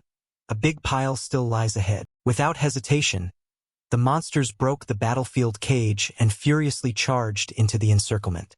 The mutated insects roared and wiped them all out. Ah, magnificent. The slaughter proceeded at breakneck speed, and the 10,000 souls mirror, majestic and breaking the stagnation, leapt up to level 6. At the same time, the system announced the weapon's ultimate skill activation. It could summon 100 souls at once, throw them into a purgatorial furnace to slaughter each other, and cultivate the strongest grudge-born spirits. The final survivor, after completing the transformation, would occupy a slot in the roster of ordinary lost souls. A strange spark of interest flashed into Baka's eyes. The perverse nature of this new power immediately stirred his instinct to conquer. Without hesitation, he activated the formula at once. A brilliant surge of radiance exploded from the banner like a giant net, covering tens of thousands of corpses and twisted souls. The unlucky mosquitoes were instantly sucked into a sealed, pitch-dark dimension. After only a few stunned breaths, the vicious insects lunged at one another, tearing each other apart and creating a brutal blood arena. At the same time, on the silent bank of the spirit spring, Lam Yuyan Thursday's eyelashes trembled. She made a few sleepy sounds and frowned as her mind cleared the haze of the stupor. The young woman propped herself up and sat. She caught sight of Foan Van still peacefully submerged beneath the lake surface, and a flash of surprise crossed her face. A moment later, spiritual force burst forth. She retracted her sword to lie obediently in her hand, and demanded sharply, "Where is that wretched villain?" Killing intent surged. Yuyan Thursday, consider strategy. This woman is the villain's accomplice. Better to deal with her first. Foan Van, hardened by life and death trials, had already sensed the nascent murderous aura. Her wary gaze swept to Lam Yuyan Thursday. She understood the once gentle girl had grown reckless. A great regret rose within the strong woman. Damn it, I just saved her. If I'd known, I should have let Tabak kill her. Her delicate hand quietly tightened on the wooden staff, veins standing out as if swearing an iron oath. But if the girl dared to strike, she'd break her leg with one hit. But at the very moment the blade rose, poised for the distant execution strike, Foan Van risked herself to block the sword, and the kneeling revenant's plea for mercy flooded back, bewildering Lam Yuyan Thursday's mind. Horror stamped the depths of her eyes as she frantically questioned herself. What's happening? A vilai s a vilai. Phó Ánh Vân s Phó Ánh Vân. She sighed and let her eyelids droop, withdrawing the killing spirit and whispering to herself, "How could I kill the innocent?" Putting aside her worries, Yuyan Thursday said nothing. She gathered her belongings and decisively turned to leave. Seeing her silhouette fade, Foan Van sprang up and called out loudly, "Where are you going?" On the other side, Vua Lu approached the cave mouth, waves of sudden breathlessness striking, forcing Lam Yuyan Thursday to brace against the rock to remain standing. She bit her lip bitterly. "Hng, that sword. He intended to kill me." Her delicate face darkened with sorrow. "Senior brother, did you really mean to kill me just because I stood with Master? But Master is different. He spared me." Her drifting emotions were cut off by a blinding radiance striking her pale face. Her eyes couldn't adjust in time and squeezed shut as she raised a hand to shield them. Her vision grew accustomed to the bright scene outside. Gazing fixedly at the jade sky, she muttered as if reciting a charm. "Master is a villain, his crimes unforgivable. If he does not die and chaos follows, I should still trust Senior Brother. I will follow Senior Brother." As the words left her, a mad, demonic laugh suddenly tore through her mind. Her pupils dilated to the limit in utter astonishment. "Isn't that Senior Brother's laugh?" Instantly she clutched her head, teeth grinding. Her beautiful face contorted in unbearable pain. The headache was overwhelming. After a few seconds her tolerance collapsed. Her body slumped onto the cold ground and sank into a deep coma. The impact of the fall startled the flocks of winged beasts nearby, which took off in a panic, crying out with shrill cries. Parallel to the events on the surface, in the deep chasm of the spirit spring, Tabaka's legion of spectral soldiers was frantically slaughtering the mutated swarm with the 10,000 souls mirror's support. The man remained seated with eyes shut, pouring all his focus into running the cultivation technique. After an indeterminate number of watches, the young man's eyelids finally opened and he declared, "All souls absorbed. These mosquitoes no longer grant experience. It's time for them to leave. The words drifted on the breeze as he dusted off his robe and rose to walk. But the moment his toe lifted, a gale of hidden poisonous wind surged from behind. His keen spiritual sense, of course, detected every movement. A pair of membranous wings, 10 times larger than ordinary mutated insects, ripped through the dim bone-like layer, dragging a massive body and a chain of hair-raising sounds behind it. Thus stood a giant tyrant version mosquito arrogantly blocking the path. Its iron-like eyes rolled wildly in panic. It was a command-level fiend. Elsewhere, the indigo flame in Min Kadam Kwan's eye sockets danced violently. His jawbones widened, revealing hunger. The aura was overwhelmingly strong. The giant's dual eyes flared blood-red with bloodlust, locking onto Tabak. Without waiting for his master, Tuet T used his body as a shield, launching himself to intercept. His bare pincers aimed to catch the lethal stab from the cold proboscis. Even with his iron hands impervious to blades and spears, the strike's terrifying force still bit him. His burly frame convulsed in waves of bone-deep pain. HNG my arm. Min Kadam Kwan hastily formed a defensive posture to cover the two, his voice deep and urgent. Master, this place is unsuitable to linger. We should withdraw. Tabak silently agreed to the advice, for the toxin immunity in his body had also run out. Though his covetous gaze was reluctant to leave the spoils, the two sides glowered at each other with thick, oppressive auras. At the moment of weighing gains and losses, the hacking coughs from the subordinates frantically pinching their noses behind him snapped him back to reality. Tabak understood the root cause. His resistance had waned, and they couldn't hold out long either, so they must leave first. Decisively stepping back, he waved the 10,000 souls mirror, sealing his minions deep inside the banner and tidying up the remains. With a composed demeanor, the man stepped back through the spatial rift, kicked through the water to surface with a determined look. This world was still quite dangerous. I must break through further. Before his thoughts could fade, after only a short swim, the strange whirlpool at the bottom of the abyss flared with brilliant light, accompanied by ear-piercing sounds. His spiritual alarm sounded and he turned to look back, inwardly startled. Did that giant mosquito follow? On the next breath, the oversized beast slammed through the barrier of the reincarnation realm, sending countless cracked boulders crashing down into the depths. Yet the moment its flesh crossed into the new world, the ferocious creature froze as if struck by a pressure point. Under the weight of the dimensional spell, that massive form shrank uncontrollably and in an instant became a harmless mosquito. Amused by the sight, Tabaka's lips curved into a savage smile. It's being suppressed by the other world. Aha, if it's already here, then it won't be going anywhere. Clutching the treasure, he swung the banner and shouted, "Enter my domain!" The moment the incantation ended, a black vortex erupted from the banner's tip, calmly sucking the tiny creature into the dark spiral. In an instant, it was imprisoned in a gloomy cell, reunited with the squirming throng of mutated minions waiting for their moment. The presence of the evil bird sent the shrimp and fish scurrying in terror. They flapped chaotically and fled. Unfortunately, the beast showed no mercy. It lunged with claws, slaughtering its kin without remorse, the bloody scene fully before Tabaka's eyes.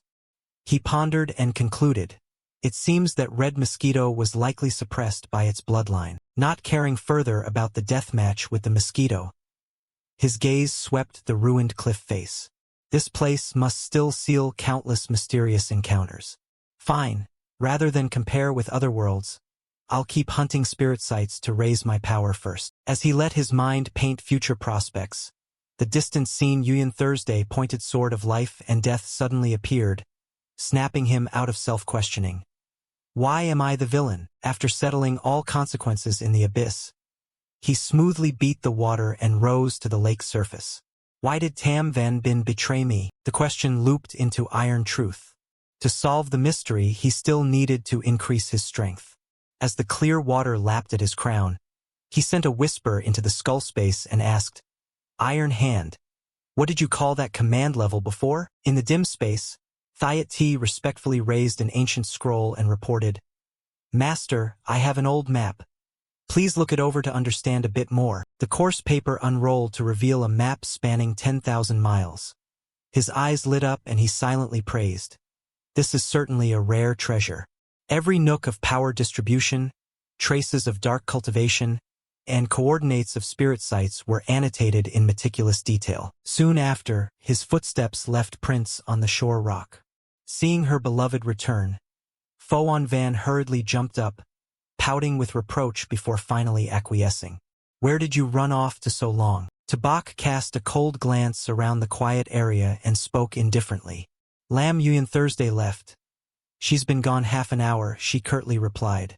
Foan Van turned toward the cave mouth, full of resentment. She just tried to kill me. Once something turns black, it can't go back to pink, you know. Reading her opponent's mind, Tabak didn't bother arguing and slowly climbed fully onto the rock. Van trailed at his heels, nagging. Luckily she didn't act. Otherwise I would have killed her on the spot. Ignoring all complaints, the young man casually draped his cloak back on and strode away. Seeing this, the woman hurriedly adjusted her clothes and ran after him to ask, "Where are we going now?" Only after stepping out of the dark tomb and looking up under the wide blue windy sky did he hesitate and say, "To the next spirit site." At dawn in the Wildwood Mountains, a team of righteous travelers marched robustly, chatting. Heard there's a spirit site ahead. Hope we can find spirit stones to level up a bit. Mid-conversation, the lead man froze, pointing with a trembling finger to a distant rock and shouting, "Look! There's someone lying by the road." It was none other than Lam Yuan Thursday, unconscious again. The monks circled curiously, whispering, "Such a beautiful girl lying in a wild mountain is dangerous. She carries a sword, probably an ability user." In the group, a youth with pink earphones urged, Do. That ability user fainted. Go help her." The snowy-haired maiden who stepped forward was Bak Du the moment her gaze met Yuan Thursday's pale face. Her pupils widened and a furtive tear welled and glimmered. A vague kinship swelled, carrying the faded Thursday Noyet Duyan bond that could not be separated. Du gingerly pressed her soft palm to the other's chest, synchronizing with each thread of pure spiritual energy. After a few breaths, she saw through the root of the ailment and murmured, "She was psychically attacked, nervous system disturbance, but luckily discovered in time." Escaping the dark trance, Lam Yuan Thursday's lashes slowly trembled. As her eyes began to open, the white-haired maiden's figure came into view, and she exclaimed in surprise, Du, junior sister." In response to that embrace was utter bewilderment. Bak Du pointed at her own nose and asked blankly, "Sister, did you call me? How do you know I'm Du?" But that strange reaction didn't surprise Yuan Thursday at all. She silently thought, "It seems junior sister has lost her memory like I have." Oh well, losing memory isn't always a bad thing. Just as she was about to push herself up and leave, her step stalled when Bak Du gently warned, "Sister, you've been psychically attacked. If I hadn't treated you in time, you might have gone insane. Who could be so cruel?" As the warning faded into the wind, Tam Ven Bin's savage laughter tore through her subconscious like a nightmarish racket. Yuan Thursday clutched her head in agony, her face contorted as she exhaled heavy breaths. Ugh, such a headache. Alarmed by the convulsion, Du rushed forward and gripped the woman's icy arm. This was the psychic assault. Who on earth did this? If I hadn't stepped in, this attack might have killed you. A memory of her senior brother returned vividly, letting Yuan Thursday immediately identify the source of the deadly sound. A psychic attack? It was senior brother. Did he really want to kill me? A bitter, hollow smile bloomed on her lips as she slowly looked at her junior sister and whispered unconsciously, "Haha, Du. Senior brother really wanted to kill me." Annoyé, Du scrunchter face une confusion. "You still haven't answered me. How do you know my name? Who are you? And who's this senior brother?" Despair crept in and Yuan Thursday asked into the empty space, Du, what should I do now? Should I trust senior brother or the master?" The white-haired girl blinked and, innocent, asked back, "So in your opinion, which of them is good? Which is bad?" A deep well of sorrow gathered in Yuan Thursday's eyes. She softly answered, "I don't know either, so I'm really confused right now." After hearing the jumbled words, Bak Du shook her head slightly. "I don't really understand what you're saying. Then she proudly raised her staff topped with a serpent head and smiled radiantly. But I do know this. As ability users we must slay demons, uphold justice, and save humanity. That is our mission. The words mission struck like a clean current, lighting the cloudy eyes of Yuan Thursday. Resolve replaced fragility. Right, well said. If you can't trust anyone, then at least fulfill your own role. At that moment, a wild bolt of lightning tore the sky and enveloped the swordswoman like an eternal vow carved into her bones. Her eyes blazing, she solemnly declared, Do. From now on I will join you in slaying evil spirits and saving humanity. At the same time, a man reached out and gently placed his hand on her small shoulder with great humility and respect, welcoming her into the Qingyang squad. My name is Vong Tong Jung. Lam Yuan Thursday kept a calm expression and replied in a flat voice, I am Lam Yuan Thursday. Hearing her name, the man immediately applauded excitedly. Excellent, Miss Lam. We will together slay demons and save lives. A faint curve lifted Lam Yuan Thursday's lips. The usually still eyes now showed a glimmer of vitality. Well, all right, after all, we're in the same boat. Seeing her nod, Vong Tong Jung hurried to the point. Miss Lam, we've heard there's a spirit site ahead with spirit stones. Please come with us to harvest them. Ignoring that she herself had just soaked in a spirit spring not long ago, the young woman curtly replied with a cold single word, Fine. The scene shifted to the outskirts of Jungtae City, revealing a wasteland of ruins, thick black smoke, and the choking stench of gunpowder and burning corpses rising to obscure a portion of the sky. Fo-on Van's eyes accidentally landed on a dented roadside sign. Her face went pale and a panic-stricken sound escaped her throat. This way is ahead. Tabak tilted his head slightly and said with a hushed tone. According to the map, the spirit site is just ahead. The girl's confusion deepened. She hesitated to proceed, but ahead lay Jungtae City, a presence belonging to this world. Tai quickly grasped the root of Fo-on Van's extreme fear. Through telepathy, he carefully explained to the entire host of spirit soldiers within the 10,000 Souls mirror. On this continent, Jungtae City was where the anomaly began earliest. Rumor has it the death toll reached millions, and more than 10 squads of ability users sent from across the country to reinforce have already vanished. His facial muscles twitched. A grave aura spread, thickening the suffocating atmosphere. This place was literal hell on earth. Despite his subordinates' warnings, Tabak paid them no mind. His steps were steady as he trod over the ash and strode straight into the den of death without hesitation. Seeing that, Fo-on Van frantically sped after that proud back, calling out, Wait for me! Fear was real, but on reflection the brutal training she'd endured had made her far stronger than before. She told herself that surviving amid a ring of monsters might not be an impossible task. Besides, with a powerful figure like Tabak at her side, every danger seemed diminished. Yet the fledgling hope quickly withered. From dark corners, a stench-filled horde of zombies staggered forth like a tidal wave. Her keen sight let her judge easily. Though these undead lacked high rank, their numbers were enough to fill an entire street. Furrowing her brows, she clicked her tongue tensely. Ugh! We've only just entered the city. At that hair-raising moment, a blue system panel suddenly appeared before Tabaka's eyes with mechanical chimes declaring completion. The ancient king has been spawned. Host, do you accept it? The corner of his mouth lifted in satisfaction. He nodded slightly and answered decisively, Of course. Upon confirmation, the system announced, Recruitment completed. Current common spirit count 1/10. Wasting not another second, Tabak proudly raised the 10,000 Souls mirror toward the horde, his voice icy as bone. Ancient king, that's your task. Crack. A blinding bolt tore the night asunder from the gloomy banner. Hovering in midair now was the demonic giant mosquito. Fresh from the death arena and freed from its sealing chains, it immediately spread its tyrant membrane wings.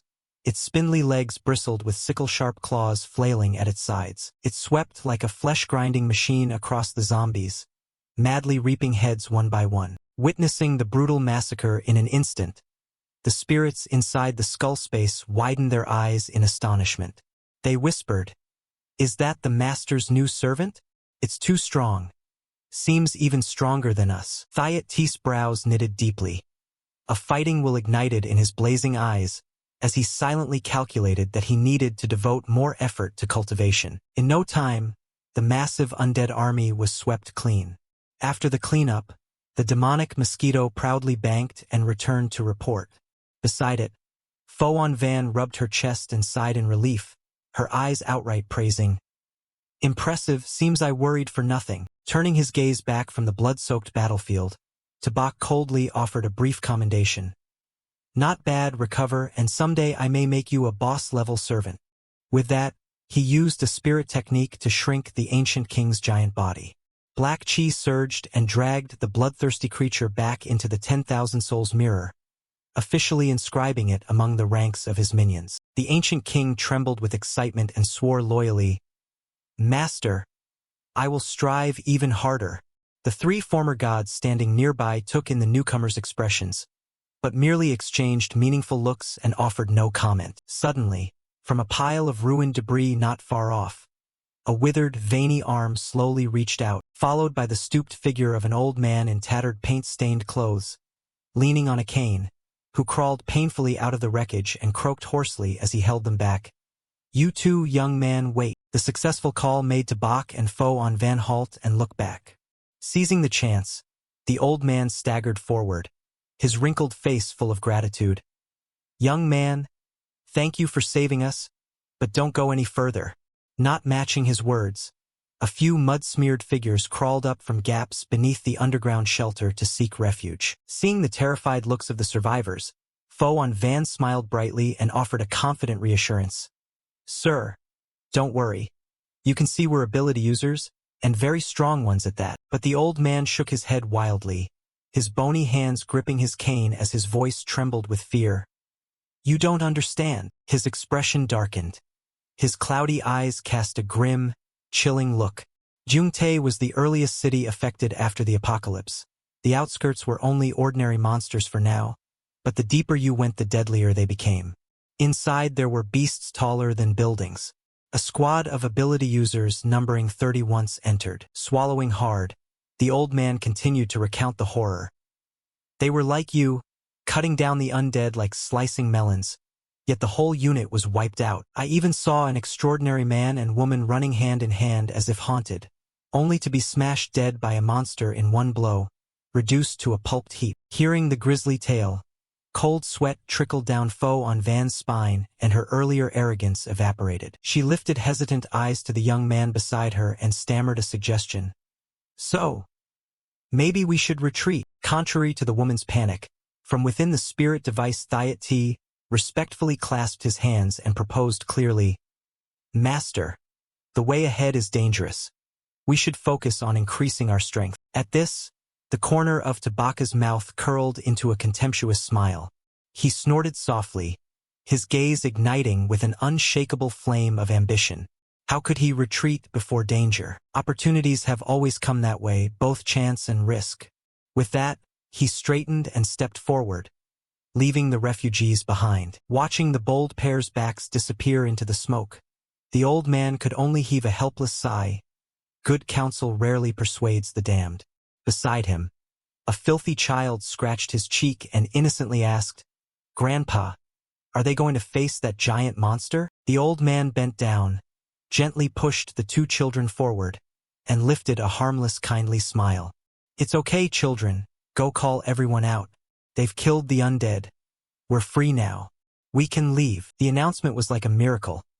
The two children went wild with excitement, throwing their arms up and jumping around while shouting, "Yeah! Great! Everyone's saved, we're saved." They immediately turned to rouse those still hiding in the shelter. He said everyone could leave. Come out now. Encouraged, the survivors cautiously poked their heads out to scout. Seeing the square cleared of undead, joy burst across the gaunt faces. They embraced tightly and tears streamed down. Thank heavens, the danger was finally over. The crowd slowly stepped out of the suffocating darkness. The children clung to the old man's robe. "Grandpa, Grandpa, are we really saved?" "Yeah, we're saved." The celebration of life had barely begun when a panicked voice rang from a shattered wall, ripping the atmosphere apart. Little one, my grandfather is still down in the basement. That's not my grandfather. Go back. The warning struck the boy like a bucket of cold water. He froze, spun to glare at the old man with utter horror, and wailed, "Grandpa, Grandpa!" The mask of compassion was torn away. The old man's mouth split back to his ears, revealing a set of gleaming sharp teeth. A grotesque, savage laugh erupted, skin crawling and wet. Hack, hack! In the next instant, the veins on the old man's scara bulged, a web of blood-red threads crisscrossing. More terrifyingly, from the black pit of his mouth countless slimy aberrations slithered and writhed out. A foul, uncanny sound slammed into the refugee's ears. Finally, you all come out. I'm starving. The mutation happened in the blink of an eye. The old skull shattered and yielded to huge, writhing tentacles thrusting upward. From a decrepit form, the old man transformed into a tyrannical monster, a hulking body that dwarfed the surrounding skyscrapers. Seeing the horror, the crowd screamed, trampling one another in a desperate flight. Ah! It's a mutated monster. Run! The giant beast planted its forelimbs on ruined roofs and threw back its head with a roar that shook the heavens. Its pupils glowed blood-red, emitting bloodthirsty stares. The already gloomy air thickened with the scent of despair. Though the mortals exhausted themselves fleeing, the tentacle's speed was utterly overwhelming. A wind-tearing sound rang out as a strip of slimy flesh swept across the ground, easily constricting a group of people, then dragged them toward its body, ignoring their screams and wails tearing at the void. The prey obediently slid into the monster's stomach. The creature gaped a bottomless maw lined with jagged, saw-like teeth, like a black cosmic lake swallowing planets. It mercilessly tipped all the captured people into the cavernous mouth and chewed them down hungrily. The next moment, a thick, dark red, foul-smelling liquid was spat out, splattering the space. At the same time, deep inside the inner city, Tabaka's leather boots officially stepped onto the Deathlands. Foan Van tilted her head back, eyes wary as she scanned the oddly shaped skyscrapers. Frowning, she analyzed the situation. There was a strong monster aura here, yet none had been encountered on the way. A chill ran down her spine. She quietly suggested, "Tabak, maybe we should take a detour." Tabak remained indifferent to the advice, his steps unwavering. He barked a terse reassurance. Patient, almost there. Though he spoke so, hidden in the shadows of the buildings countless disgusting creatures were slithering. Their eyes hungrily tracked every movement of the two. Objection failed. Foan Van could only mutter and berate herself. Along this road I'd need tiger gall and bear bile to dare come to this death trap with you. So absorbed in complaining, she didn't notice the inky black shadows lying silent under the rubble at her feet. The moment her heel crossed the border of death, a clawed arm suddenly shot out and clamped onto Foan Van's ankle. Its jagged teeth bared to the full as it let out a signal growl. Hearing the sound, its kin immediately swarmed out from all directions like disturbed hornets. Startled, Foan Van went numb and screamed, "Ambush!" As the killing intent descended, Tabak remained unervingly calm. He made a hand seal. The 10,000 souls mirror trembled. The ancient king burst through the void in heroic fashion, responding to the summoning without delay, smashing open its membrane wings, using thunderous speed and razor-like tiny limbs to become a mowing machine that crushed the monster skulls as easily as flipping a hand. The system interface kept flashing numbers. Progressive level monster kills +1, 10,000 souls mirror experience +0.1. Reading the display, Tabaka's brows knit, and a boundless aura radiated from his eyes. Unlike progressive monsters in other realms weak as ants, here the progressive tier rank was at least on par with a small boss. A proud, murderous smile bloomed on the man's face for the first time. If that's the case, then kill them all. The kill order talisman was issued, and the three great commanders, Dunan, Minkot, Am Quan, and Thiat T immediately emerged from the black bone shroud. Wasting no words, they shot forward with eyes ablaze, sweeping everything in their path. Dunan opened his distorted beak wide and unleashed brutal sonic waves that shattered the enemy's eardrums. Struck by the sonic assault, the tormented pack clapped their hands over their ears and writhed, howling non-stop. The spectacular performance pleased Tabak greatly. He praised aloud, "Dunan, seems your sonic power has grown stronger." Tabak scanned the battlefield, nodding in assessment. Min Quan charges recklessly. Dunan attacks the mind. The ancient king appears in fury. Thiat T is solid on both offense and defense.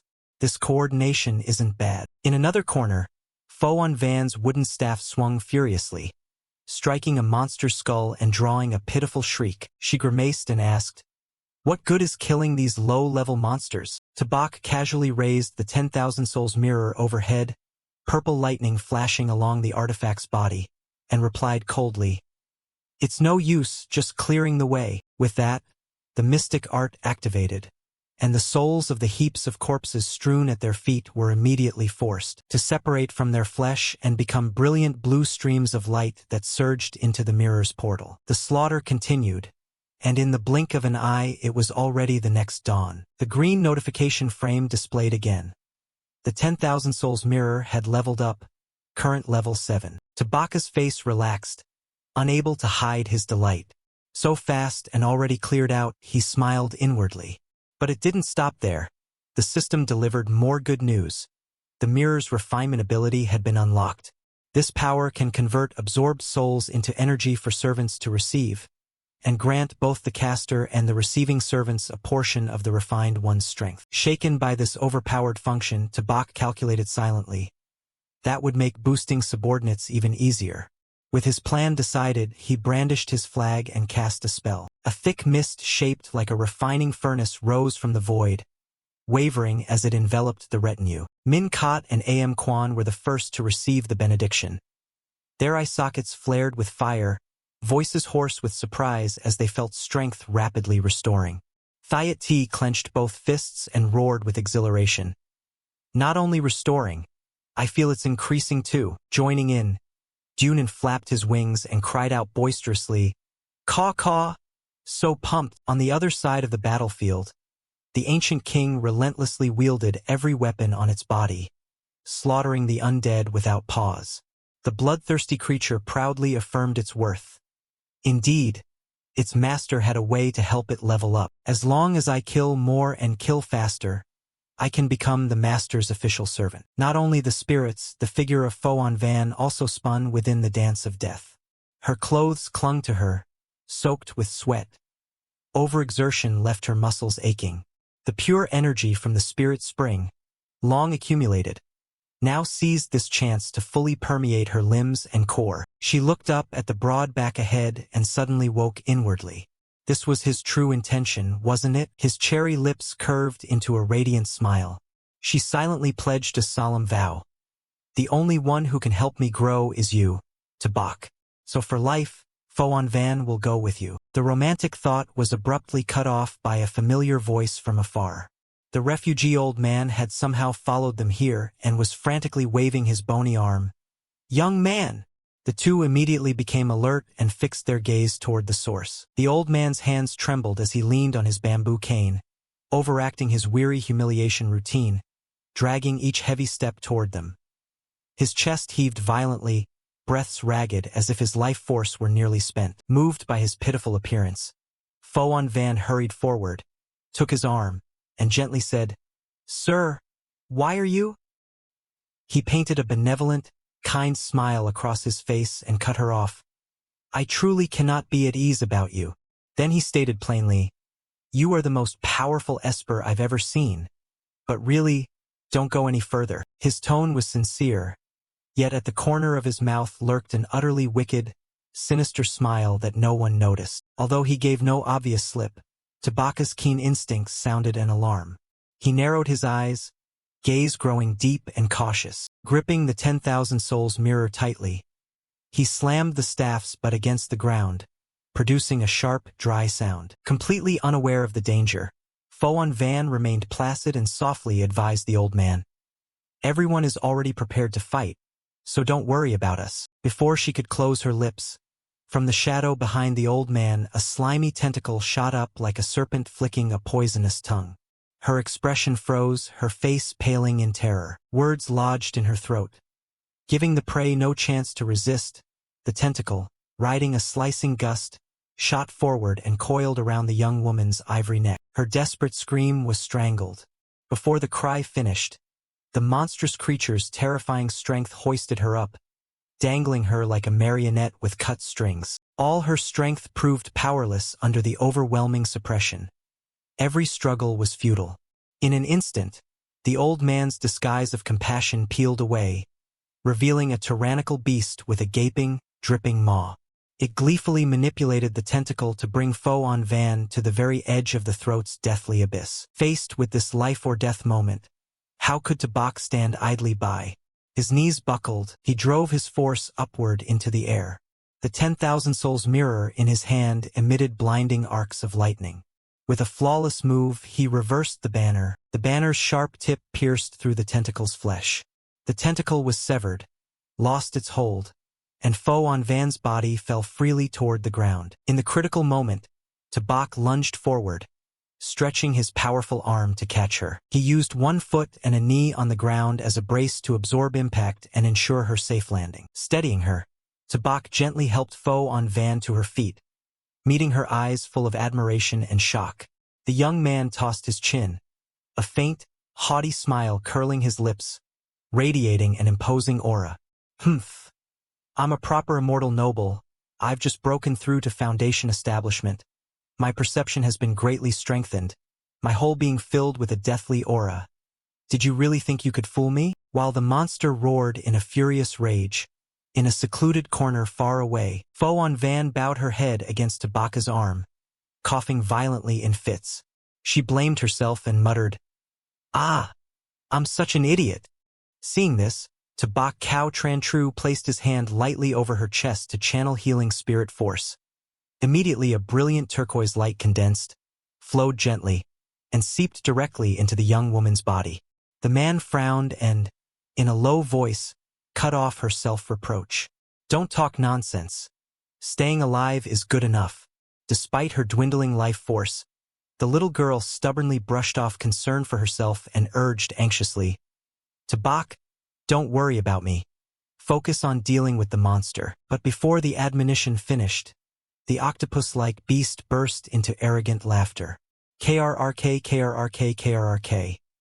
Its eyes flashed a cold feral light, fangs bared, foul-smelling slime dripping between its teeth, creating an utterly nauseating sight. It sneered challengingly. "So what if you've seen through me?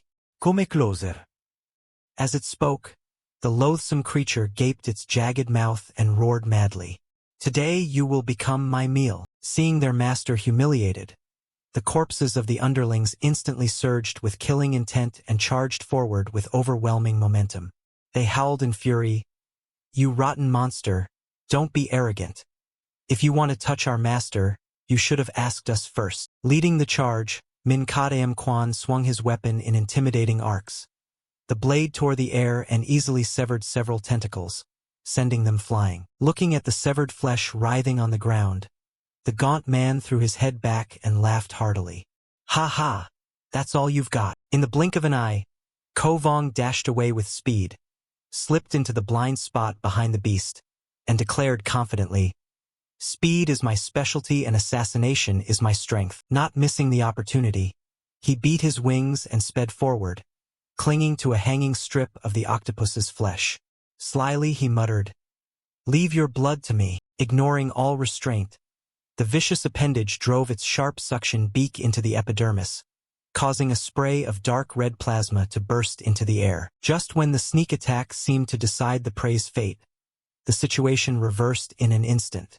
Another tentacle from a hidden angle suddenly struck violently, hurling Ko Vong far away by several yards. The octopus sneered arrogantly and cursed, "You scavenger, you dare feed on my blood too?" At that moment, a pitch-black figure tore through the air and rushed in, roaring thunderously, "Monster! Come out!" The newcomer was none other than Thiat T.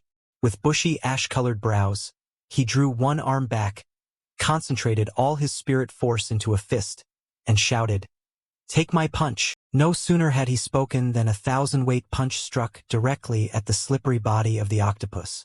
The brutal force instantly dispersed, forming a terrible shockwave that swept everything around. However, Before the aftershock of the blow faded, Thiat T's expression abruptly changed to extreme alarm, his face draining gray as if stepping into death's door. He hissed, "Not good. It's a trap." It turned out the crafty monster had long spread its fins in ambush, cunningly using its huge mouth to catch the incoming attack. In the next instant, that gaping maw suddenly contracted and slammed shut, swallowing the attacker whole. Struggling against the beast's terrifying swallowing force, Thiat T still poured out his last strength, veins bulging as he shouted a warning, "Master, run! This one is stronger than a commander-class monster." Unable to watch his comrade be buried in the monster's belly, Min Kadam Kwan raised his weapon and charged recklessly, shouting to reassure, "Thiat T, don't panic. I'll save you." From within the surrounding darkness, Thiat T's hoarse voice called out a warning, "Min Kwan, be careful," but the rescue still lagged by a beat. Suddenly, the severed tentacle lying abandoned on the ground began to twitch and strangely come back to life. It lunged up like a venomous snake and coiled tightly around the gaunt man's ankle. Min Kadam Kwan panicked and cried out in horror, "What is that? Can these tentacles exist independently?" The final syllable still caught in his throat as the slimy muscular mass flung the old man like a toy into the air. With a thud like a battering ram, his emaciated body smashed into the wall of the nearby abandoned house, raising a cloud of dust. The violent shock jolting foe on Van awake. Her long lashes fluttered and she slowly opened her eyes. Before the woman could ask, Tabak coolly explained in detail. "In a place full of corpses like this, if an old man dares to come and advise us to leave, anyone with half a brain would know something's off." Though his tone carried reproach, deep down on Van understood the fierce concern. The girl's cheeks flushed a rosy pink and she shyly glanced away. Liney replied, Got it." Her bashfulness lasted only a moment before her clingy nature resurfaced. She turned back and sulkily glared at him. "Yes, but did you have to be so harsh with me? After all, I'm a girl." Noticing the young woman in his arms was ready for a verbal fight, Tabak without hesitation coldly withdrew his arm. Losing its support, On Van immediately fell. Her face panicked as she let out a shriek, "Huh!" At the same time, the man's indifferent tease cut in. "I actually don't think you act very girlish." With a smack, the girl's but hit the hard ground mercilessly, leaving her stunned. She clutched her rear and snapped angrily, "Hey, are you trying to kill me?" Folding her arms across her ample chest, she pouted and scolded with a sour face. "Humph, such a hopeless straight man. I hope you remain single forever." Ignoring the childish complaints, Tabak strode forward slowly and stood firmly before the girl like a wall. He mentally assessed that after breaking through Kimdan, he still seemed not to have explored the spiritual sea. As his thought ended, his long hand reached forward and channeled a spirit formula. The void rippled and tore open a rift leading straight into a mysterious dimension. His hand groped for a while amid the sea of spirit chi. He gave a soft snort, thinking he could not hesitate further. Tabak exerted force to pull the object he had grasped out into the light. In the next instant, what appeared in his hand was a strangely shaped sword, its pommel set with a glaring crimson eye, the blade jagged and uneven like the spines of a cactus. The man decisively drew the sword fully from the spiritual sea and pointed its sharp tip straight at the enemy. In time with the killing intent, coils of dark violet lightning surged up, crackling and howling around the blade. Distant memories flooded back, and he thought proudly that this was the sword he used before entering the divine Wander realm. Rampaging everywhere, gods killing gods, his greatest feat was in the Kim Dan realm where he felled a divine Wander realm opponent. Thus it was called the God's Blade. Stroking the treasured weapon with a look of deep affection, his finger traced the jagged grain as if whispering to an old comrade, "My friend, it's been a long time." Recalling old times in a flash, Tabak coldly swung the great sword to one side. An invisible shockwave instantly burst forth, flinging away the surrounding dust. Seeing that proud bearing, the monstrous beast threw back its head and sneered, ridiculing the madness of the ragged upstart, playing at godhood. Divine Wander realm and Kim Dan realm, what of it? It gaped its huge mouth at Tabak and hurled its force, launching a long slimy tongue like a spear to rap the prey from afar, roaring savagely, "Die!" But at that life or death moment, the demonic eye set in the sword's pommel suddenly flared with blinding light. Tabaka's feet kicked off powerfully, using the recoil to tear through the air and launch into the sky, arrogantly landing right atop the beast's head. He raised the divine sword to the heavens. The spirit chi of earth and sky immediately surged violently, crazily condensing into torrents of heavenly lightning that streamed into the blade. The octopus's eyes filled with utter astonishment as it muttered in panic, "What is happening?" In the next breath, the man's figure had landed heroically. Behind him, a smooth slash cleaved down the creature's entire body. From that fatal rift, purple lightning continuously released, sizzling and searing every sinew of flesh. Without long delay, the monster's massive body swelled and then exploded horrifically, a dazzling radiance lighting up the surrounding plain. Under the blast's pressure, severed tentacle segments flew in all directions. Thanks to the ruptured wall of flesh, Thiat T miraculously escaped death, was flung out and crashed onto the ground with a dry thump, his whole body aching in pain. The followers witnessing that divine spectacle erupted in fervent cheers. "This is our master's true power. See? It's a success." From behind Fo on Van came a sincere exclamation. "Tabak is so strong." The brief joy of victory lasted scarcely 3 breaths.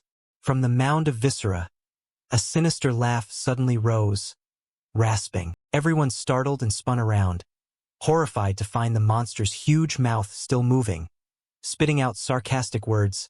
"Impressive, impressive." As the taunt ended, countless fragments of flesh and debris were sucked back as if by a magnet, rushing toward the mouth to reconstitute the body. Its gaze was bloodshot with self-satisfaction. "Don't think you've beaten me." In the blink of an eye, a whole body stood tall again, just as before the strike. It arrogantly declared, "This body of mine is immortal." Having spoken, the beast turned its black maw toward Tabak and roared a series of eardrum-tearing sounds. Ignoring the threat from the immortal creature, Tabak stared intently at Thiat T's condition.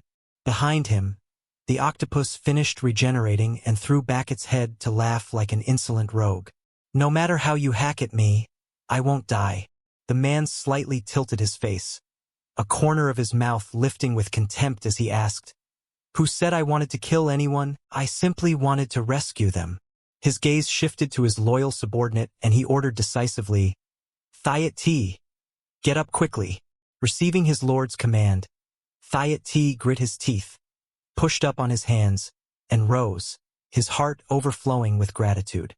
"My lord deliberately came to save me. Lord, I will not disappoint you." Facing the tyrant beast, Tabak snorted coldly and spoke in a steady, deep voice. "If my guess is correct," his expression darkened, a sinister mist of malevolence spreading over his face as he continued to expose the truth. "Something is trying to kill you, isn't it?" Struck on a sore spot, the deepest secret was revealed, and a frigid murderous gleam flashed in the octopus's eyes. It screamed madly to cover its panic. "Become my food! I must evolve!" Wasting no time, countless enormous tentacles like dragon trunks lashed forward, bearing a devouring ambition. "I must become a calamity-grade aberration." Sensing the killing intent of the surrounding talisman array, Tabak reflexively spun his heel and thrust Fo on Van forward to dodge. Catching the running rhythm, his broad hand gripped the young woman's, and the two shot forward like an arrow released from a bow. Seeing its prey flee toward the taboo direction, the octopus grew exceedingly anxious and shrieked to stop them. "Brat, don't run forward. If you keep running you'll be doomed for 10,000 lifetimes." Catching that desperate signal, Tabaka's toe braked sharply, leaving a long scratch on the ground. The man turned his head and let out a cold laugh, triumphantly mocking, "Ha ha! You're the one who'll never submit for 10,000 lifetimes." The predator charging fiercely behind also panicked, clamping down on its tentacle and slamming on the brakes mid-pursuit. The wild beast's instincts warned that a terrifying pressure was descending. Cold sweat beaded across its distorted face. Its pupils constricted from extreme tension. Its throat tightened with bitterness. Unable to form whole words, it only trembled as it lifted terrified eyes to the sky.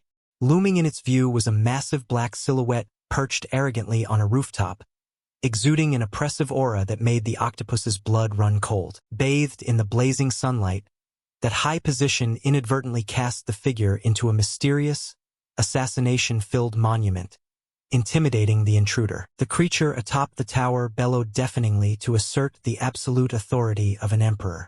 Through the thin veil, the true visage of the great predator was revealed.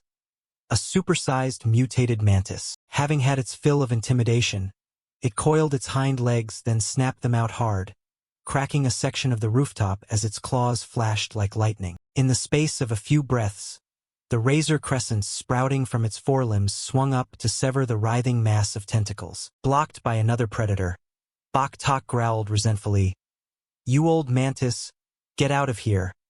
My meal's about to escape." In response to the provocation, the monstrous mantis raised its twin scythe-like blades toward the front. Cruel mockery. "How dare you run into my territory and tell me to back off? Ridiculous." Refusing to yield, Bok Tak stiffened and retorted to assert its position. "I don't want to be your enemy, but I just drank the fresh blood of hundreds of humans, so I'm not afraid of you." Words accompanied action as dozens of slimy tentacles lashed out like whips. The brutal battle erupted, two colossal meat grinders madly exchanging killing blows to try to take the other's life. Amid the struggle for supremacy, in a shadowed corner, Bok and Foan Van did not flee but quietly hid in the cold shade to watch the spectacle. The woman next to him swallowed dryly, bewilderment in her eyes as she asked, "Is that the mantis?" Bok crossed his arms, absolute confidence shining in his eyes, and replied crisply, "He's the district overlord." A sly curve tugged at the corner of his mouth as he calmly analyzed. "The octopus turned into an old man and kept blocking our way. That means something ahead is scaring it. If that's the case, I should trick it forward even more." He turned slightly toward the beauty, emphasizing with satisfaction, "That's why I said there's someone who will kill it." On the battlefield, the tension tightened fiercely.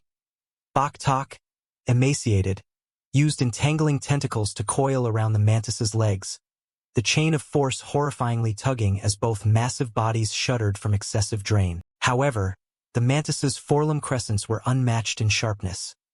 Biting down on the blades with flesh was suicide, forcing the old octopus to pay a heavy price. Dark blue plasma gushed through every fissure. Seeing that this attritional stalemate would lead to a dead end, Bok Tak panicked and proposed a negotiation. "Damn mantis, listen to me. We should kill that brat first." Of course, an arrogant lord would not heed an enemy's plea. The mantis roared in fury.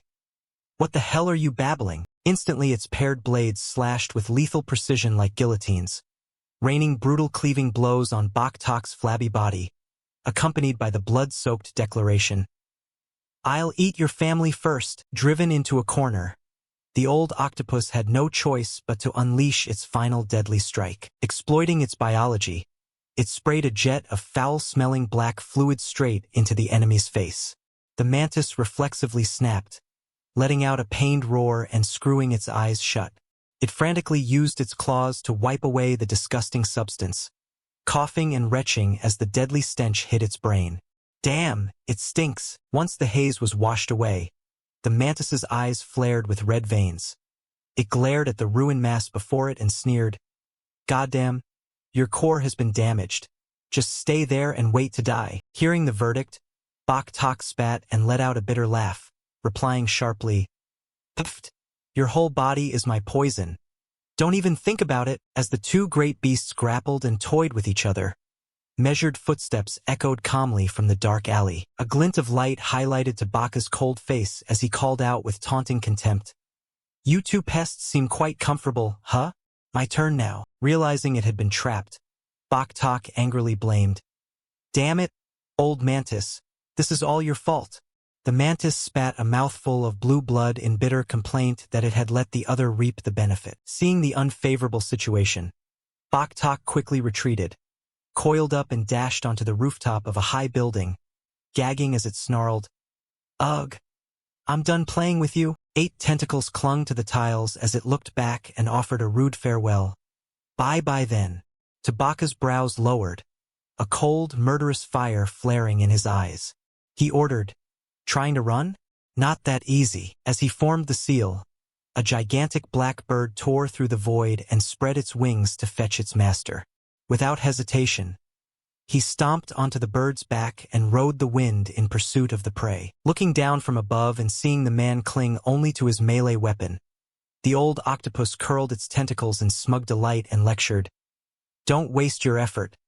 I told you I'm immune to physical attacks." Ignoring the arrogant taunt, the man's sword pulled back. Thunder rolled and rapped the blade, crackling with ear-splitting sparks. Moments later his arm rose decisively and a blinding sword light descended to earth, as effortless as flipping a child's palm, cleaving the octopus's massive body in two. Even more terrifying, from the tip of the sword suddenly emerged a condensed aura that took the form of an extremely wicked human skull. The sword light pierced through, and the violent aftershock shredded the beast's flesh into 1,000 fragments that scattered through every alley. Though its body was smashed beyond recognition, its clamoring mouth still stubbornly taunted, "I told you, I'm immune to physical attacks." Tabak calmly lectured, his measured voice carrying immense weight. After reaching the primordial spirit realm, the soul can leave the body, and cultivators no longer fear external wounds. A smile tugged at his lips. His handsome features were suddenly veiled by an unfathomable darkness. He spun the great sword in his hands, leisurely unraveling the terror. This divine sword is unparalleled because its rotations draw in the monster's soul mist into the vortex. The serrated saw blade bit into the spirit, for its teeth can pull out an enemy's primordial spirit. In an absolute nemesis encounter, the octopus's soul writhed violently, its spirit shattered and screamed, "Impossible, this is impossible, no chance for the enemy to make excuses." Tabak extinguished the faint hope with a cold verdict. "Before, you were full of vigor, so pulling out your primordial spirit cost a great price. But now the handle of my 10,000 soul rotation rises high with overwhelming might. Crawl into my rotation." The moment the incantation was spoken, the demonic eyes embedded in the dark aura flared with blinding light, releasing a black suction that tore the fabric of space. Despite the old octopus's fragmented soul screaming and thrashing in utter agony, it was forcibly sealed forever into the depths of an endless black hole. In an instant, the octopus's form completely dissolved, leaving only a whirlwind of faint spiritual mist swirling in the air. Witnessing this, Tabaka's subordinates couldn't help trading uneasy glances. A wave of anxiety rose in their eyes. This newcomer is profoundly powerful. It's likely that 9 out of 10 of their positions in their master's favor will be shaken. Moments later, the primordial spirit of the beast formed behind them. But before it could act, countless black iron spikes shot out from within the 10,000 soul rotation, furiously pinning that colossal figure in place. Driven by excruciating pain, it thrashed madly, its mouth non-stop withering cries. Tabak lightly curled his lip, his indifferent gaze sweeping over the relic, and calmly said, "You've all worked hard in this fight. I'll convert its soul into energy for you to absorb." As soon as the words fell, the entire group looked as if struck by lightning, their jaws nearly dropping, frozen in stunned shock. One of them stammered, "What?" After a moment to collect themselves, they all prostrated and clasped their hands respectfully, shouting in unison, "Thank you, Master. We are deeply grateful to you." With that said, the pack of wandering souls lunged like starving wolves to tear apart the beast's primordial form, devouring it with ecstatic moans. So satisfying, amazing, truly number one. While the soul demons feasted, the old octopus could only writhe in despair, screaming until its voice gave out. Standing at a distance, Tabak watched silently, a cold curve forming at his mouth. Rewards and punishments were clear and rules strict. Having lived a life like this, he would never tolerate a repeat of treacherous mistakes. With matters temporarily settled, Tabak turned and noticed the mantis had vanished without a trace. Escaped! He snorted coldly but showed no panic. After all, his golden core cultivation could easily let his consciousness sweep the area. He slowly closed his eyelids slightly and concentrated his spirit force. A moment later, his jet-black eyes flashed open, rotating once to scan every nook and cranny. From the viewpoint of his consciousness, the real world split into countless intersecting coordinate lines, allowing him to perceive all things free from worldly dust. Quickly, his blade-like, icy gaze fixed upon a dim, hidden alley. Having acquired the target, his arm moved. The long sword arced and cut decisively toward the darkness. The tip of the blade screamed, unleashing countless coils of blue-purple lightning that surged forward. The hidden enemy was no fool. It immediately raised its small pincers like twin blades and struggled to parry the soul-shaking thunderstrike. Though it barely blocked the blow, the overwhelming aftershock drove its two legs deep into the shattered ground, forcing it to scream in pain. Realizing the gulf in strength, the monster panicked, repeatedly crying out, "Master, save me! Lord, please save me!" No sooner had the plea ended than the sky changed color, streaks of blood-red lightning tearing across the heavens like gashes of crimson. From afar came a booming, eerie voice. With majestic authority it roared, "Who dares disturb my western city? Have you grown tired of living?" The shock of that roar made the ground and the rows of high-rise buildings tremble as if autumn leaves were falling. Sensing the violent aura bearing down, Tabaka's expression instantly turned solemn. Such an oppressive presence could only be a primordial spirit realm powerhouse emerging. Looking up, a colossal talon blotted out the sun and thundered down, casting a pitch-black shadow over everything. Only when that talon smashed through a building and neared the ground did the form of a blazing red flame beast become clearly visible. The mantis beast, seeing its savior appear, immediately relied on its master's presence and threw back its head to taunt. "Ha ha! Your death day has come." Tabak snorted coldly, flicked his wrist, and the sharp blade casually pointed directly backward.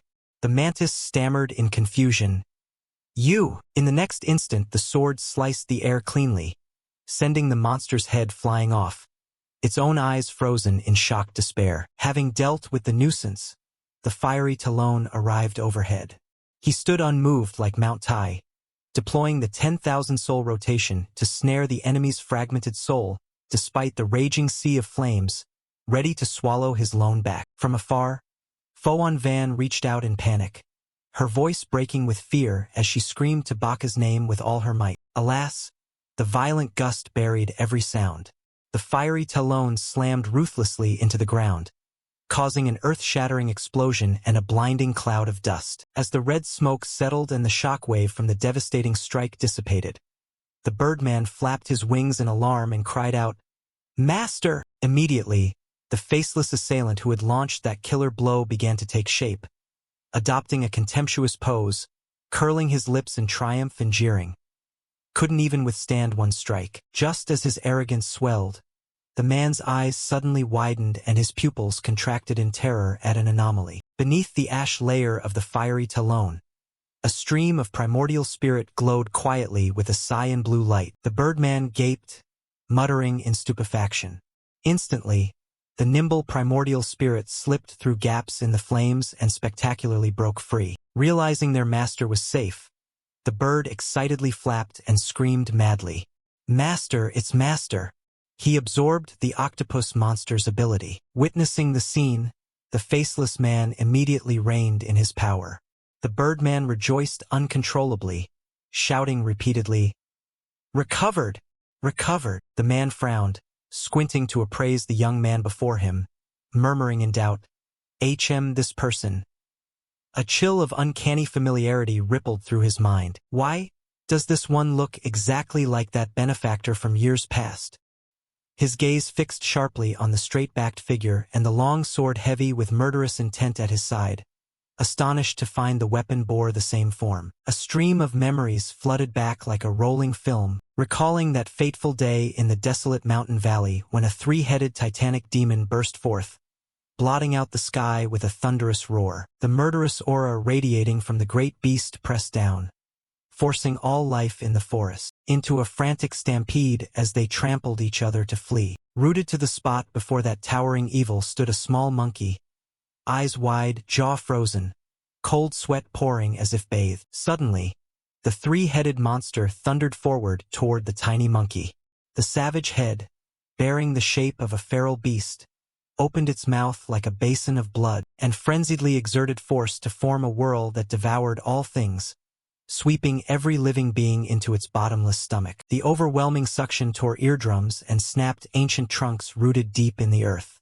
The weak monkey, though clinging to a branch, could only give up helplessly and was flung into the vortex of death. At the moment between life and death, a towering figure suddenly tore through the air and descended, gripping a weapon that radiated a cold, cutting light. That savior was none other than Tabak at the height of his peak strength. Straddling arrogantly atop the beast's head, he calmly swung his sword straight toward the heavens, his deep black brows casting a gaze of utter contempt, and slowly uttered two cold words. "You fiend!" As soon as the words fell, he twisted his wrist, the sword's tip tearing through the clouds and plunging down, carrying a bone-chilling killing intent. That unparalleled, heroic blade light sliced through the giant's tough scales as if cutting bamboo. It cleaved the massive body in two, accompanied by a deep, solemn voice that echoed across heaven and earth. "Beast, accept death." Moments later, a destructive shockwave erupted. Blinding radiance flared, illuminating a dozen mountains. The brilliance even outshone the midday sun. The ferocious force from that terrible sword chi produced backlash that even wounded a powerhouse like him to some degree. In its memory, the monkey could not forget his ashen, agonized face. It murmured to itself, "My benefactor used golden core realm power to cut down a divine realm opponent, teetering on death. No one could approach him." As everything recoiled, a small hand timidly offered a ripe peach, presenting it to the benefactor's face. The monkey's face then lit up strangely, recalling and telling itself, "Only I picked fruit and gave it to him." That brave moment forged a karmic bond, allowing it to approach him and gain priceless fortune coveted by all beasts. Before riding the wind away, the white-clad figure tossed back a heavenly spirit manual and a few parting instructions. With this technique, you can cultivate and grow by absorbing the essence of fruits. Our fate ends here. How far you go is up to your destiny. The memory snapped back. Reality returned. On the desolate battlefield, the two powerhouses maintained a tense stalemate, sending out gaze beams like razor blades to probe. The opponent spared not a single needless moment. The fire monkey suddenly roared, its demonic chi exploding. "First crime, you look exactly like my benefactor. Second, your sword is identical to his.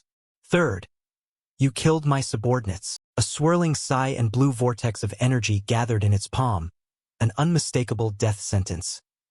"You absorbed the octopus's power, proving you matured extremely fast and are highly dangerous. That is the fourth crime, so today you must die." Cutting off all plea for leniency, the monster hurled down an attack of world-shattering force. The domineering shockwave swept across the ground, instantly flinging Tabaka's group far away. Not only the small creatures but even the sturdy structures behind them crumbled and collapsed to rubble. Fortunately, those following him had decent cultivation. Though thrown and internally injured, they kept their lives and did not die. Only his proud back still stood firm amid the storm, while his subordinates lay strewn and miserable under the debris. T panicked, gritting his teeth and shouting, "Master! This one is a calamity-class monster. We can't beat it."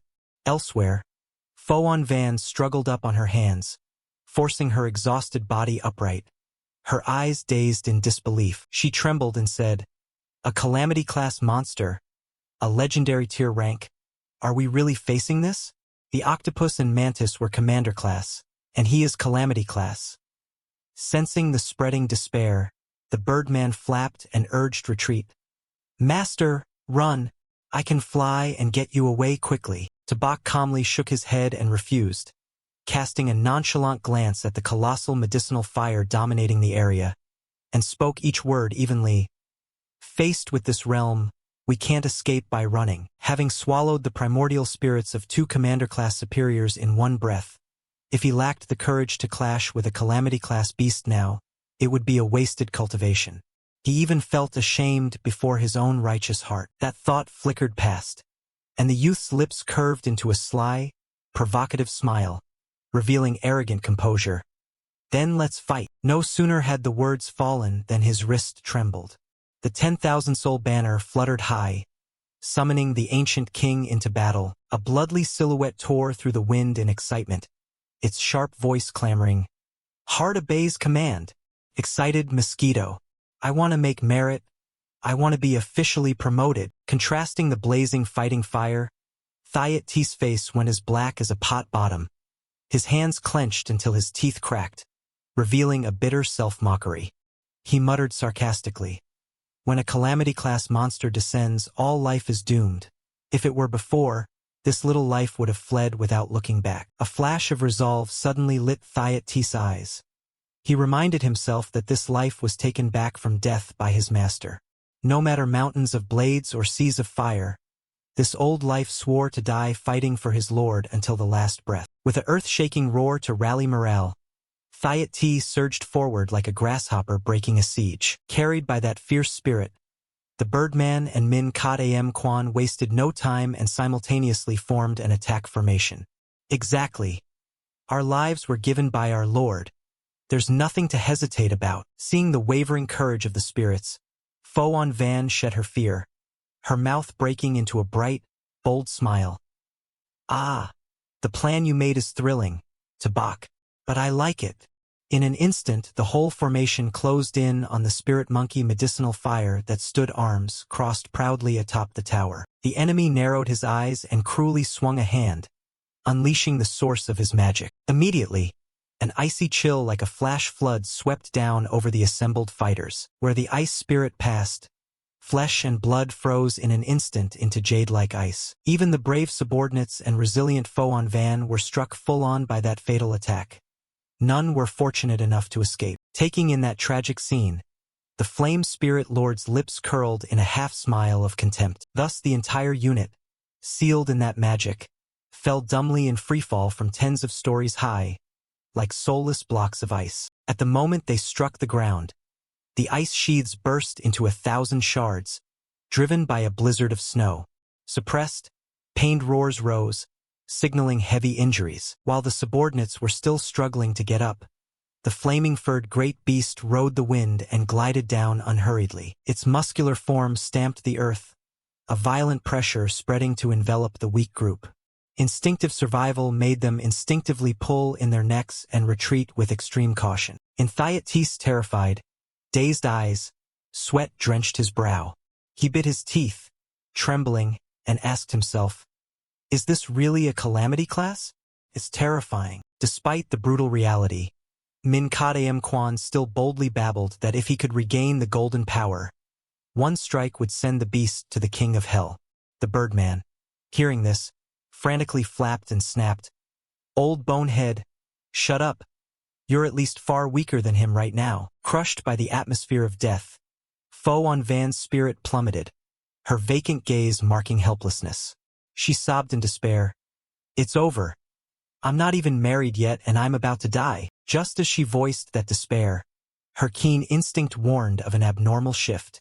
Her pupils snapped sharp. What struck her eyes was a back as towering as Mount Tai, each steady step treading over the ruins without a trace of hesitation. Witnessing that courage, her dry lips unconsciously mouthed his name. Tabak, what are you doing? Unknown to others, the youth's heart, having taken in his brother's Tsanjong, had long been swelling with a fire of hatred. Killing intent congealed and spread outward, forming a suffocating curtain that made it hard to breathe. His heart tightened into an arrow. T dared to plead with his murderous master. Master, don't be reckless. The distance is too great. Echoing him, Min Kot Am Kwan urgently pleaded, clinging to the last shred of reason. Master, if we run, there's still a chance to survive. Ignoring everything, Tabaka's foot struck the ground with swagger as he confronted the hulking ape. Understanding his lord's proud, unyielding nature, the Birdman could only sigh and curse the heavens for such a cruel fate. A mischievous glint flashed in the beast's eyes as its lips curled into a cocky smile. Still brazen enough to not flee? Intriguing. Very well, I'll play with you a bit.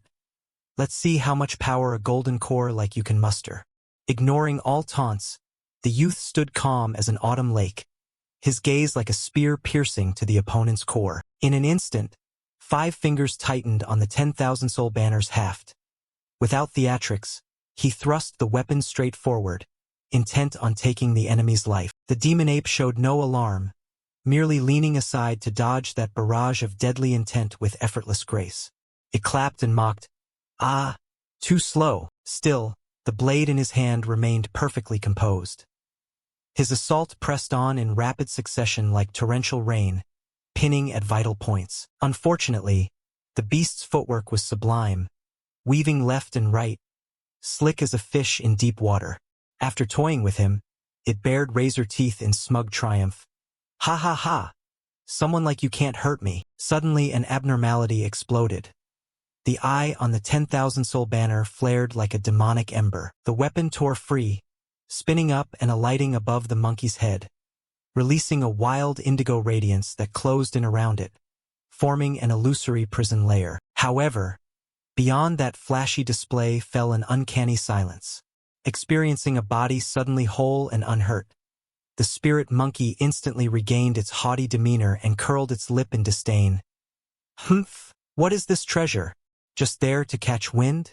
Empty barrels make the most noise." Having spat derision, the monster brazenly circulated ice spirit force, intending to condense it into a lethal finishing strike. The energy vortex seemed to gather obediently in its palm, but the instant it launched the blow, the air returned only a lonely howl of wind. No shard of ice bone exploded forth. The beast froze, stunned for 5 seconds, then shouted in bafflement, "What is this?" It goggled its blood-red eyes and glared down at its empty hand, muttering in utter confusion, "Why won't my skill manifest?" Not only it. Thiat T and Foan Van standing behind fell into stunned silence, staring at one another in amazement and speculating, "What the hell is happening? Did that beast just go on strike and stop attacking? What forbidden method did Master cast on it?" Refusing to swallow this bitter pill, the spirit monkey glared furiously at the dried blood orb hovering midair. Veins bulged on its forehead as it snapped, "That thing? How can it be? It's clearly just a low-grade weapon." The moment to swing and take a life had arrived. The youth coldly delivered the final verdict. "You no longer have the chance to sit there and ponder. Birdman, strike." The mount received the order.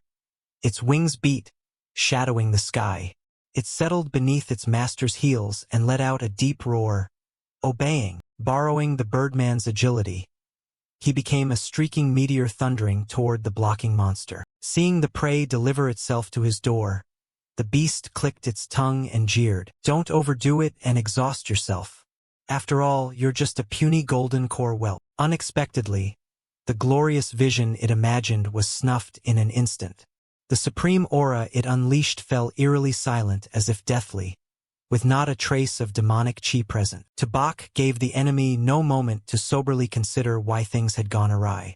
His spear, brimming with tear-like chi, tore the void smoothly and plunged through the beast's chest like cutting tofu. The assembled heroes far off gasped in shock, shouting in unison from excitement, "It pierced through!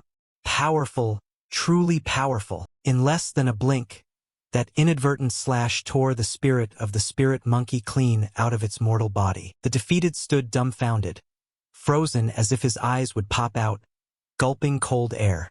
How could this happen? Having gripped the entire situation in his palm, Tabak no longer bothered to hide his method. His cold voice carried the arrogance of a superior. Wind, fire, thunder, lightning are, at root, forces of nature, and if they are natural forces, they must follow laws to be mastered. He tilted his face slightly. A cold gleam sliced through his eyes. Then he added another sentence that tore the air and every doubt apart. "My 10,000 soul banner not only absorbs souls, it can also siphon everything around it into an absolute vacuum." Recognizing the potency of that skill, the old bonehead and Foan Van slapped their thighs in elation, exclaiming together, "This power truly defies heaven. I get it now, this will save the environment, since vacuum zones can no longer cast spells. No wonder we chose you. Your presence overwhelms all." Cheers rose. Tabaka's might. Amid that moment of joy, Thiat T's eyelids twitched. His expression hardened as he grasped the danger concealed beneath that perfect veneer. Refusing to bow or be bound, he erupted, "Ha ha! I admit I was somewhat careless, but do you really think this blade alone can do anything to me? Then I'll show you how vast the gap is between great realms.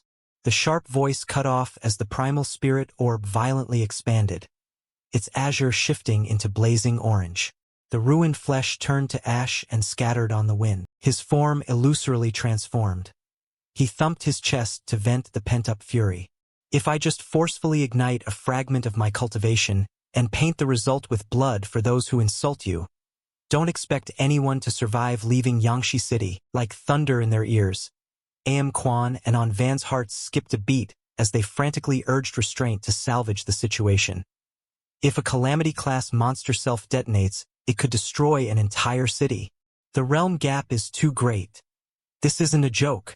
Death's scythe is close. The Birdman stared intently at his master's face, trembling as he pleaded, "Master, please give the order. I'll withdraw you at once." The subordinates clasped hands and shouted in unison to stop him. "Tabak, retreat now. Master, keep the mountain. Why fear a shortage of firewood?" Facing the thin line between life and death, the youth's lips curled in a mocking arrogance. Raising his sharp gaze to meet the storm, his low voice poured a crushing pressure into the void. "Your realm is higher. Of course I cannot kill you now. But you want to self-detonate? Dream on, darling." As quick as lightning, the sword rose upright, spirit force rapidly converging to cloak the blade in a stream of azure vital chi, strangling every shred of the enemy's pride. He muttered incantations under his breath to activate an ancient grand array. The mystery of heaven and earth, the primal universe answered in waves. Arcane script along the sword's spine flared in competition. Seeing the prodigy, the beast flinched, its throat constricting as it let out a dry growl. At that moment of disorientation, the azure light instantly formed a solid prison, wrapped in layered bindings that tightened around the creature's spirit body. Caught in that celestial net, the monster's face went ashen as it stammered, "What is this?" Watching the magic web contract and bind freedom, the great beast howled hoarsely. "Your sword has sealing functions?" At the threshold of life and death, an indistinct silhouette of a powerful elder performing the same method flashed through its mind. A whirlwind of memory surged and it wailed in accusation at the heavens. "I remember. My benefactor once used this sealing technique too." The monster's 5 fingers clenched tight, dripping with rage as it glared and demanded, "What is the name of your sword?" The youth let his eyelids fall slightly, concealing the bone-chilling cold flash about to strike. His voice rang steady as Mount Tai. "Its name is Nine God Moistening." An overwhelming aura surged, his black pupils flaring like torches. From his thin lips he decisively issued the edict of absolute sealing. No sooner had the decree sounded than the prison tightened, crushing every gap and completely sealing the spirit monkey's soul, leaving it not an inch to move. The beast's mind whirled in tangled confusion. Its enemy's appearance matched its cherished benefactor down to the last hair, yet that treasured sword did not align at all. It screamed in furious frustration to vent. "Once I asked my benefactor and he said his sword's name was nameless." After wailing for a while, its obsession seemed to reconcile into coldness. It bitterly mocked itself. "Seems I thought too much. He is not my benefactor." After the ruthless opening strike, the blazing orb deflated like a punctured balloon, meekly reverting to its original dull azure. Noting the calm after the storm, On Van excitedly drew back her fist, hands on hips, smiling with relief at having survived, and joyfully cried out, "Excellent! The threat is completely eliminated." Thiet T bowed respectfully, full of reverence. "Master, your wisdom and strategy are truly outstanding." With all danger quelled, Tabak casually dismounted, landing lightly like an autumn leaf. He slammed the 10,000-soul banner onto the rubble with force, producing a jarring crash. His handsome face darkened into endless shadow, murderous intent boiling in his pupils as the tip of his sword pointed straight at the beast's throat. Commandingly, he said, "Become my servant." His tone was decisive and indifferent as he relaxed his hand, as if discarding junk. The weapon floated up, cutting the air to hover above the fallen. A sonorous command reverberated. With a single order, Tens of thousands of obsidian chains surged forth from the abyss, ruthlessly winding the beast into a snug, pitch-black cocoon. But striking his keen eyes was an odd phenomenon that made even the cold warrior frown and exclaim, "Humph!" Though half a step has already fallen into the abyss of evil aura, that spirit body seems unwilling to be bound, clinging and resisting with all its might. The terrifying tug swelled each segment of the iron obsidian chains as if about to snap, yet they couldn't budge the monster even an inch. Grinning as he turned the tables, it curled a half-smile and spat each word with provocation. "Ha ha! Even sealed, my primordial spirit still," with fangs bared, the beast howled, venting humiliation and bitterness. "You think a torn scrap like this banner can subdue someone of golden core like me? No way!" Before the words finished, boundless fury erupted from its spirit body.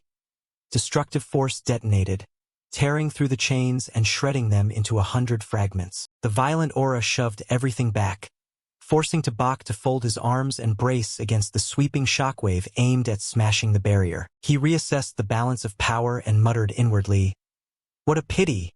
The realm gap is too great. The 10,000-soul banner truly cannot subdue him right now." A stalemate was inevitable, yet the youth, utterly resolute, did not flinch. He plainly gave the great beast a final choice at the dead end. "Enter my banner. You will regain your freedom. Otherwise you will be sealed forever in this sword, living in this purgatory day after day." Hearing those honeyed offers, the monster curled its lip in contempt and spat savage mockery. "You think you can subdue me by yourself? Since taking shape, I swore that only my benefactor deserves to be my master." With an arrogance that pierced the sky, the beast straightened its back and brazenly spat each word as if striking the superior in the face. "You are unworthy." Receiving that blunt rejection, Tabaka's brows knit and his chest suppressed a surge of irritation. Seeing the refusal play out clearly before him, the surroundings fell utterly silent. He calmly raised his arm and threw his full force into a soul-binding incantation. From the twisted aura, a dark sword sheath gradually materialized in response to the summons. An overbearing force wrapped the sword and shot up through the 9 heavens. A cold tone, devoid of compassion, rang out, "If so, then live inside the sword." In the silent sky, the treasured sword spun, borne by fierce sword chi that plunged straight into the heart of the blazing orange-tainted evil aura. Riding that brutal descent, the glaring orange was suppressed and faded, retreating back into the spirit monkey's original azure primal form. The cold blade, bearing suffocating pressure, ruthlessly forced the beast toward the mouth of the sheath. Tragedy unfolded before their eyes. The arrogant creature thrashed like a fish on a chopping block, howling madly as it snatched at its last scraps of freedom under fate's blade. Its bloodied hands flailed in midair as it hoarsely clawed at the dark void. "I don't want to be sealed." The game's outcome was decided. The sword slipped perfectly into the sheath and settled gently in its master's palm. After that earth-shattering chain of events, Thiat T and Foe on Van's pupils dilated to the limit, their bodies frozen like statues. Snapping out of the nightmare, Thiat T let a bead of sweat fall and asked in disbelief, "Done? Is it really over?" Foe on Van nodded repeatedly with joyful relief, patting her chest to confirm the miracle. That's right." The group rushed forward excitedly, jumping and cheering as if they'd struck gold. "Yeah, it's over. Incredible." The plump bird looped in the air, emitting proud cries and beating its chest. "Master's might! Amazing, old Bach. I knew you could do it." Thiat T stared into the distance, thinking to himself that the realm of Yangshi had finally been freed from the rule of calamity-class demons, reclaiming a strip of peaceful light. Contrasting the earlier joy, the beauty's face grew stern and sharp as she outlined the next steps. "There are likely still commander-class monsters nearby. Only by wiping them all out will Yangshi City truly be free." The youth fell silent, stroking the sword hilt that radiated a cold chill, then coldly and decisively stepped forward to question the prisoner, so as not to waste precious time. "How many commander-class monsters are in Yangshi City?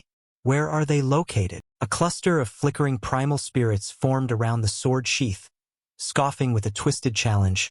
"Ha! Why should I tell you?" Defiant to the end, That stubborn ember turned its face from the enemy's way. Tabak watched its behavior indifferently and stated plainly, "Suit yourself. If you don't talk, I'll still kill them all." Refusing to reveal the lair's coordinates, its savage explanation inadvertently offered the key to lifting the fog. "It doesn't matter. They're merely vessels I use to collect the world's spiritual essences. If I'm sealed, they serve no purpose." The azure light arrogantly crossed its arms and, snorting softly, exposed the horrifying crime hidden behind the so-called spiritual essences of heaven and earth. "There are no trees or fruits here, only humans. You treat human blood as the spiritual essences of heaven and earth." The azure speck folded its arms proudly across its chest and huffed, laying out the harsh truth. "There truly isn't a trace of spiritual chi here. If I want to return to my world, I must increase my strength at any cost." Tabak had no time to indulge the great demon's excuses. He cut the rant coldly to address the core issue. "So you don't belong to this world, and the cultivation method you practice is the path of immortal cultivation that absorbs the world's spirit force."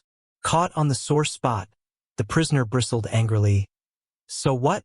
You talk too much." Not far away on a plain, hidden under a dark tunnel, a covert lens was secretly observing the battlefield's movements. The spy soaked in the magnificent scene, stunned, pounding the table and whispering in disbelief as his heart pounded wildly from the shock. The old man relayed the hot news that left everyone astonished. A youth killed that demon with a single stroke. Behind him, shadowy figures edged forward impatiently. Which demon? That mantis? Or a shape-shifting monster? The old man turned stern, each word gravelly. "Good news, all slain." The air seemed to freeze and then shatter. All 7 tribes of refugees stepped toward the faint light, trembling as they cried out, "All slain! Even the shape-shifting monster is dead?" Amid the crowd, a woman filled with hot tears choked out, "Then what about us?" Years of bitter humiliation streamed down her hollow cheeks.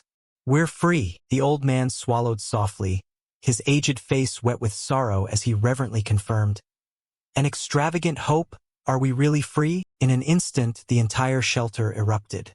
Sobs and cheers shook the place.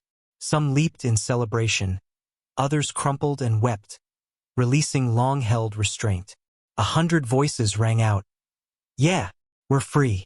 Long live freedom." Suppressing his excitement, the elder calmly adjusted his glasses to view the great scene through his telescope. He solemnly reported the life-saving directive. He will wipe out all the monsters in Yangshi City. But the young hero hasn't found their lairs yet.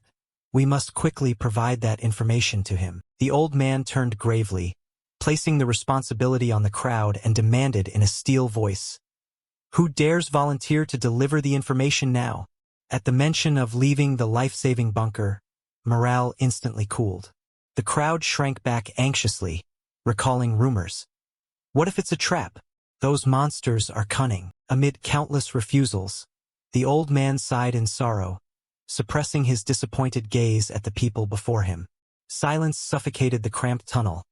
No one dared meet the commander's eyes. Suddenly, the rustling of an old pair of cloth shoes paced steadily up the stone steps, breaking the deadlock. Under the flickering light, a youth gripped a map and declared boldly, "I'll go."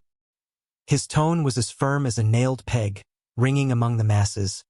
"If it's truly a trick, then so be it, I'll die." The young man lifted his head resolutely. Sunlight from the tunnel mouth shone on him. His bright smile carried a sprout of defiant hope.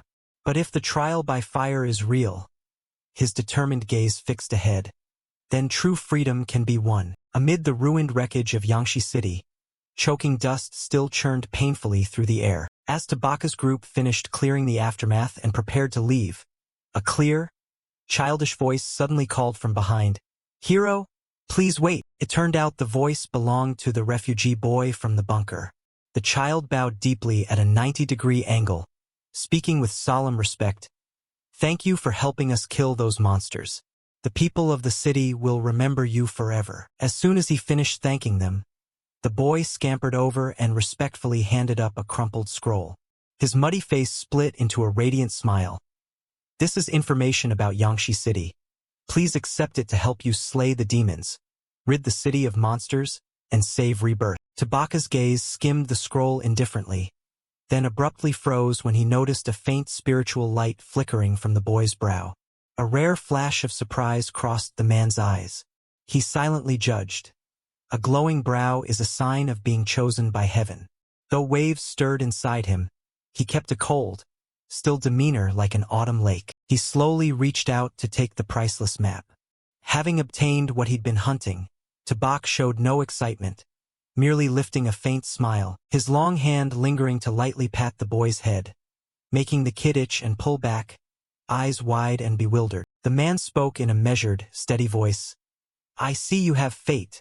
I'll give you a chance." As the words left him, the boy's lids drooped. From the hand on the boy's crown surged a pure, warm vital energy that poured directly into the child's meridians. Dangling on his master's back, the monkey's remnant soul craned forward in curiosity.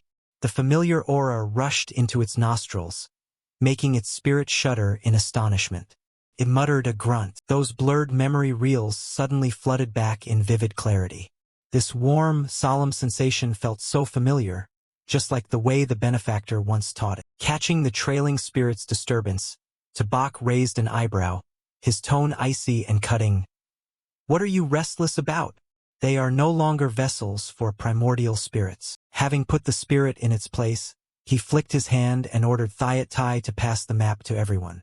No sooner had he spoken than the map was tossed back with a decisive sweep. Thyatai dashed forward, bowing and catching the item with both hands. As for the lucky boy, he stared at two tiny flames dancing on his palm, eyes sparkling, squealing with excitement. "Wow, it's miraculous." Thyatai carefully spread the map and handed it to each team member to study. While the underlings stared at the tangled markings, Tabak clasped his hands behind his back and solemnly issued orders. "Am Kwan, Dunan, Thyatai, Kovong. Each of you head east, west, south, and north respectively. Search all the other commander-class monsters in Yangshi City, then exterminate them completely." His eyes pierced the distant horizon, his tone casual yet laden with weight. "As for their souls, take them for yourselves." At the mention of the privilege to swallow souls, the spirit's eyes flared as if inhaling immortal chi. In unison they shouted with fiery morale, "Master, rest assured. We will complete the mission excellently." Receiving the order, the four great Han generals split into four directions and tore through the wind. Before vanishing, Dunan looked back and cawed passionately, "Wait for good news from us." He could no longer hold back. Standing frozen, the refugee child witnessed that majestic display and felt a boundless admiration swell in his heart. He clenched his tiny hands and vowed silently, "Hero, I've memorized your face. I will definitely become strong like you." At the same time, deep within a gloomy, silent cave, Tam Van Ben sat cross-legged with his eyes closed in cultivation. When his spiritual sense suddenly screamed an alarm, cold sweat pouring down his brow, he let out a pained snort. His face darkened instantly, creasing with vicious lines. His mind surged. Some calamity-class monster had fallen, but he could sense its body hadn't been completely destroyed. At that thought, a gleam of extreme greed lit his pupils, the corner of his mouth curling into a devilish grin. He muttered, "Humph, master, you irritate me. But when I seize the body of that calamity-class beast, it will be your fall." Back at the Yangshi City battlefield. In the eastern sector, Minkat Am Kwan faced an ancient turtle spirit with a gruesome set of jagged teeth. Unhesitating, the dried-up man gripped his 1,000-pound staff and unleashed a thunderous strike with all his strength. The turtle's hard shell split open, dark green blood spouting out like a fountain. The old beast died instantly from a single killing blow. The ruthless hunter immediately performed a technique, ripping the turtle's soul from its body and tossing it straight into his throat to devour. The dried-up man smacked his lips in greedy praise. "Humph! The soul of this old turtle is truly delicious." Drained of vitality, the turtle's corpse quickly withered into a dry shell. Minkat Am Kwan gleefully picked up the trophy, held it level with his eyes to inspect it, then threw back his head and laughed heartily. "Ha ha! This is a good find. I'll take this turtle shell back with me. At another strong point to the west, Thiat Tai was furiously unleashing a storm of fiery punches at a two-headed mutant wolf. The terrifying force shattered the beast's skull, instantly rendering it incapable of fighting. Without a moment's hesitation, the hulking man spread his hands and executed a devouring technique. A gloomy mist emanated, forcibly draining the wolf's soul and swallowing the torrent of furious energy coursing through its veins. Thiat Tai closed his eyes to savor the surge of power. He felt his strength and speed increase markedly. When he opened his eyes, he was astonished to find a soul seal imprint condensed on the back of his hand in the shape of a pair of cold wolf claws. He smugly thought the wolf's claws were true treasures. His eyes blazed toward the city center as he growled a vow. Master, I, Thiat Tai, will not disappoint your expectations. The purge concluded swiftly. Within the span of a single incense stick, the 4 great Han generals returned en masse to report. Dunan cheerfully announced first, Master, the giant worm in the south has been completely annihilated. Following, Thiat Tai and Old Am Quan reported in unison, Master, the wolves in the west have been wiped out. Master, the old turtle in the east has passed on. Listening to the reports, a perfect arc lifted to Baka's mouth into a slight smile. The furrowed brows relaxed, and the man gave a satisfied hum. Receiving his nod, Min Kot, Am Quan and Thiat Tai carefully placed the 2 precious spoils at Fo on Van's feet. They offered them respectfully. This is the old turtle's shell. Will you accept it? And here are the wolf claws. You can try absorbing those too. Surprised, the young woman's eyes lit up. She stepped forward joyfully and gently touched the rough surfaces of the 2 treasures with her slender fingers. Overcome with delight, she exclaimed, Ha! Min Quan and Thiat Tai know me best. Seizing the golden opportunity, she immediately activated her exclusive absorption technique. In an instant, she pressed her hand to the turtle shell, and a brilliant golden mystic chi spread out, enveloping her entire body. Feeling the pure power merge into her sinews and bones, she closed her eyes in bliss and whispered, This turtle shell is perfect. The sensation is so pleasant. After completing the devouring process, Van didn't forget to flash a radiant smile and offer sincere thanks to the 2 contributors. Thank you, Min Quan and Thiat Tai. The dried-up old man simply turned his face away coldly, not caring. Meanwhile, the burly Thiat Tai scratched his head and bashfully deflected the praise. If you want to thank someone, thank the master. He assigned the task to us. Hearing that honest reply, Fo Van's cheeks flushed faintly. She tilted her head and cast a furtive glance at Tabaka's angular profile. The girl's heart stirred. This cold-looking man was actually warm, and somewhat handsome too. Taking in the harmony between commander and subordinates, the monkey's remnant soul silently judged that those followers were absolutely loyal to him. This man truly had some real ability. Suddenly remembering his old benefactor, it sighed with melancholy. A pity for my benefactor. News of the entire Van Tu school's betrayal flashed through its mind, knitting its brows with worry. Who knows where the benefactor now wanders, or how he is faring? Tabaka's cold tone cut through the spirit's thoughts. What are you muttering about? As he finished speaking, he reached behind him and casually adjusted the divine sword's position. The stubborn monkey snorted and growled back harshly. What's that got to do with you? With that, the green remnant soul vanished into the void, withdrawing deep into the sword's sheath, no longer bothering anyone. Tabak shrugged lazily and turned to his subordinates with orders. Rest. Stay here today and make good use of the time to absorb the spirit force. The group answered in unison, Yes, master. The sunset cast its light, dyeing the cracked concrete slabs of Yangshi City red. From the damp, dark cellars, the survivors trudged up.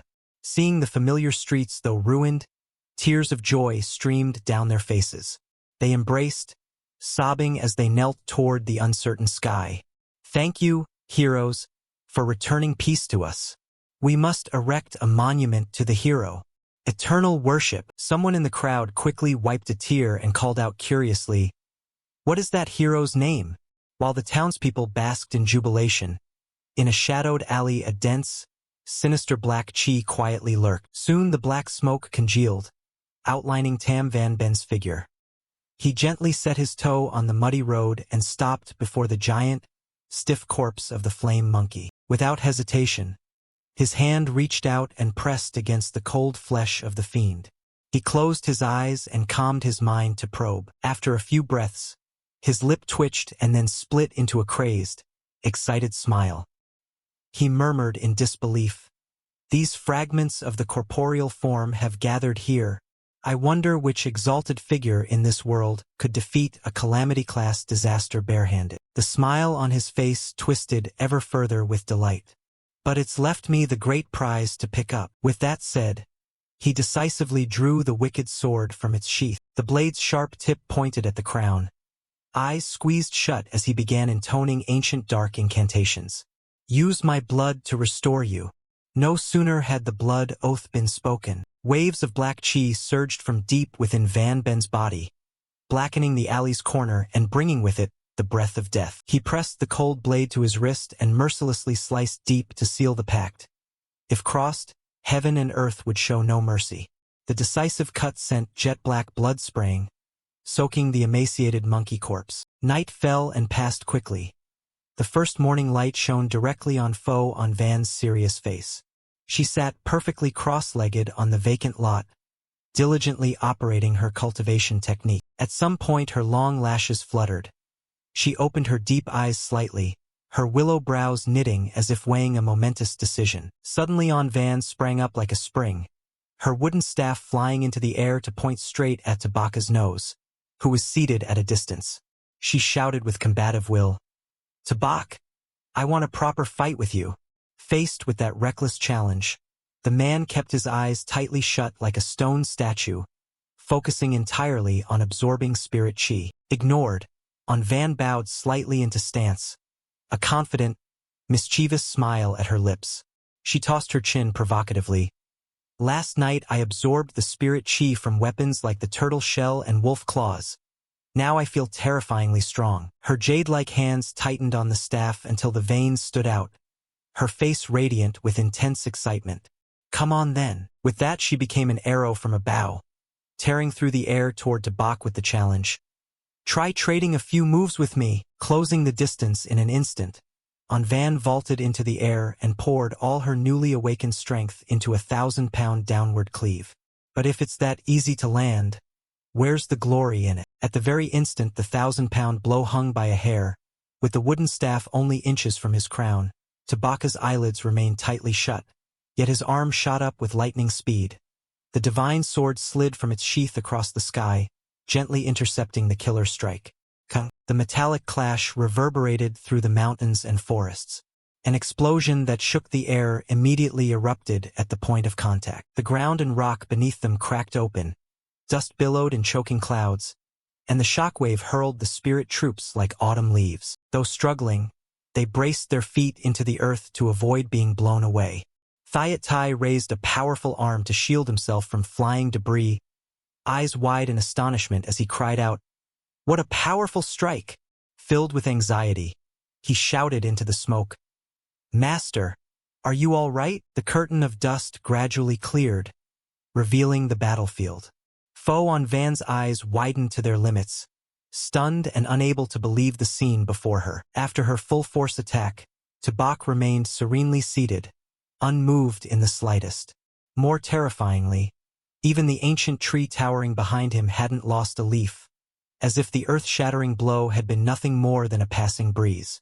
She stood frozen, murmuring, "How is this possible?" While the young woman was still tangled in confusion, the corner of Tabaka's mouth lifted in a half-smile as he let out a cold snort. Humph! As swift as lightning, the man decisively drew the divine sword from its sheath and unleashed a phantom slash. Survival instinct surged and Van reflexively sprang backward. Unfortunately, that distance wasn't enough to escape the sword chi's force. An invisible, violent energy clung to her body and ruthlessly ripped her soul from her flesh. Witnessing that horrific sight, the cohort of spirit soldiers shrank back as one, terrified to the point of collapsing to their knees, trembling as they screamed, "What the hell is that?" Has the master pulled out Miss Fo's primordial spirit? Foan Van herself fell into extreme shock, hovering in midair as a translucent primordial spirit, stammering hopelessly, "Wah! What's happening?" Her primordial spirit, her soul, had been stripped of control over her body. Although her mind remained conscious, Van's limbs lay limp and motionless. Helpless, she endured as Tabak casually pinched her chubby spirit's cheeks. Toying with his prey, the man taunted with satisfaction. "Already causing trouble so early in the morning. Well, thanks then. Consider it waking me up." He clicked his tongue, playful. "I didn't expect your primordial spirit to be so soft." After his teasing, Tabak lightly flicked the sword tip and dispelled the sealing spell, instantly sucking the girl's primordial spirit back into her body. The sudden return left her nervous system unprepared. Van lost her balance and toppled forward like a felled banana tree. She mumbled in panic, Fortunately, the spot she fell into was precisely placed, and she crashed straight into Tabaka's broad, solid chest. Faced with this blatant embrace between an unmarried man and woman, the man's expression remained calm and indifferent, showing no hint of pleasure or disgust as he indifferently glanced away. As for the heroine, her cheeks flushed crimson with embarrassment. Yet with her limbs still numb, she clung face first to his chest in reluctant silence. Sensing the intimate atmosphere, the dried-up thigh suddenly displayed surprising tact, not wanting to spoil the pair's moment. He quickly turned Min Kadam Kwan and Dunan to face away and waved them off. Come on, there's nothing to see." Some unspecified time later, as feeling gradually returned to her limbs, Van awkwardly planted her hands on Tabaka's chest and pushed gently to retreat. Her eyes brimmed with deep sorrow. She let out a heavy, mournful sigh, then quietly withdrew, folding herself inward and hugging her skinny shoulders, saying not a word of reproach as she turned and walked away. Understanding the little girl's disappointment, Tabak also remained silent, only casting a deep gaze after her solitary figure trudging with heavy steps across the ground. Van's heart was torn by self-doubt. She scolded herself inwardly. She had thought that even if she couldn't beat Tabak, she could at least trade a few blows with him, but she hadn't expected she couldn't withstand a single one. Her distant, sorrowful eyes turned toward the hazy horizon. She bitterly murmured, "When will I be able to return to Tay Nin City?" Along with that lingering question, the door of memory flung wide once more, sweeping her back into a tragic past. The sky over Tay Nin that year was gray and grotesque, as if some demon were mocking the world. In the chaotic streets, a horde of frenzied zombies rushed forth, tearing at a ravaged woman. Despite being besieged and her body torn apart by the undead, the mother used her last remaining strength to look with tear-filled eyes at her young children, screaming in gut-wrenching agony. "Chu Van, you must take good care of your little brother." Watching their mother fall into the clutches of death, Foan Van was only a frail little girl.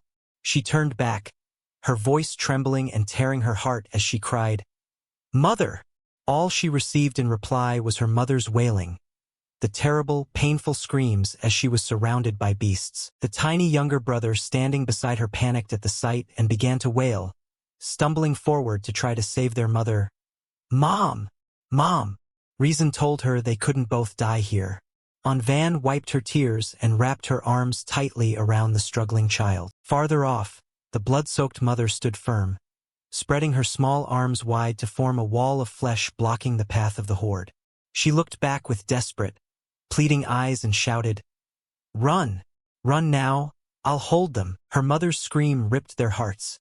Tears streamed down her face. Van gritted her teeth and resolutely ran away. On her shoulder, the little brother screamed pitifully, stretching his arms toward the mother being swallowed by the monsters. "Don't, Mom, run, just keep running." Who knew how much time passed?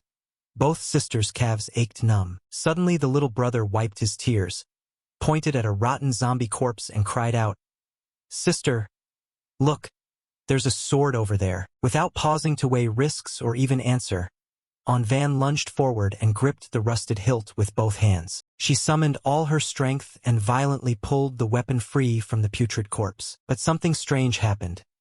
No sooner had the hilt settled and warmth reached her palm than the entire treasure sword turned to dust, dissolving into the void, leaving only a few tiny sparks of lightning twitching around her fingertips.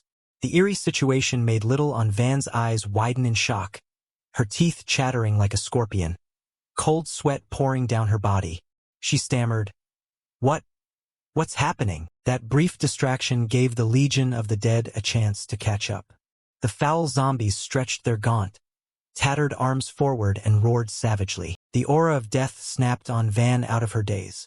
She looked back in panic and tried to flee, but it was too late. A gaunt zombie lunged and its slimy hand clamped onto the skinny shoulder of her brother. Seized, the boy screamed in terror, his hands gripping the monster's disgusting arm. Ah! Fresh prey captured. The undead beckoned with a mouth dripping blood, revealing yellow, jagged teeth ready to sink into the child's neck. The child squeezed his eyes shut in despair and sobbed out his final cry, "Sister!" A fierce protective instinct surged. How could Van stand by and watch her brother be devoured? She let out a piercing cry that split the night and stopped dead. At that very moment, a pale green energy erupted from deep within her, enveloping her small form. Her eyes turned a murky red with killing intent. Regardless of the size difference, she swung her arm with bold force and slapped the zombie across the face. Smack!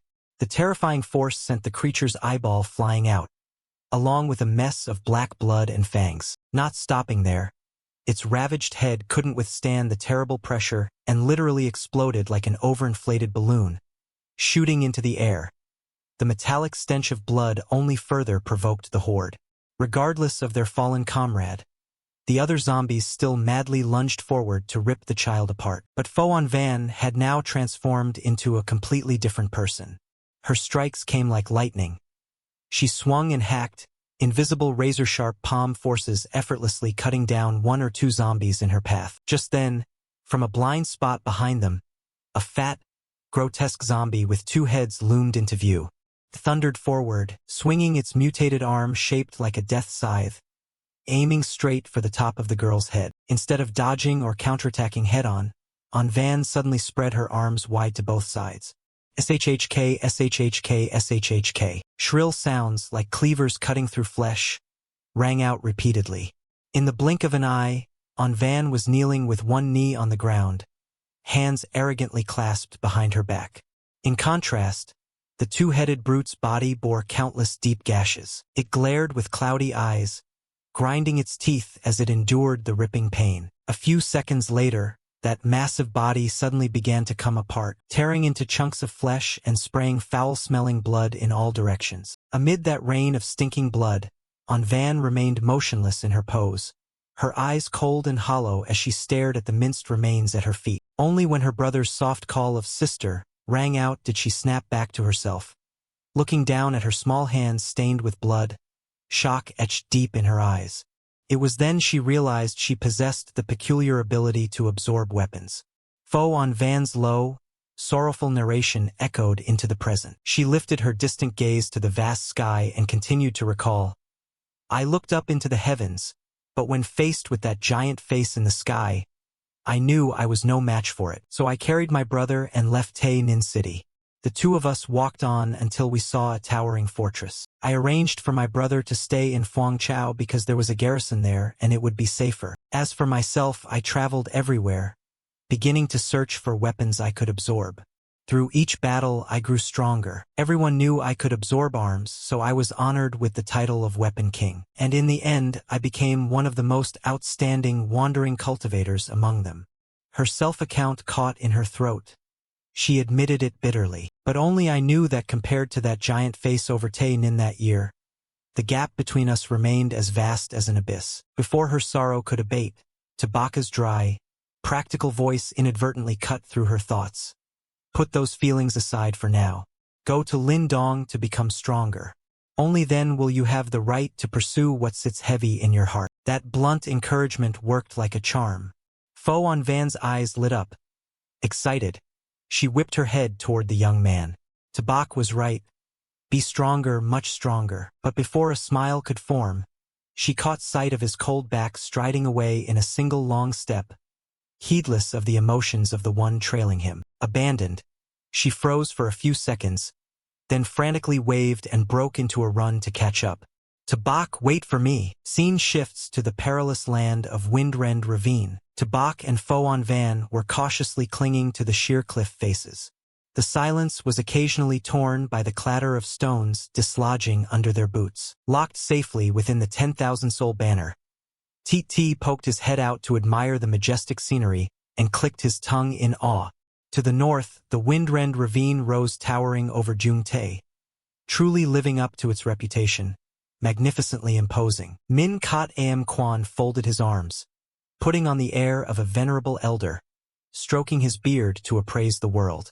Places like this are ideal for sitting meditation and cultivating one's mind.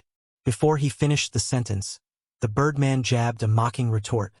A cold splash of reality. There isn't a trace of spirit force here to meditate with. Meditate, my foot. Ignoring his bickering lackeys, Tabak strode on for a good distance and then suddenly stopped. He slammed the butt of his weapon down onto the hard rock, and instantly an invisible web of spiritual force spread out, briefly sweeping clean every nook and cranny around them. He calculated in his head. According to the map, the spirit cave lies within a 5-kilometer radius here. It's a pity his current realm is too low to pinpoint the exact location immediately. Difficulty arrived.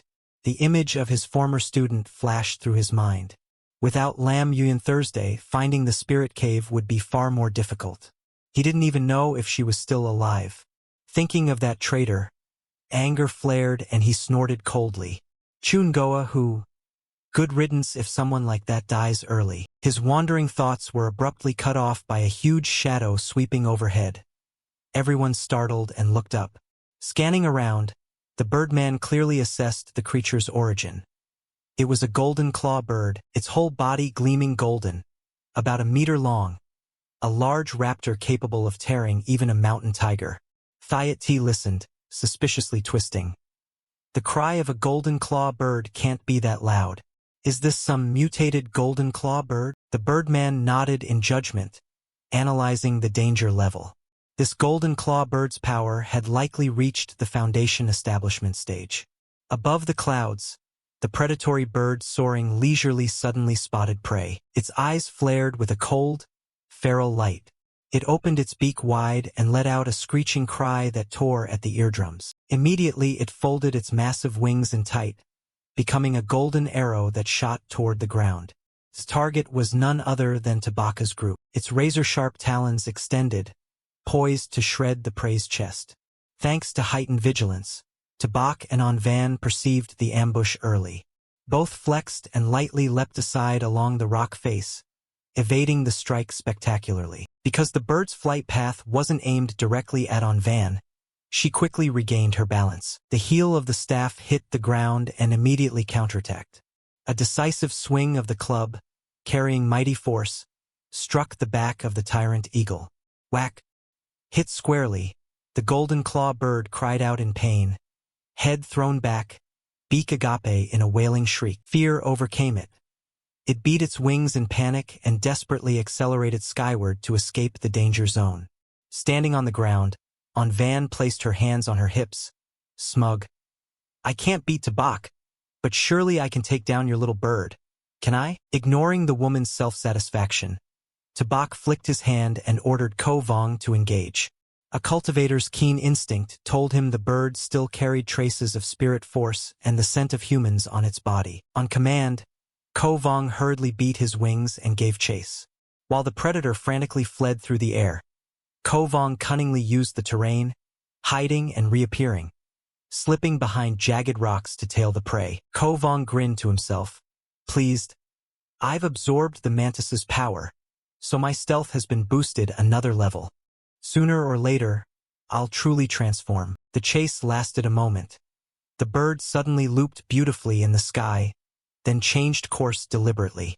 The unusual move made Ko Vong hesitate, cautiously hiding behind a rock to observe. Soon after, the golden claw bird reunited with its master, a conspicuous young man with pink hair standing in the distance. It swooped down and obediently landed with a plop on a jagged rock beside him. Seeing his pet land safely, The pink-haired youth stroked its feathers and offered a soothing judgment. A bird? You led the enemy back, but it's not your fault. Their realm is clearly higher than yours. Having finished speaking, his brows drew together tightly, his expression turning menacing. He swung his arm boldly, launching the sharp spearhead straight into the air, aiming precisely at the spot where Ko Vong was hiding. The sudden ambush made Ko Vong startle, but his speed was no ordinary thing. The seasoned hunter smoothly dodged to one side, letting the spearhead graze past him before it slammed into the rock behind. Ko Vong boasted arrogantly, "I am the king of centipedes, seasoned in countless battles, ever rising beside my master. How could I be hurt by some ordinary human's throw?" But before his crowing finished, the spearhead embedded in the rock suddenly flashed blindingly and then exploded with a boom. A terrifying shockwave erupted, sending Ko Vong flying like a dry leaf. Ko Vong's face went dark and dazed.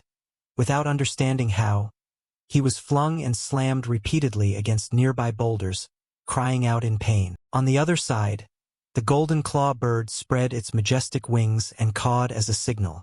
Without needing translation, the pink-haired man immediately understood, sneering with pleasure. "Oh, each of them has an anomalous realm above level 3. How interesting.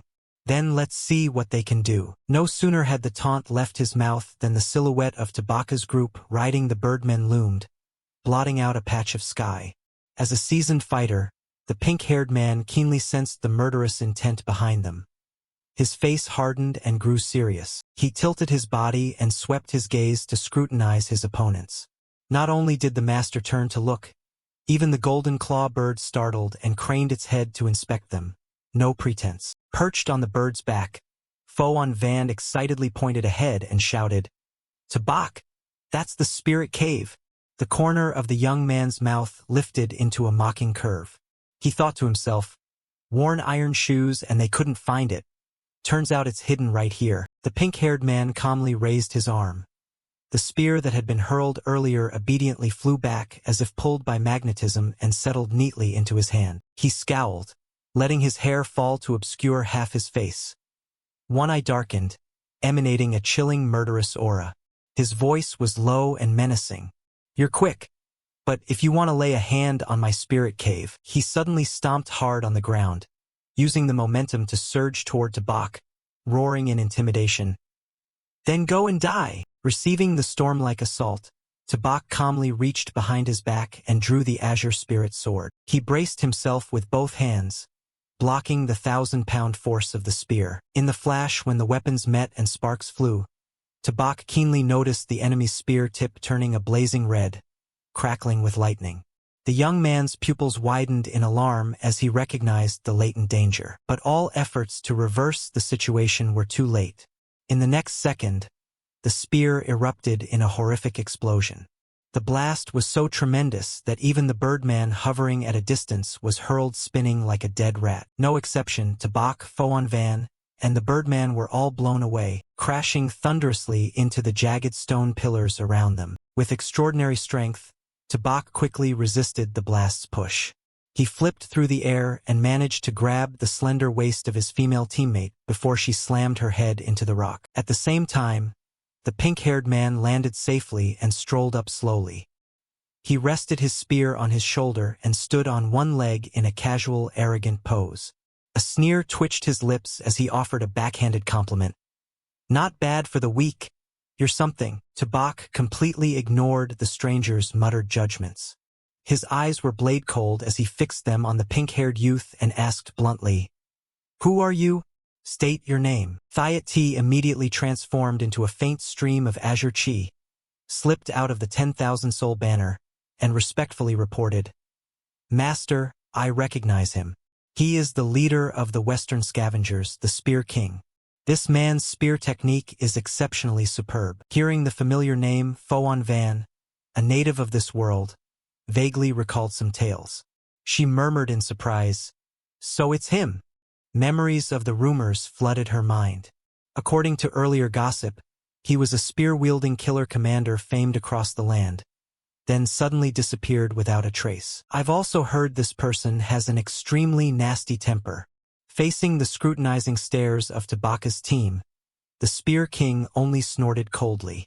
His sharp eyes scanned each person and finally rested on Fo-on Van. From the weapon she held, he quickly made a smug judgment. A woman wielding a staff. You must be the Chi King, right? Shifting his gaze to the burly man on the right, he saw the opponent's muscular arms trembling like ropes about to snap. The Spear King continued to call his shots. You are Thiat T, but your body flickers. I suppose only your primordial spirit remains? Finally, his probing stare locked onto the central figure, Tabak. He rubbed his chin, pondered, then nodded in appraisal with a tone of sarcasm. And the one in the middle, looks like a monster that took human form, blatantly insulted. Tabak had not yet spoken when Fo-on Van could no longer contain her anger. She bristled and fired back for her beloved. Spear King, are you blind? Calling Tabak a demon, you're the one who looks the part.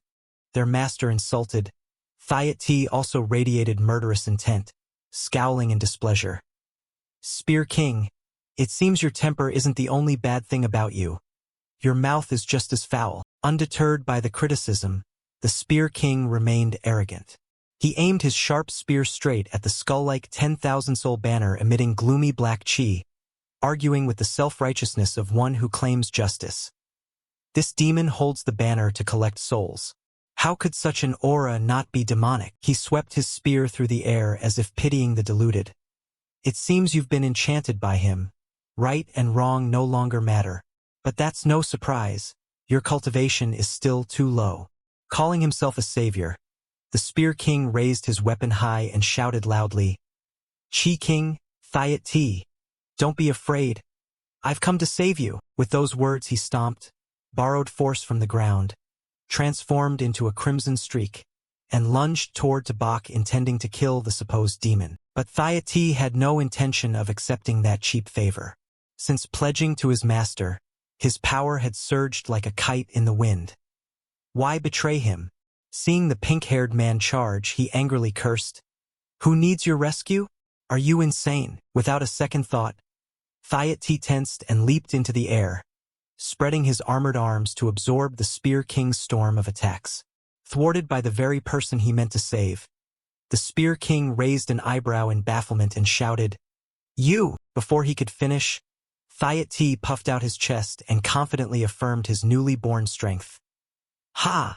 My current realm is enough to stop your spear. With their swords united, Fo-on Van immediately moved in to support from the side.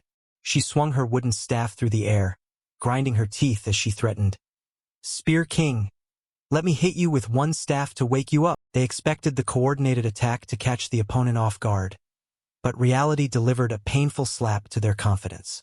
With terrifying reflexes, the Spear King pivoted deftly on his heel and used the shaft of his sturdy spear to knock aside the woman's full-force downward strike. Clang! The harsh clash rang out.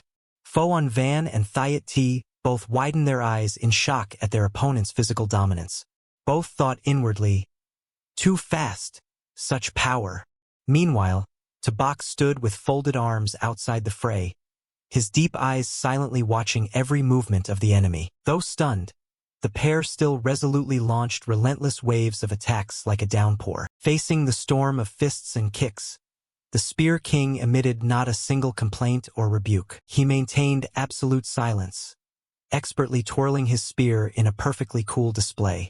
The struggle reached its peak when, by accident, Fo-on Van and Thiat T funneled their attacks from the same direction, exposing a deadly opening. The corner of the Spear King's mouth lifted in an almost imperceptible, icy smile. In the next heartbeat his body vanished and reappeared. Two razor-sharp spear trails tore the air and struck precisely at Thiat T's and Fo-on Van's napes. Taking the killing blow, Thiat T staggered, flipped backward, and slammed his rear onto the ground with a thud. Fo-on Van fared no better. She fell clumsily, flattened out in an undignified pose that washed away any image of a strong woman. Having knocked down the obstructing pair, the Spear King coldly leveled his sharp spear at-on Van's throat. Feeling the chill of death close by, she fearfully tilted her head to dodge. He tossed his chin and growled reproachfully, Chi King, I was saving you, Yet you repay me with hostility. His eyes flashed threateningly. If you dare block me again, don't blame me for being ungracious. Pushed into a corner, Van's stubborn streak flared. She didn't hold back, craned her neck and spat at him. You're insane. Tabak does use the banner, but he isn't a demon. Thiat T, rubbing his sore behind, chimed in. Right, you're the one who can't tell good from evil. Accused of ignorance, the Spear King's face hardened as he countered with cold logic. Even if he's not a demon, he's a heretic, and heresy and righteousness can't coexist. While the others were busy lecturing, Min Kadam Kwan stealthily crept up from the blind spot behind them, tightened his war hammer and aimed for a thunderous strike. Kid, don't you dare harm the Chi King. Hearing the whoosh at his nape, the Spear King had already detected the murderous intent. Astonishingly, he didn't dodge at all but stood like a stone statue, stubbornly using his bare neck to absorb the old man's 1,000-pound blow. Smack! A dry crack echoed. Contrary to expectations, the Spear King remained perfectly upright, not budging an inch. Seeing the sacred hammer split in two in the old man's hands, Min's eye sockets flashed with bewildered panic, and he began to question everything. What the? Even from the sidelines, Tabak raised an eyebrow in admiration at the enemy's ferocity. I thought this one only excelled at offense. Who knew his defense was perfect too? Having fully absorbed the sneak attack, the Spear King slowly turned his head. His gaze unleashed cold, razor-like killing intent. He gritted his teeth with a creepy, evil sound. Cowardly sneak attack. And you call yourselves not of the dark sect. He swung his arm, the spear's blade carving a dazzling semicircle and severing one of the old man's bony arms. Taking the full slash, the old man flew dozens of meters, tumbled across the ground, his severed bony arm lying exposed on the empty earth. He screamed in agonized misery. Ah! My arm! The brief counterattack folded away from view. Tabak frowned and mentally assessed the foe's strength. Impressive. Awer di toma teja NG. If Min Quan hadn't had his turtle shell protection, that last strike might have ended him. His gaze fixed on the pink-haired man's blazing spear as he analyzed. The power on his spear and that explosion. It's the materialization of spirit force. Unexpectedly, this world still harbors a prodigious youth, with a bit more cultivation, but the Spear King had no intention of pausing for his enemies to ponder. Like a beast drunk on its prey, he accelerated straight toward the writhing old man, shouting, "Give up your life!" Before the life-taking spear could plunge, the birdman bravely flapped out to assist. The vicious bird opened its beak to warn, "Old Min, watch out!" At the same time its eyes flared brightly. It opened its sharp beak and unleashed a sonic skill to suppress the opponent's power. Unfortunately, the spell had barely formed before it was brutally snuffed.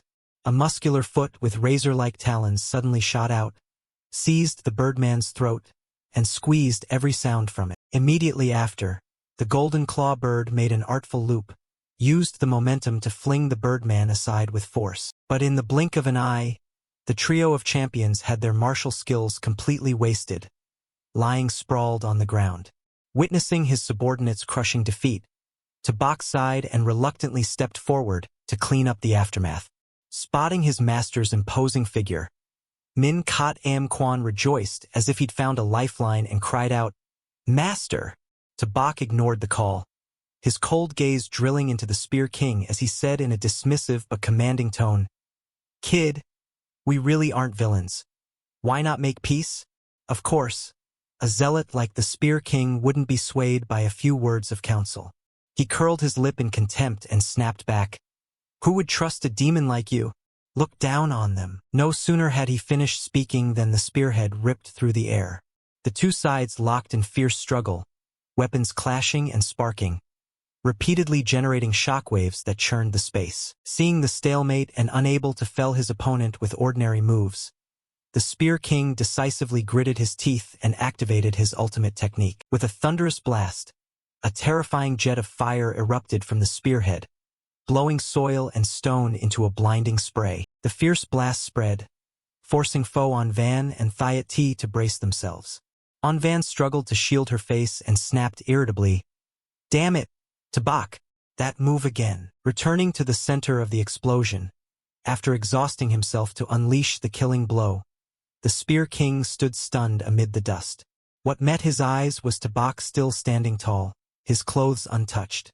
He stammered helplessly. What is this? Tabak brushed the dust from his shoulder and, in a stern, elder-like tone, said, Young one, you're too hasty.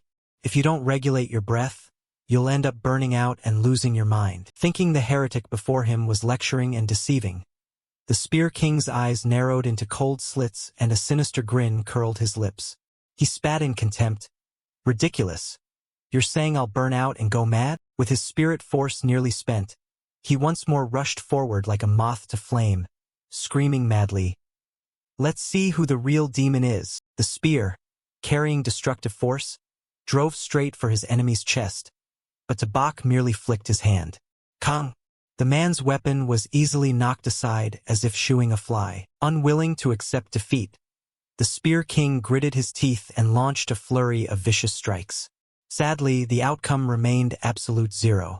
Despair surged as he realized his all-out attacks were no more than a puppet show to his opponent. Enraged, the Spear King changed tactics to an overwhelming barrage, thrusting and slashing wildly to weave a net of fire and lightning around Tabak.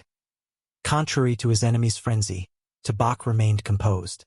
He stopped blocking and instead slipped left and veered right, artfully dodging every spear path and turning the Spear King's efforts into a farce. Rage boiling to his brain and blood pressure spiking, the Spear King roared, channeling all remaining spirit force into his legs and leaping dozens of feet high. The flaming spear arched behind his neck, gathering terrifying destructive power for a final strike. Boom! He descended in a kneeling stance, the spear plunging into the hard stone and sending a slight tremor through the ground. But the brief calm was only the prelude to disaster. The next instant, the contact point between spear and ground suddenly exploded. A towering pillar of flame shot into the sky, burning everything in brilliant, hellish heat. The shockwave from this earth-shattering blast exceeded all imagination. Those trapped within its range who couldn't fly, Min Kot, Am Kwan, Thiat T, and Foan Van, were hurled into the air like paper dolls. Fortunately, the birdman remained lucid and couldn't bear to watch his comrades be buried. The vicious bird frantically spread its wings and swooped in, using its massive body to catch both Foan Van and Thiat T. With nowhere left to cling, the pitiable old dry man clutched dangling beneath the bird's feet amid the chaotic midair turmoil, while the subordinates screamed anxiously for their leader. Master Tabak! The whirl of fire gradually died down, and the thick curtain of smoke slowly thinned.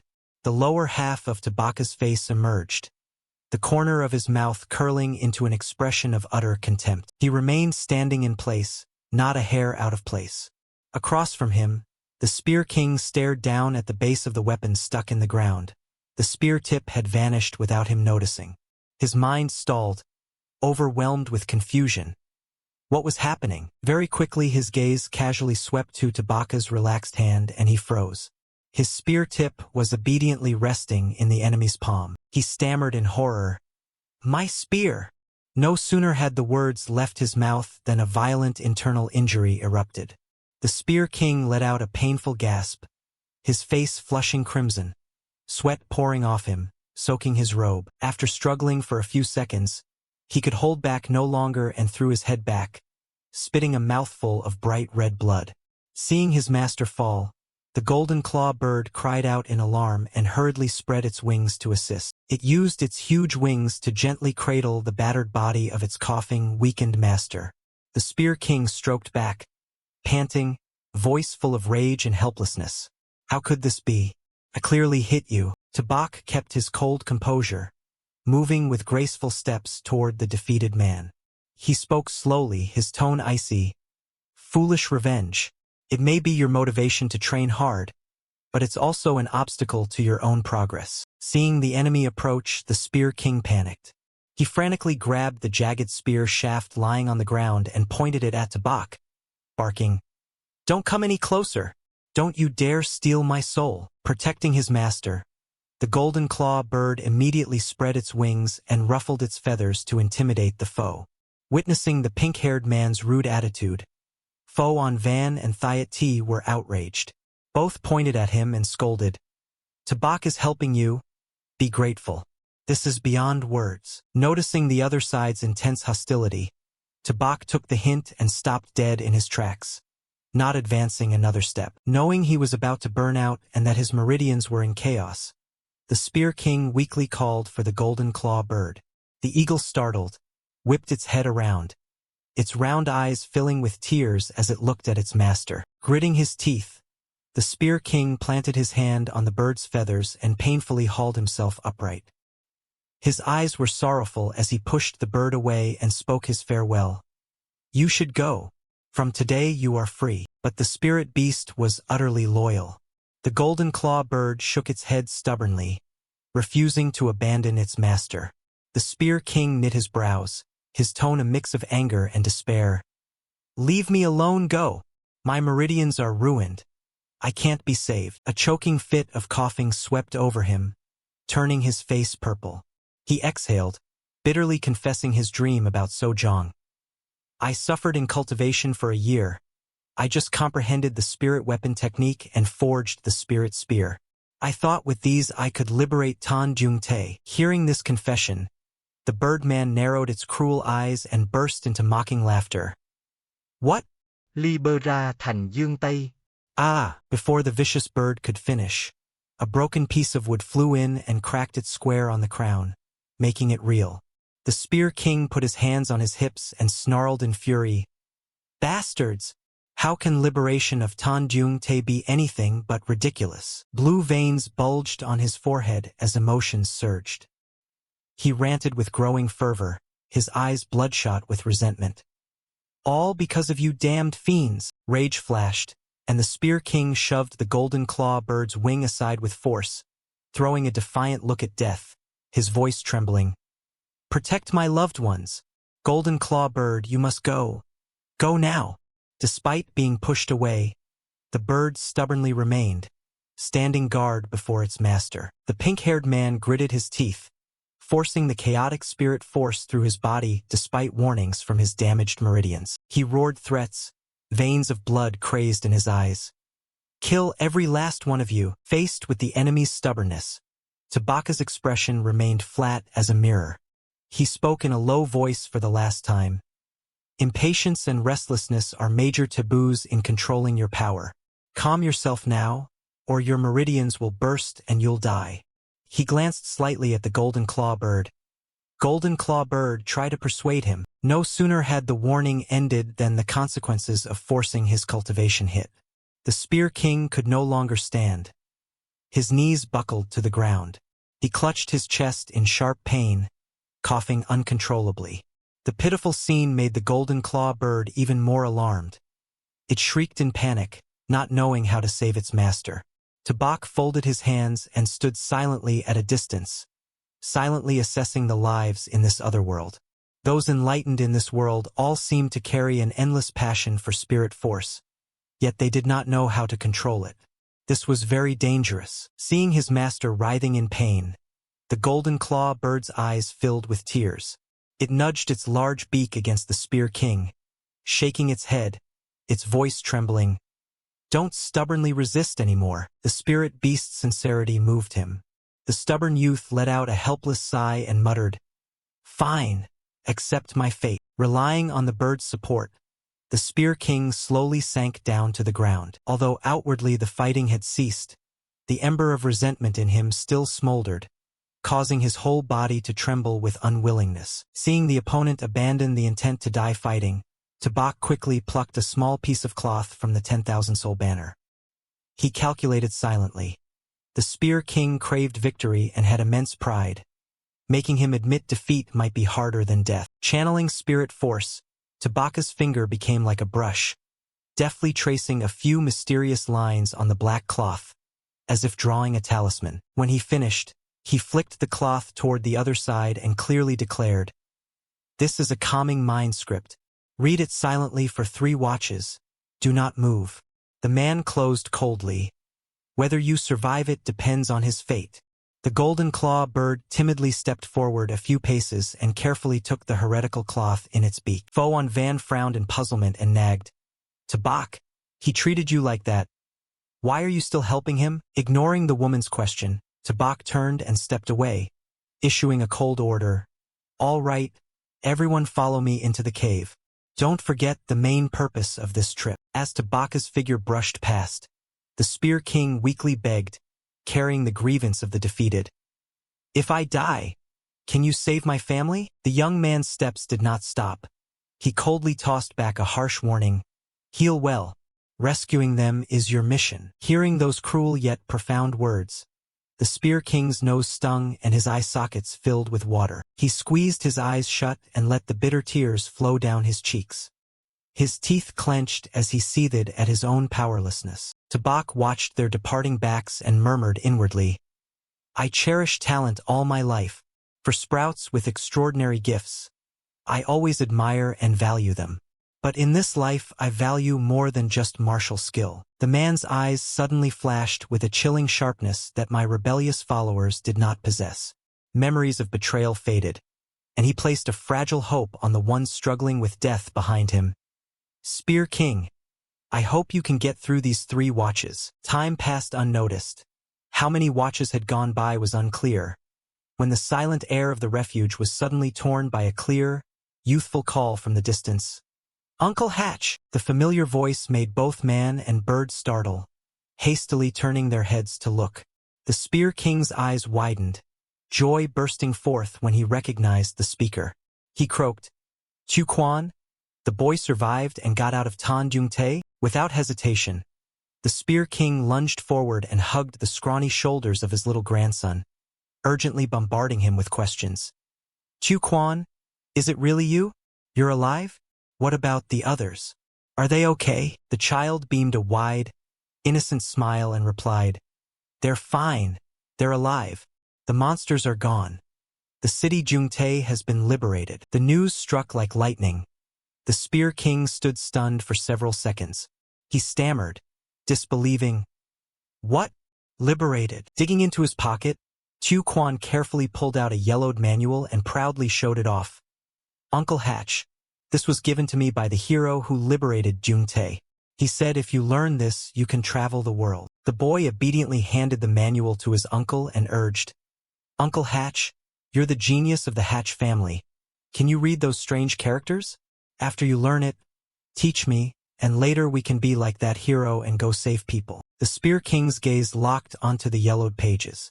Overwhelming astonishment rose within him, and he couldn't look away. The vivid, lifelike illustrations paired with profound notes drew him into a completely new cultivation world, absorbing the sun and moon's essence, transforming the spirit's refined chi. This technique was so powerful it could suppress or even absorb the spirit force of a weaker practitioner. The Spear King's thick brows knitted as he stroked his chin in thought. Pieces of memory began to connect. Earlier, when fighting that man, he had felt his spirit force suppressed, absorbed. Could he have learned this method too? Curiosity drove him to bend down and ask his grandson. Chu Quan, did the hero who saved Jungtae give you this technique? Do you remember what he looked like? The boy nodded confidently. I remember. I'll draw him for you. Quickly picking up a dry twig, Chu Quan carefully sketched every line on the dusty ground. The moment the portrait was finished, the Spear King's pupils dilated in horror. He gaped and muttered unconsciously, It's him! The young man's face on the ground was no stranger. It was Tabak, the one who had nearly killed him not long ago. He slapped himself hard on the head, filled with remorse. It's him! He liberated Jungtae, he saved Chu Quan, and he taught Chu Quan the technique. And I called him an evil cultivator. Plagued by lingering guilt, the Spear King quickly recovered his composure. He gripped his grandson's small arm and smiled, offering, Chu Quan, wait for me. I'll recover a bit, then we'll go meet this hero together. Okay? The boy blinked in confusion but obediently nodded. At that moment, from the darkness, a giant fire monkey radiating overwhelming sinister energy suddenly loomed right behind the pair. The fierce aura stiffened the Spear King's face, making him unusually grave. Wasting no time, he whistled to summon the golden claw bird. The beast quickly picked up the signal. Its eyes flared blood red, It spread its enormous wings and kicked the wind, shooting straight into the sky. Man and bird, in perfect coordination, charged into the fray, ready to face the evil beast. The Spear King was utterly bewildered, grinding his teeth and hissing, "Why him? The evil lord of Jungtae. Mang Vien Vong, he's still alive." Scene cut to another bustling area of Jungtae, now completely ruined. A group of unfamiliar people strode in. The leader called out, "We've arrived." A portly man looked up at the dented, dangling sign of Duong Bao and clicked his tongue in astonishment. This was the earthly purgatory city of Jungtae. He rubbed his bald head and turned to complain to his companions. "If Yuyan Thursday hadn't said we'd find spirit creatures through this place, I wouldn't have wanted to come." Vong Tong Jung patted his shoulder reassuringly, speaking with confident certainty. "We've arrived at Jungtae City. It's about to be liberated." The moment they stepped into the central district, the group flinched at the sight of a few figures moving in the distance. Reflexively, everyone drew their weapons and took defensive stances, remaining on high alert. This place was notorious for deadly traps. One always had to be ready to fight. From afar, a polite man wearing glasses stepped forward and waved. "Are you the relief team from outside? Welcome to Jungtae City." The warm reception and unusually peaceful scene made Bak Du-du's eyes widen in surprise. She exclaimed, "Isn't this the earthly purgatory? Am I hallucinating?" The portly man frowned suspiciously and whispered, "Could it be the monster's illusion magic?" Lam Yuyan Thursday, who had been silent until now, finally spoke. Her clear eyes swept the scene as she analyzed plainly. "I sense they're all ordinary people, and it seems there are no longer any commander-level monsters in Jungtae City." Hearing the confident assessment from someone with extraordinary sensing abilities, the portly man immediately breathed a sigh of relief and sheathed his weapon. Since Yuyan Thursday's ability is perception, when she says it, it's certainly true. Still, Vong Tong Jung remained somewhat cautious. Better to probe and be sure. He stepped forward confidently to question the bespectacled man. "Excuse me, isn't this Jungtae City's earthly purgatory?" The man nodded calmly in confirmation. "Yes, but a few days ago a hero killed 4 demon lords and demon gods occupying this place. Now it's been liberated and returned to a peaceful mortal realm." The shocking news left the portly man gaping, his jaw dropping. Seriously? Who could possibly liberate the earthly purgatory of Jungtae? Vong Tong Jung also frowned in puzzlement, muttering, "Wasn't the Lord of Jungtae a calamity-level being? How could he die so easily?" Despite the guests' astonishment, the bespectacled man maintained his enthusiasm. Leading the group deeper into the central square, where hundreds of residents bustled about, he proudly announced, "We've erected a monument to the hero. He will live forever in our hearts. Come on.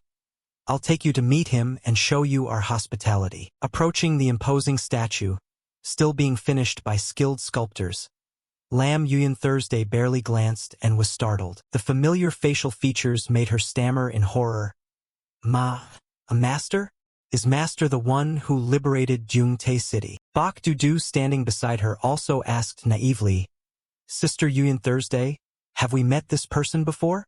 In my impression, it feels like he spares no evil deeds." Hearing the mixed remarks about their benefactor, a man in a dark gray robe pushed up his glasses in displeasure. "Miss, please watch your words. This is our hero. Without him, we'd still be living in darkness for 3 more years." The conflicting information overwhelmed Bak Du-du's mind. She widened her eyes, groaned in pain, and clutched her head. The contradiction between memory and reality made her lament in agony. "My head hurts." Lam Yuyan Thursday watched her junior sister's reaction, inwardly certain that the truth would soon be revealed. She pressed her lips and questioned herself in ceaseless torment. Tabak does cruel things, yet he saved Jungtae and is hailed as a hero. The senior brother always speaks of righteousness but repeatedly harms us. Who is truly good, and who is evil? A thought flashed, and she turned seriously to look into her junior sister's eyes, asserting, Du-du, I think we may have wronged master." Bak Du-du frowned, her face full of bewildered confusion as she looked at her senior sister. Unable to sit and bear the torment, Lam Yuyan Thursday decisively spun on her heel, determined to seek answers. No, I have to find Master. Her impulsive action startled the group, who rushed to call after her. Sister Yuyan Thursday, don't go. Lam Yuyan Thursday, where are you going? Ignoring all pleas, Lam Yuyan Thursday's face showed an unshakable determination. She declared firmly, Master liberated Jungtae City and must have gone to the spirit cave. I have to find Master. The story pauses here, beginning with a bloody betrayal and a rebirth in the apocalypse. The story quickly pulls readers into a brutal survival whirlpool where humanity and power collide without mercy. Tabak is not a hero but a ruler steadily reclaiming everything. Ruthless, calculating, yet utterly compelling. Personally, I find this a gripping opening. Fast-paced, with a clearly established world and a power system ripe for exploration. The standout is the protagonist's presence. Cold, cruel, and clever enough to keep readers hooked. Don't forget to leave a like, subscribe, and comment to support me.